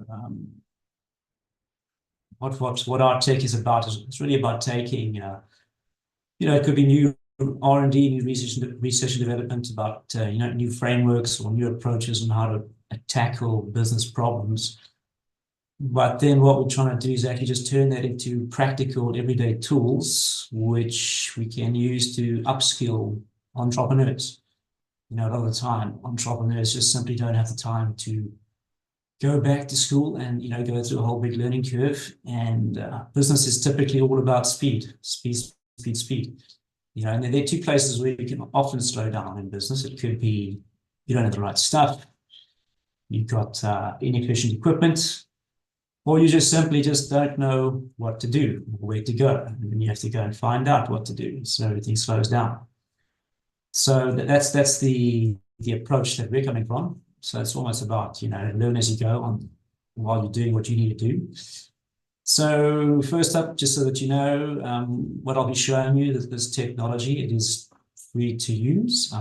We're having an insider program before our general release to market. So you're more than welcome to participate in that. I'll be more than happy to share the technology with you, and you'll actually be able to use it and apply it to your, you know, methodologies and ways of doing things, and use that to upskill your mentees, you know, entrepreneurs and students. So without further ado, look, we also, some of our associates, you're associated with the North American Association of Sales Engineers. So I think sales is a big part of entrepreneurship, which people really need to dig into. You know, often people are quite, let's say, preoccupied with admin or accounts or marketing, but at the end of the day, you've got no sales, you've got no business. So that's what we do have a focus on the sales side of things. So as I said, you know, the whole objective is just really to upskill entrepreneurs quicker so they can be more productive and just make better decisions. You know, that's really what it's about. How are we going to do this? You know, so it's really practical. You know, we're coming from the philosophy of citizen development, you know, so everyone can be a developer, everyone can build their own tools. So ultimately, you just think of a snapshot of what is possible. I'll show you a few other examples on tools, but ultimately you can take everyday templates which you're already using now and flip them into learning practical tools which can generate business insights. So these could be spreadsheets, they could be templates in Microsoft Word, it could even be something like a framework sitting in a PowerPoint deck. You know, I think everyone's very familiar with the Microsoft Office environment, and that's the ecosystem which we've developed. As I alluded to earlier on, you know, the emphasis is to get results, you know, so for us, three key themes are driving sales, optimizing operations, and of course, containing costs. You know, as an entrepreneur, you're always wearing lots of different hats, you know, so no entrepreneur is going to be an expert in all of these fields. And especially if you're a solopreneur, you know, you've got to juggle all these balls. So ultimately what we want to do is we want to equip people with tools which gives them the knowledge which they need to know right there and then as they're busy doing the job. They don't necessarily need to know everything, but if you apply the Pareto principle, 80-20, and they get a meaningful result, and that's good enough, you can always go further down the rabbit hole. you know, to the audience, I mean, the use which you could get out of this, as I said before, you can use it to provide coaching. Inside the tools themselves, you can provide a form of micro coaching, which is almost prompts, which you could then link onto other training content and other material of yours. And it's also useful. You can provide in situ feedback, and of course generate some great insights, you know, with business intelligence. So to talk more practically, the actual things which you can give to people, it could be something as simple as a framework. You know, here's a framework to, for example, here this might be a framework on how to go about doing a negotiation. You know, you don't have to go to negotiation school quickly, but if you just got a, you know, start a mega negotiation,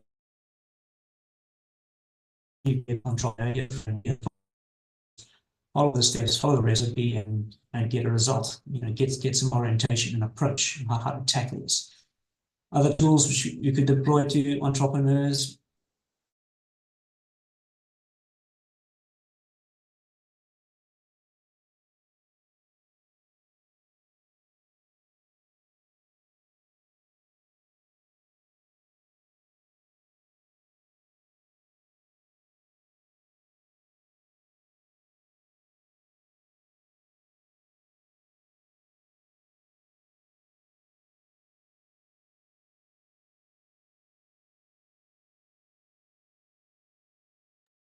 Is there a technical, guys? Did we lose him? Network issue, sir, he'll be rejoining. Okay, good. Let's just wait out.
Everyone, I think I lost you there for a sec.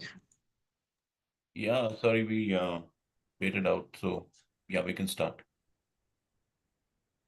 Should we resume? Okay.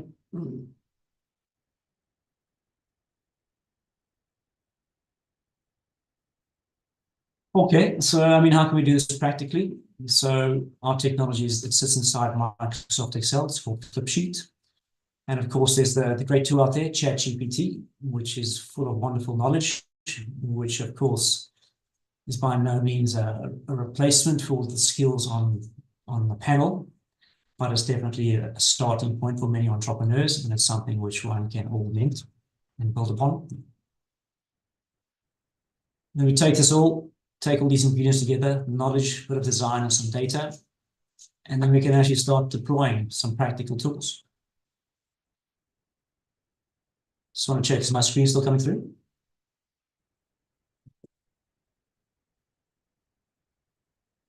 Yes, we can see it. Yes. Okay, awesome, great.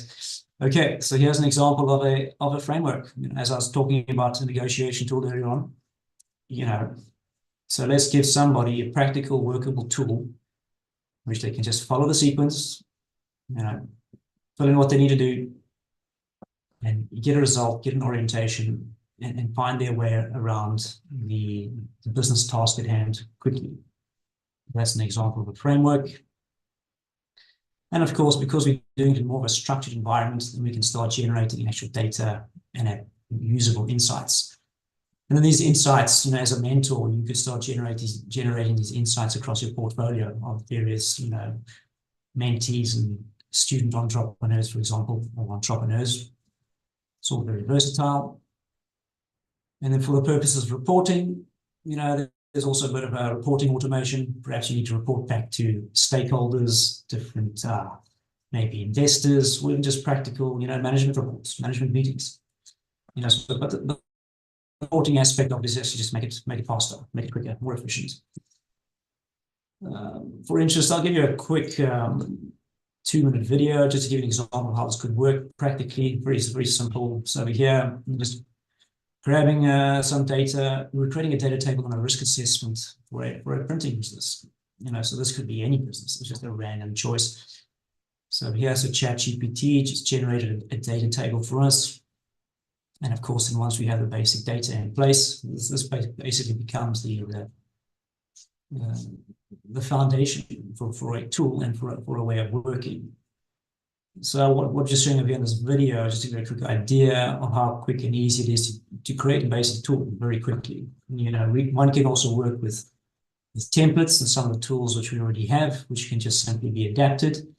But the message I'm getting across is that, if you have some reasonable skills around Microsoft Office, you could actually start building your own applications, your own solutions, your own tools, and then pass those on to your mentees and your entrepreneurs to just make them better at business. So that's very quick. So ultimately, I'm just doing a bit of data prep, and then we'll just generate a form. We won't go too much into this.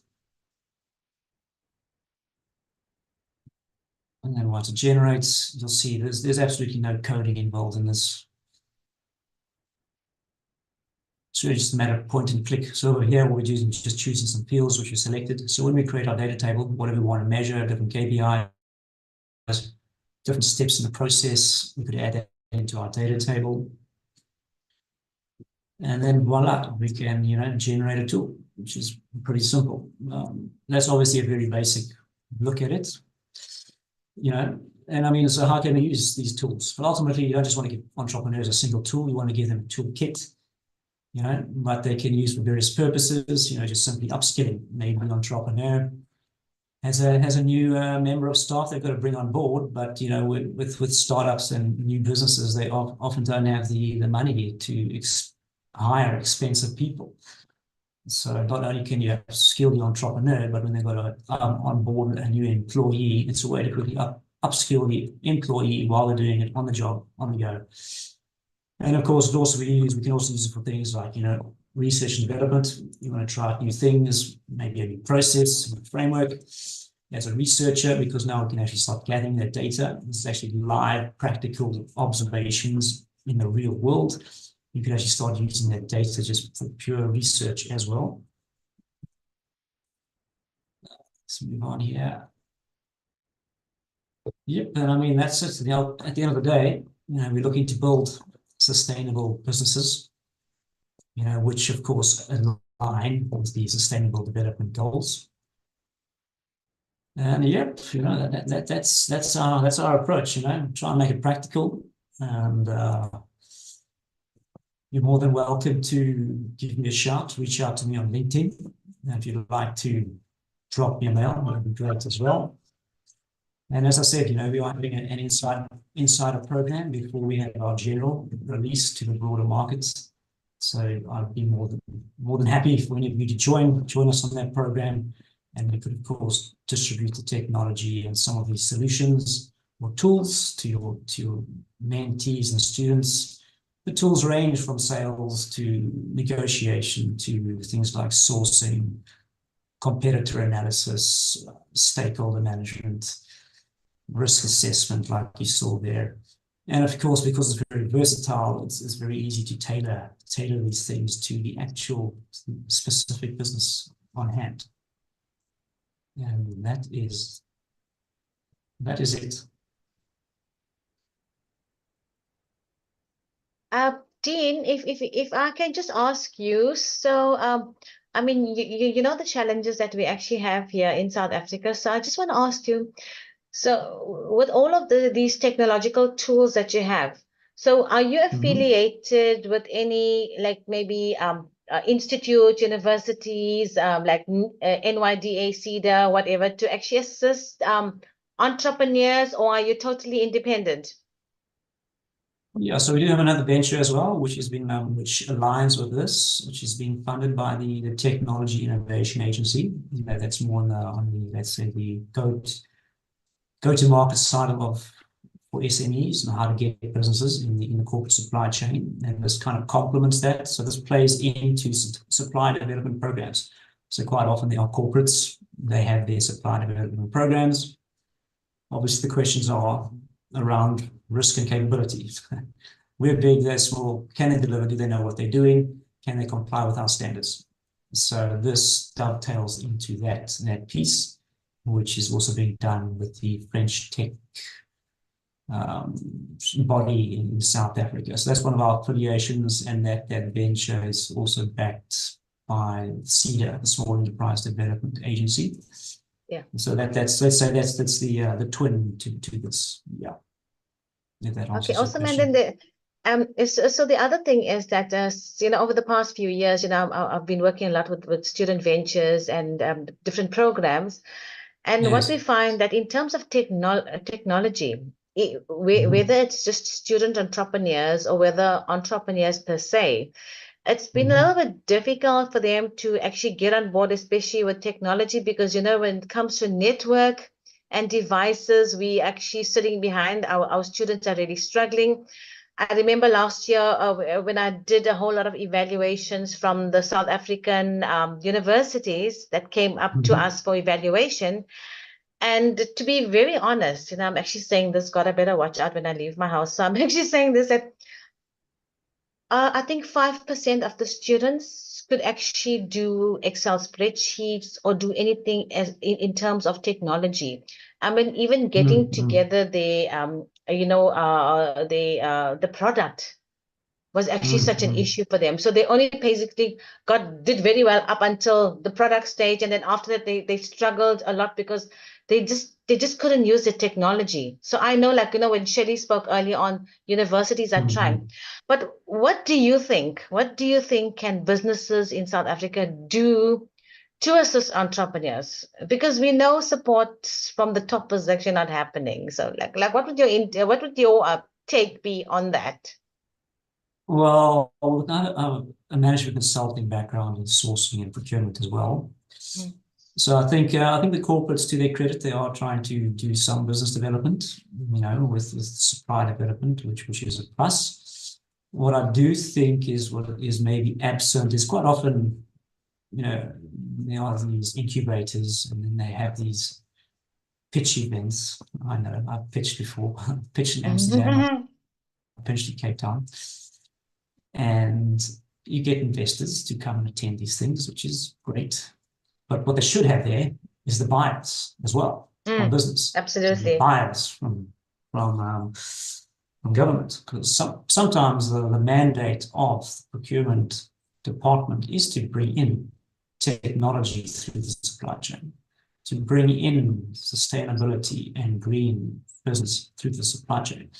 So for me, I would say, tell the purchasing managers and category managers, we'll invite them to all the incubators and get them there, because they're the people, they're the customers at the end of the day.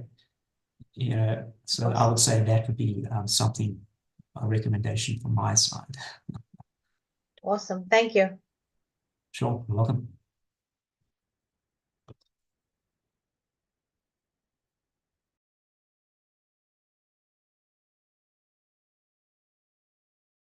We're just waiting up for the team to get connected.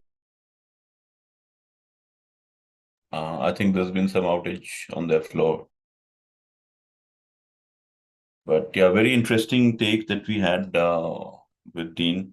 I think these are some of the pieces which we get overlooked, but like I was mentioning earlier, they can really add value, because entrepreneurs or startups start in small teams and don't have the affordability for more expensive tools. So the basic things they need to get out of the way is getting organized, being able to templatize their process flows, keeping track of finances, and I think some form of CRM perhaps to keep track of any negotiations, discussions, customer lists, supplier lists, and so on and so forth. So together, Flipsheet seems to be very interesting. I've just been introduced to it, so I'm definitely going to explore that.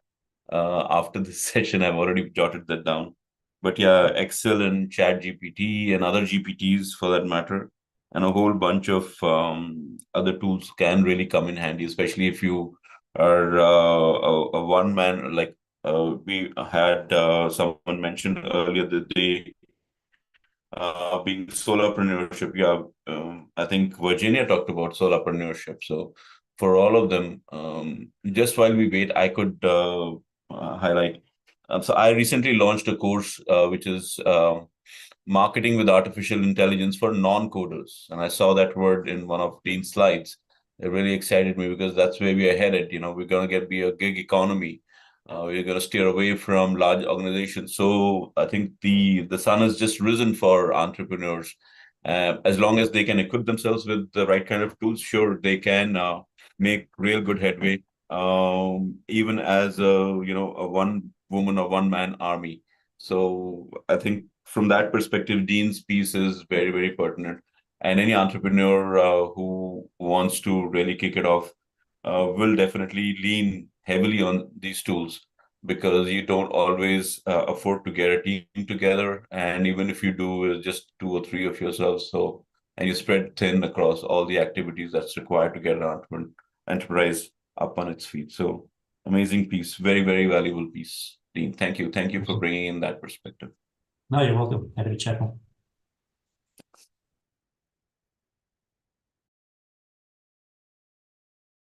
So apologies for this. We're just waiting up for Rocky and team to join in. Just give us a minute.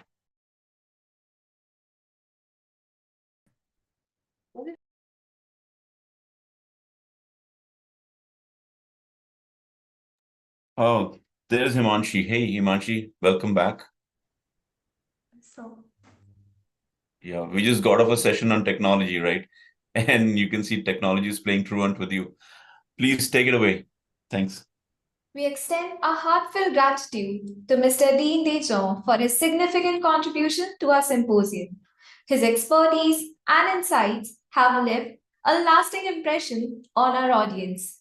We sincerely appreciate your participation, sir, and the valuable knowledge that you have shared. Thank you for enhancing our event with your presence and expertise. Now, it is with a great pleasure that I introduce Dr. Vinod Gimri from Nepal, a distinguished global speaker and assistant professor at the Faculty of Management, Tirupam University. Dr. Gimri will be addressing us on the topic of employability skills in the 21st century university students.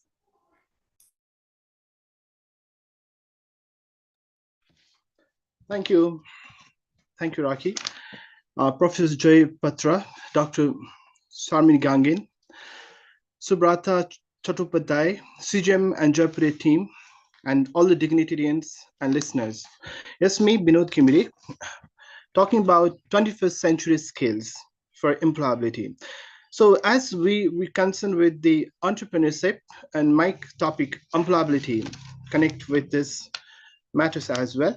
So it's a big issue in South Asian perspective. So as we know that youth unemployment is the most critical, not only in South Asian level, but it's a critical issue at global level. So it represents the underutilization of scarce and precious resources that would be important for nations' socio-economic development. So my study deals with identifying the main factors responsible for youth employability.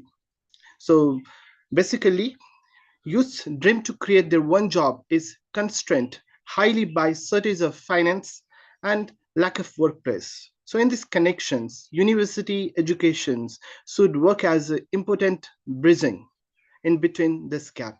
With this said, I just want to share my slides.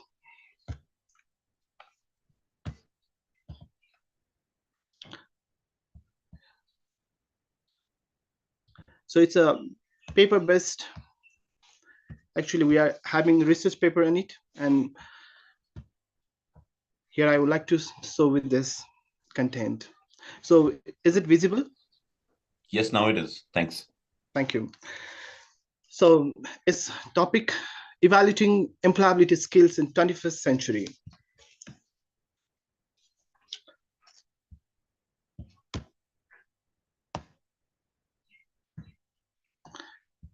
So 20%, as we see, 1% in 5 is between the ages of 15 and 24.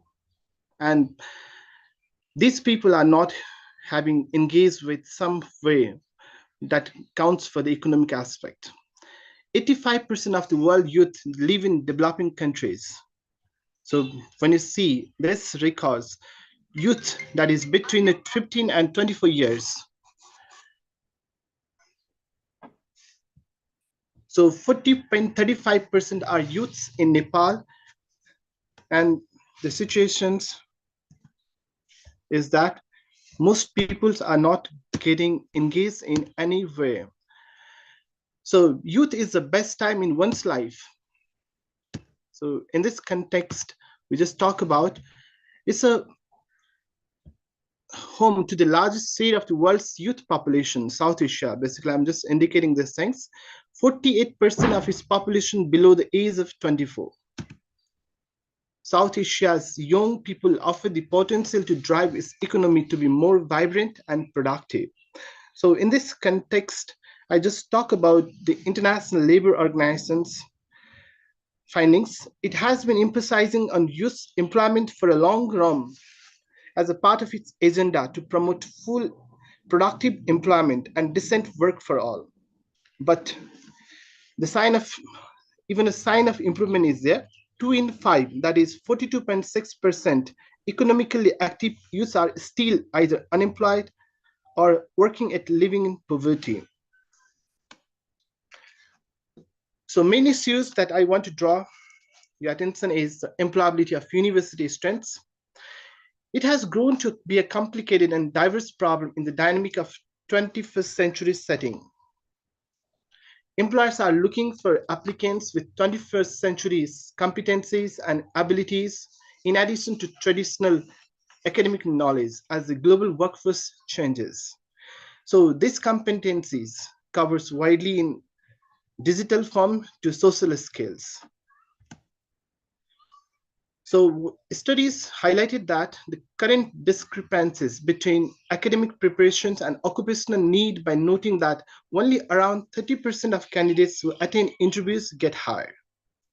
So in these situations, employability is an emerging challenge. So it is a crucial factor for college students, representing the skills required for success in various job market. The convergence of e-learning and e-commerce is highlighted by different studies. In this context, assessing 21st century employability in university students by comprehensively analyzing their competencies and abilities and examining the effect of core, contextual, digital, and social skills on students' employability is a concern of this research study. So the government of Nepal emphasizes the critical link between economic progress, education, and highly skilled force. The existing education system in Nepal, but not is going to convert education into real career opportunities, despite the Ministry of Education's best effort and constitutional responsibilities.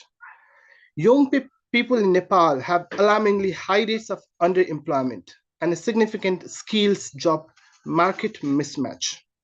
One of the data I just said from South Asian perspective, South Asia's youth labor force, where 1 lakh people join the workforce daily.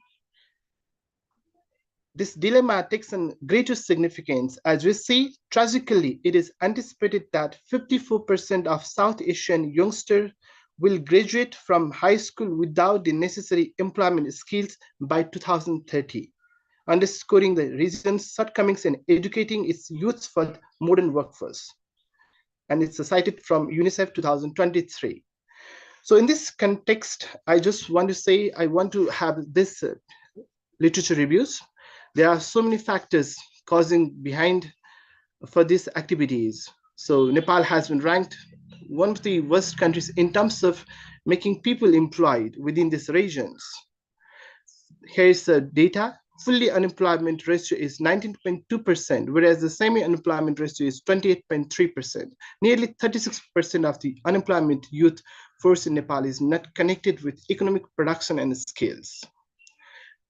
So with this, we have more findings regarding World Bank, Mustaqo, ILDES, IMF, and so many. So the reason people are oriented towards foreign employment. More than 1,500 workers go every day abroad, just going with the legal or illegal routes. And that is how, just say that there should be somehow school to work transition mechanism, so that people are connected with some kind of employment generated activities. They learn while doing their study at the same time.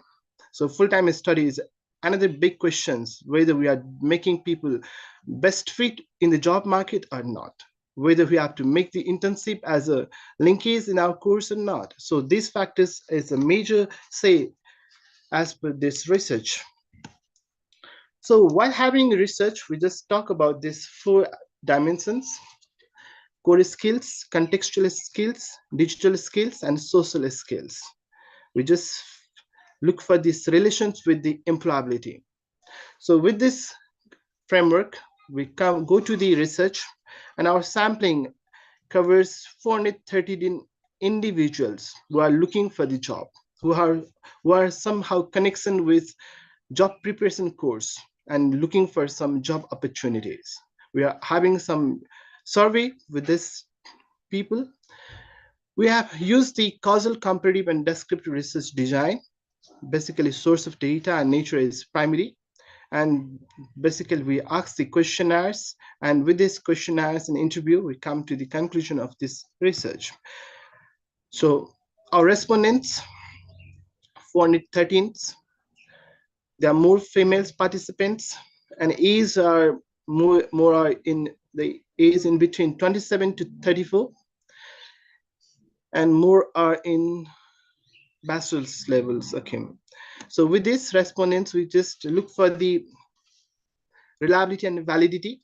So with this, we just come to know that all the variables, Cronbach's alpha is more than 0.6. So it shows that this surpass threshold values recommended by the scholars. And here is STMT. It's for the discriminant validity. It shows that all the correlations among construct are less than 0.90. It's showing discriminant validity. So big questions about reliability and validity. We go through this course, and the results, final results, that we found that our model that we just checked with the framework is quite valuable. That shows that R-star has the values of 0.668. It shows that the predictors that can explain about 66.8% of the variance in students' employability. And further, we have got Darwin-Watson test as well. So it's also significant as a minimal degree of autocorrelations. So thereby enhancing the reliability of this model.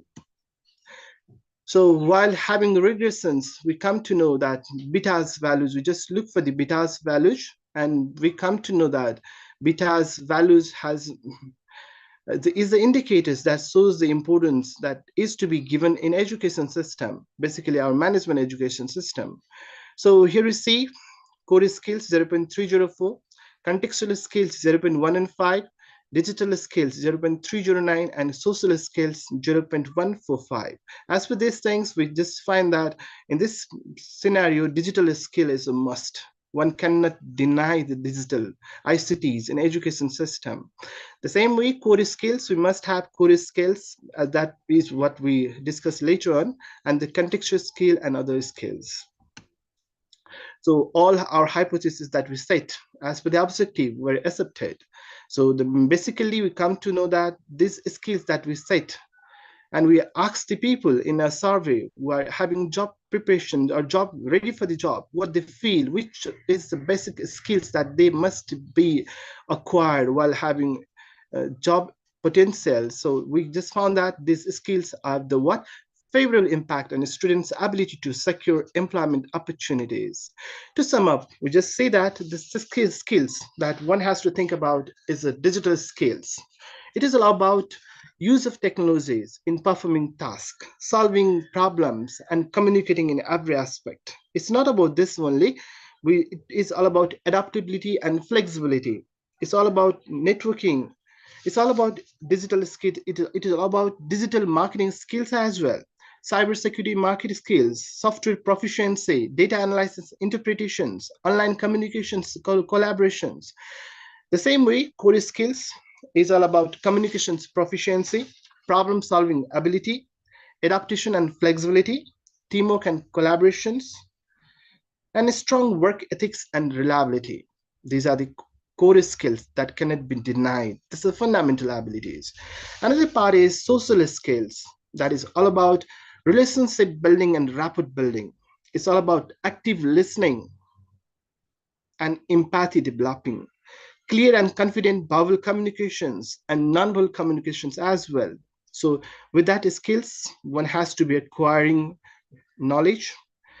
And the same way, contextual skills, that is all about industry awareness and trend analysis, legal and regulatory expertise, change management and adaptability, organizational cultural understanding, and professional knowledge and expertise. So all these skills are the must in education system. Just getting in knowledge, just listening is all about the informations. When one has to go through the experience, then it is the best knowledge that life takes.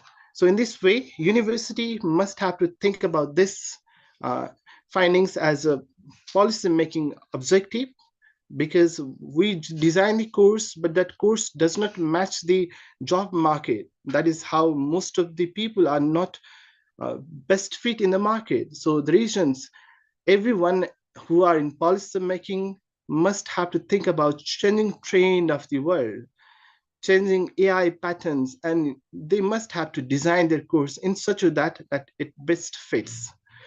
So with this say, I just say that in 21st century, you must have to adapt with these skills and be a best in educating this knowledge to the people looking for the knowledge. Thank you.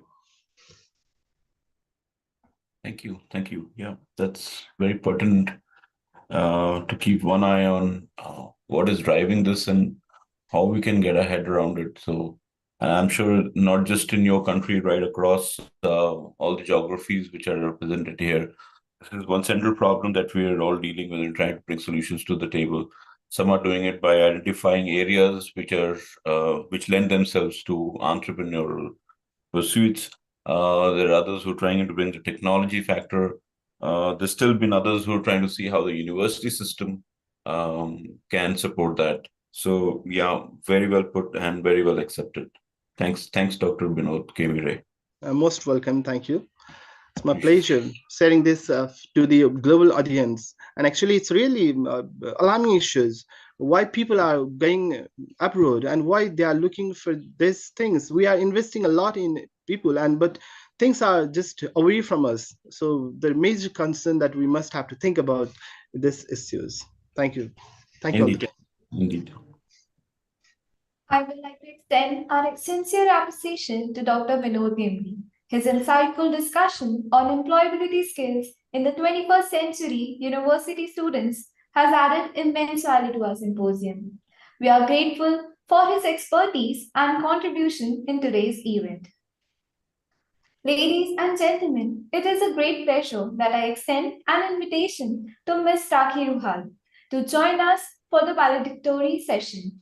Ms. Ruhal, with her wealth of experience and insights, will play an instrumental role in concluding this enlightening gathering on a high note. Please join me in extending a warm welcome to Ms. Ruhal as we prepare to reflect on the highlights of our symposium. Thank you, Manchi. So, ladies and gentlemen, here we come to the end of the sessions, the valedictory session. And we will follow it in the manner that we'll have Professor Patra sharing the symposium imperatives with us. And then we'll have Dr. Shamin, who would give the vote of thanks. And then finally, we will be presenting the certificates of appreciation. Over to you, Professor Patra. Thanks, Rakhi. Before I move into this piece, I would like to put on record my appreciation for all the hard work that's gone in with Rakhi and her team. So thank you very much, Rakhi, for all the hard work that's gone in. And when I say Rakhi, I also mean to thank Himanshi, Pranjal, Namrata, and I'm missing some names, probably Ujjwal and Harshit and Tushar and Reet. I'm sorry, I'm reading off my board. But yeah, and Shamin has been orchestrating all this through the past several weeks, putting it together. Not an easy task, but I think it's the motivation and the fire in the belly that really saw us through. And the way Shamin really charges them up and gets them going, I think that's commendable. That's something that I really need to learn from you, Shamin. This is awesome, and I'm really pleased with the kind of turnout we have had right across the world, the kind of numbers who were logging in throughout the day. Unfortunately, it's a Friday afternoon, so students have to go for their mentorship sessions. But even otherwise, meeting colleagues in the corridors who are stopping me and sending me messages. So without much ado, getting into this symposium imperatives, I really don't know where to begin. So I try to break it down into 4 pieces, and I'm going to refer to my notes. I'm sorry, I'm not a very good student.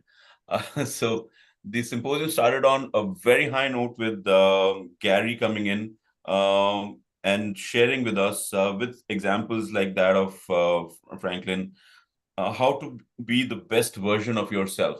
I think that's something that all entrepreneurs are going to fall back on every now and then.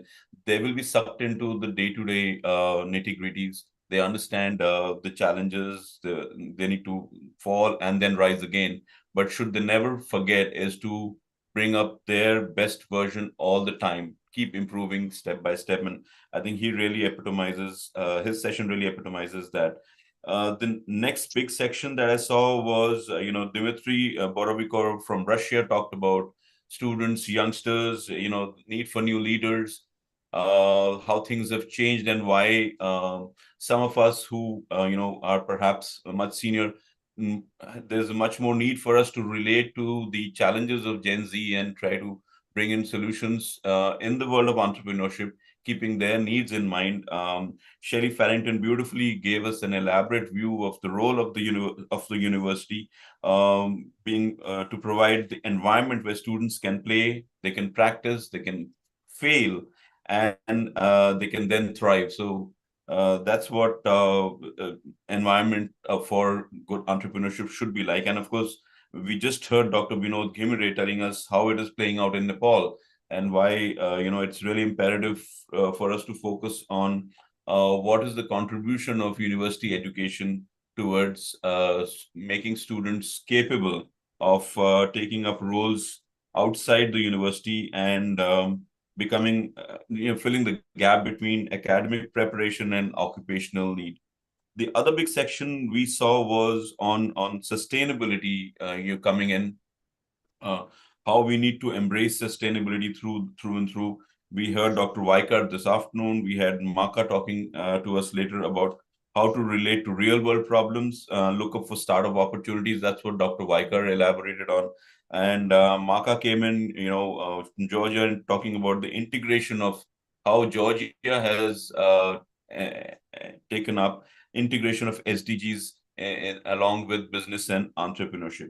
And the other fourth big piece, so I don't want to be remiss in missing out on Dr. Subroto Chattopadhyay's contribution with the cages model, again on how to design compensation and commensurate for founders' risk and effort. And he showed a beautiful study, with that model to, how to make campus startups more successful. And the fourth big piece has been more about technology. We had Arijit talking earlier yesterday about how personal data, protecting personal data is becoming more and more important. And entrepreneurs, they are going to embrace this from much closer quarters. And they got to make sure that, they don't miss out on this piece, which is critically important. And then we also had Dean talk to us about several tools that entrepreneurs can benefit from, how they can bring it together and run a lean shop initially, because cost imperatives are very, very critical in the world of entrepreneurship and startups. So I think his piece is a cornerstone for all entrepreneurs who are listening up, so that they can get going. And raising funds, etc., are always definitely on the top of the mind. But this is something that comes to their rescue, and they can get a lot of office automation done without really burning a hole in their pocket. So four broad areas that we covered, but I would definitely want to add Tim Dunn's piece of going global with partnerships. We talked about how to, and so did Daniel talk about GermanX, how international collaborations can expand that network and not limit ourselves to thinking about the market as being in the geographical boundary or the political boundaries that we operate in. And then Benedict Schujalin talking about the importance of the mentoring system, very, very critical point, the role it is playing, and that can be a make it or break it decision between a great idea and being out there and making market. So an amazing 2 days. I could go on, honestly, but in the interest of time, I must give up the mic. But thanks once again, Shamin, for putting this thing together. It's been an amazing 2 days, and I would go forward and share with you some of the feedback that I've been receiving through the day. Great job done, and wonderful experience. 2 wonderful days together. Thanks. Over to you, Raki. Thank you, sir. Now I would like to invite Dr. Shamin for giving the formal vote of thanks. Ma'am. Thank you so much. When I was working on the vote of thanks, I was actually thinking about the entrepreneurial journey. And you know how you do the idea, the calculations, the stakeholder engagement, the competition, the sales, the marketing, the prototype. So initially, when I set out to do the idea, so the idea was essentially the Global Entrepreneurship Catalyst Symposium. The idea is actually to get global collaboration so that we can work together on basically sustaining entrepreneurship education throughout the globe, whether it's developing or developed countries. Then when I started doing some calculations, I started putting together, okay, so how much do I need? Who do I need to go and get the money to actually fund this? And that is actually where all the sponsors actually came in. So we had 22 sponsors, and I am so grateful for the sponsors because they came in to actually get this off.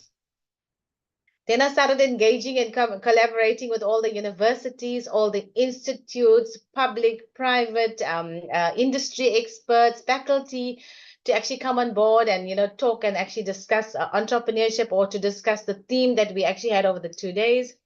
And then, of course, we started launching. So Raki and I in the background, we started working on all the marketing materials to actually launch this year. And then, of course, we had our prototypes ready, which we actually sent off to the various speakers. And then, of course, once that all was done, we pitched the idea, and here we are today pitching it. We are on the pitch deck. Right. So that is just the entrepreneurial journey for the Global Entrepreneurship Catalyst Symposium. So we all know that when you have a global event, it takes a lot of work, a lot of energy, because you need to connect with speakers globally. There's constant collaboration, and the amazing thing, which can be both a challenge and an opportunity, is that because speakers come from so far across the global sphere, we've got to be so adaptive, and so we've got to be what is the word? We've got to be so versatile, because they're coming from different parts of the world. Sometimes somebody will pitch up late, somebody's internet's not working. South Africa, we have constant load shedding. So there are lots of technological issues, but at least, we came together to actually do this. So the idea of CGM, the GCS, is actually to bring people together so that we ensure that we challenge, or we really grab by the horns the terrible task of actually creating employment throughout the globe. And it's so apt that the last speaker, Dr. Binod, actually spoke about employability skills of the youth, which is a global issue, developing and developed countries. Right, so putting together the symposium, lots and lots of hard work. So the first person I'd actually like to thank, this would not have happened if I was not able to communicate and partner with Dr. Joy Patra. Then I would like to thank Professor Dr. Ray from the director of Jaipuria Institute of Management. And I would love to thank the platform from Jaipuria Institute of Management, because if they had not provided the platform, we would not be able to connect and actually participate over these last 2 days. Secondly, obviously, Ash Moria says, you cannot have a product, which is a symposium, if you don't have a customer to sell it to. So the customer for the symposium are actually all the attendees and all the participants, the global speakers, the entire global sphere, the whole ecosystem. So that is actually our product that we are selling, and you guys are all the customers. So thank you very much to all the attendees and the participants across the global sphere. I know some people, I've forgotten whether it was morning or night. I'm texting people and they say, oh my God, it's 2 o'clock in the morning, and connecting with everybody. So thank you all so much for that and connecting on this global online sphere. So thank you. Also, the symposium, thank you to Jaipuria Institute of Management for actually getting the symposium to get onto Facebook and also onto YouTube. So those who couldn't actually be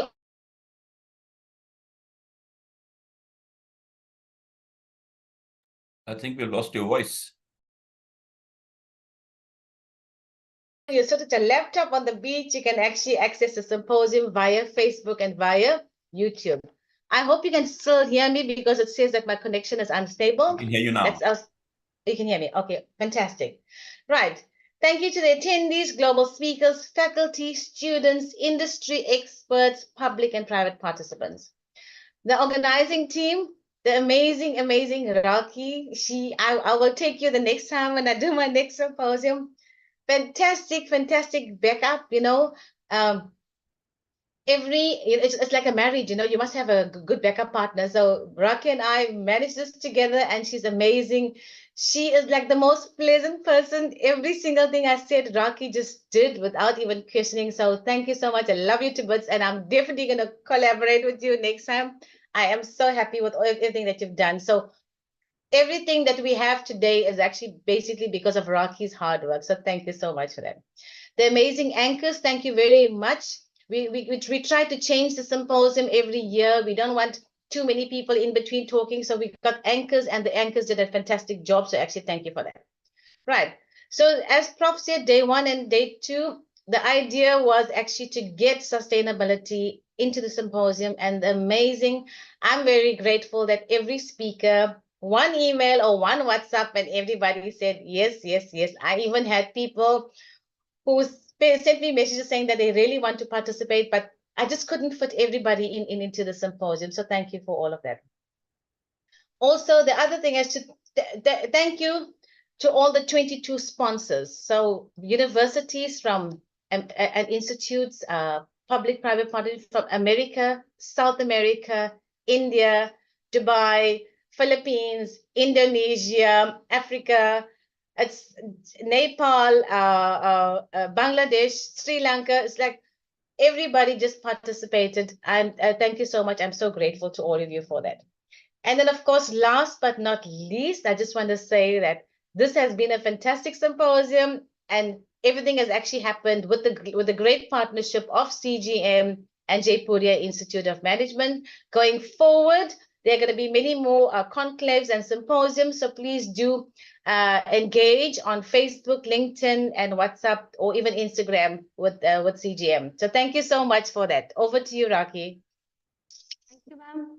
And now we will just present the certificate of appreciation to all the speakers. First of all, the first certificate, deserving certificate, is for Dr. Charmaine.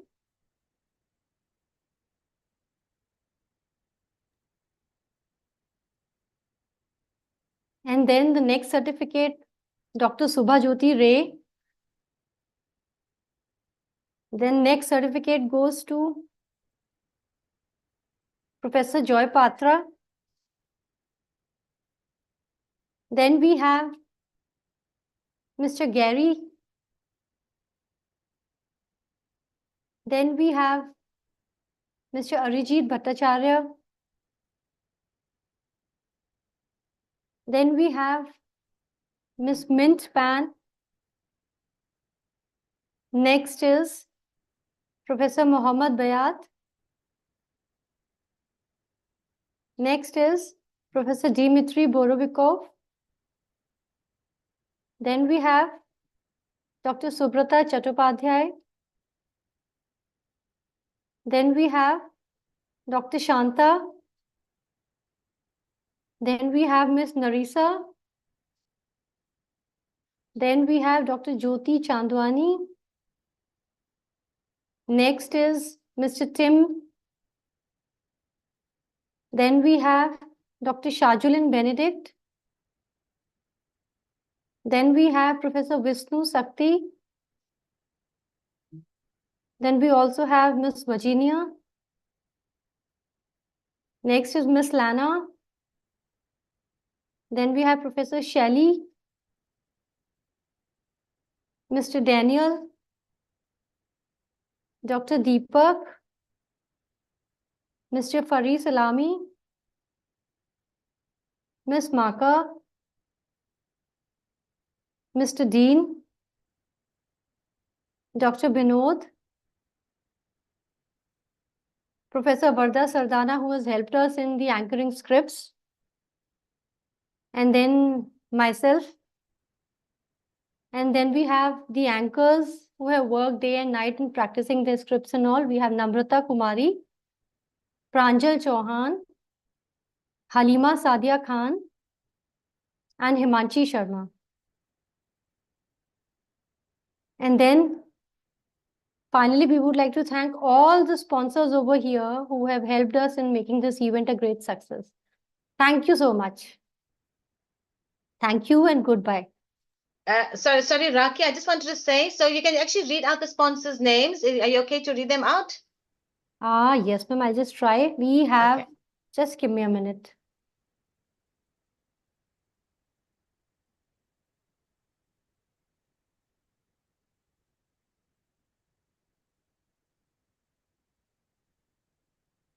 We have Piyush Groups. We have HER Harnad Television, University of Fort Hare, Nelson Mandela University. Then we have Major, and then we have Indian Institute of Information Technology, Kottayam. We have IRS, MIPT. Then we have IIU. We have DUT. Then Botho University. We also have eVillage, Virtual Infocom, Podomoro University, Great Idea, Flipsheet, Institute of Engineering and Management, Co-Innovate Ventures, Indian Institute of Information Technology again, and then German X, Connecting Innovation, U-Noodle, and WS Entrepreneurs. These are all the sponsors we have. Thank you, everybody. Over to you, ma'am. So that concludes the symposium. Thank you, everyone, for being with us, and we will see you at the next event. Thank you and goodbye. Thank you. Thanks. All the best. Bye.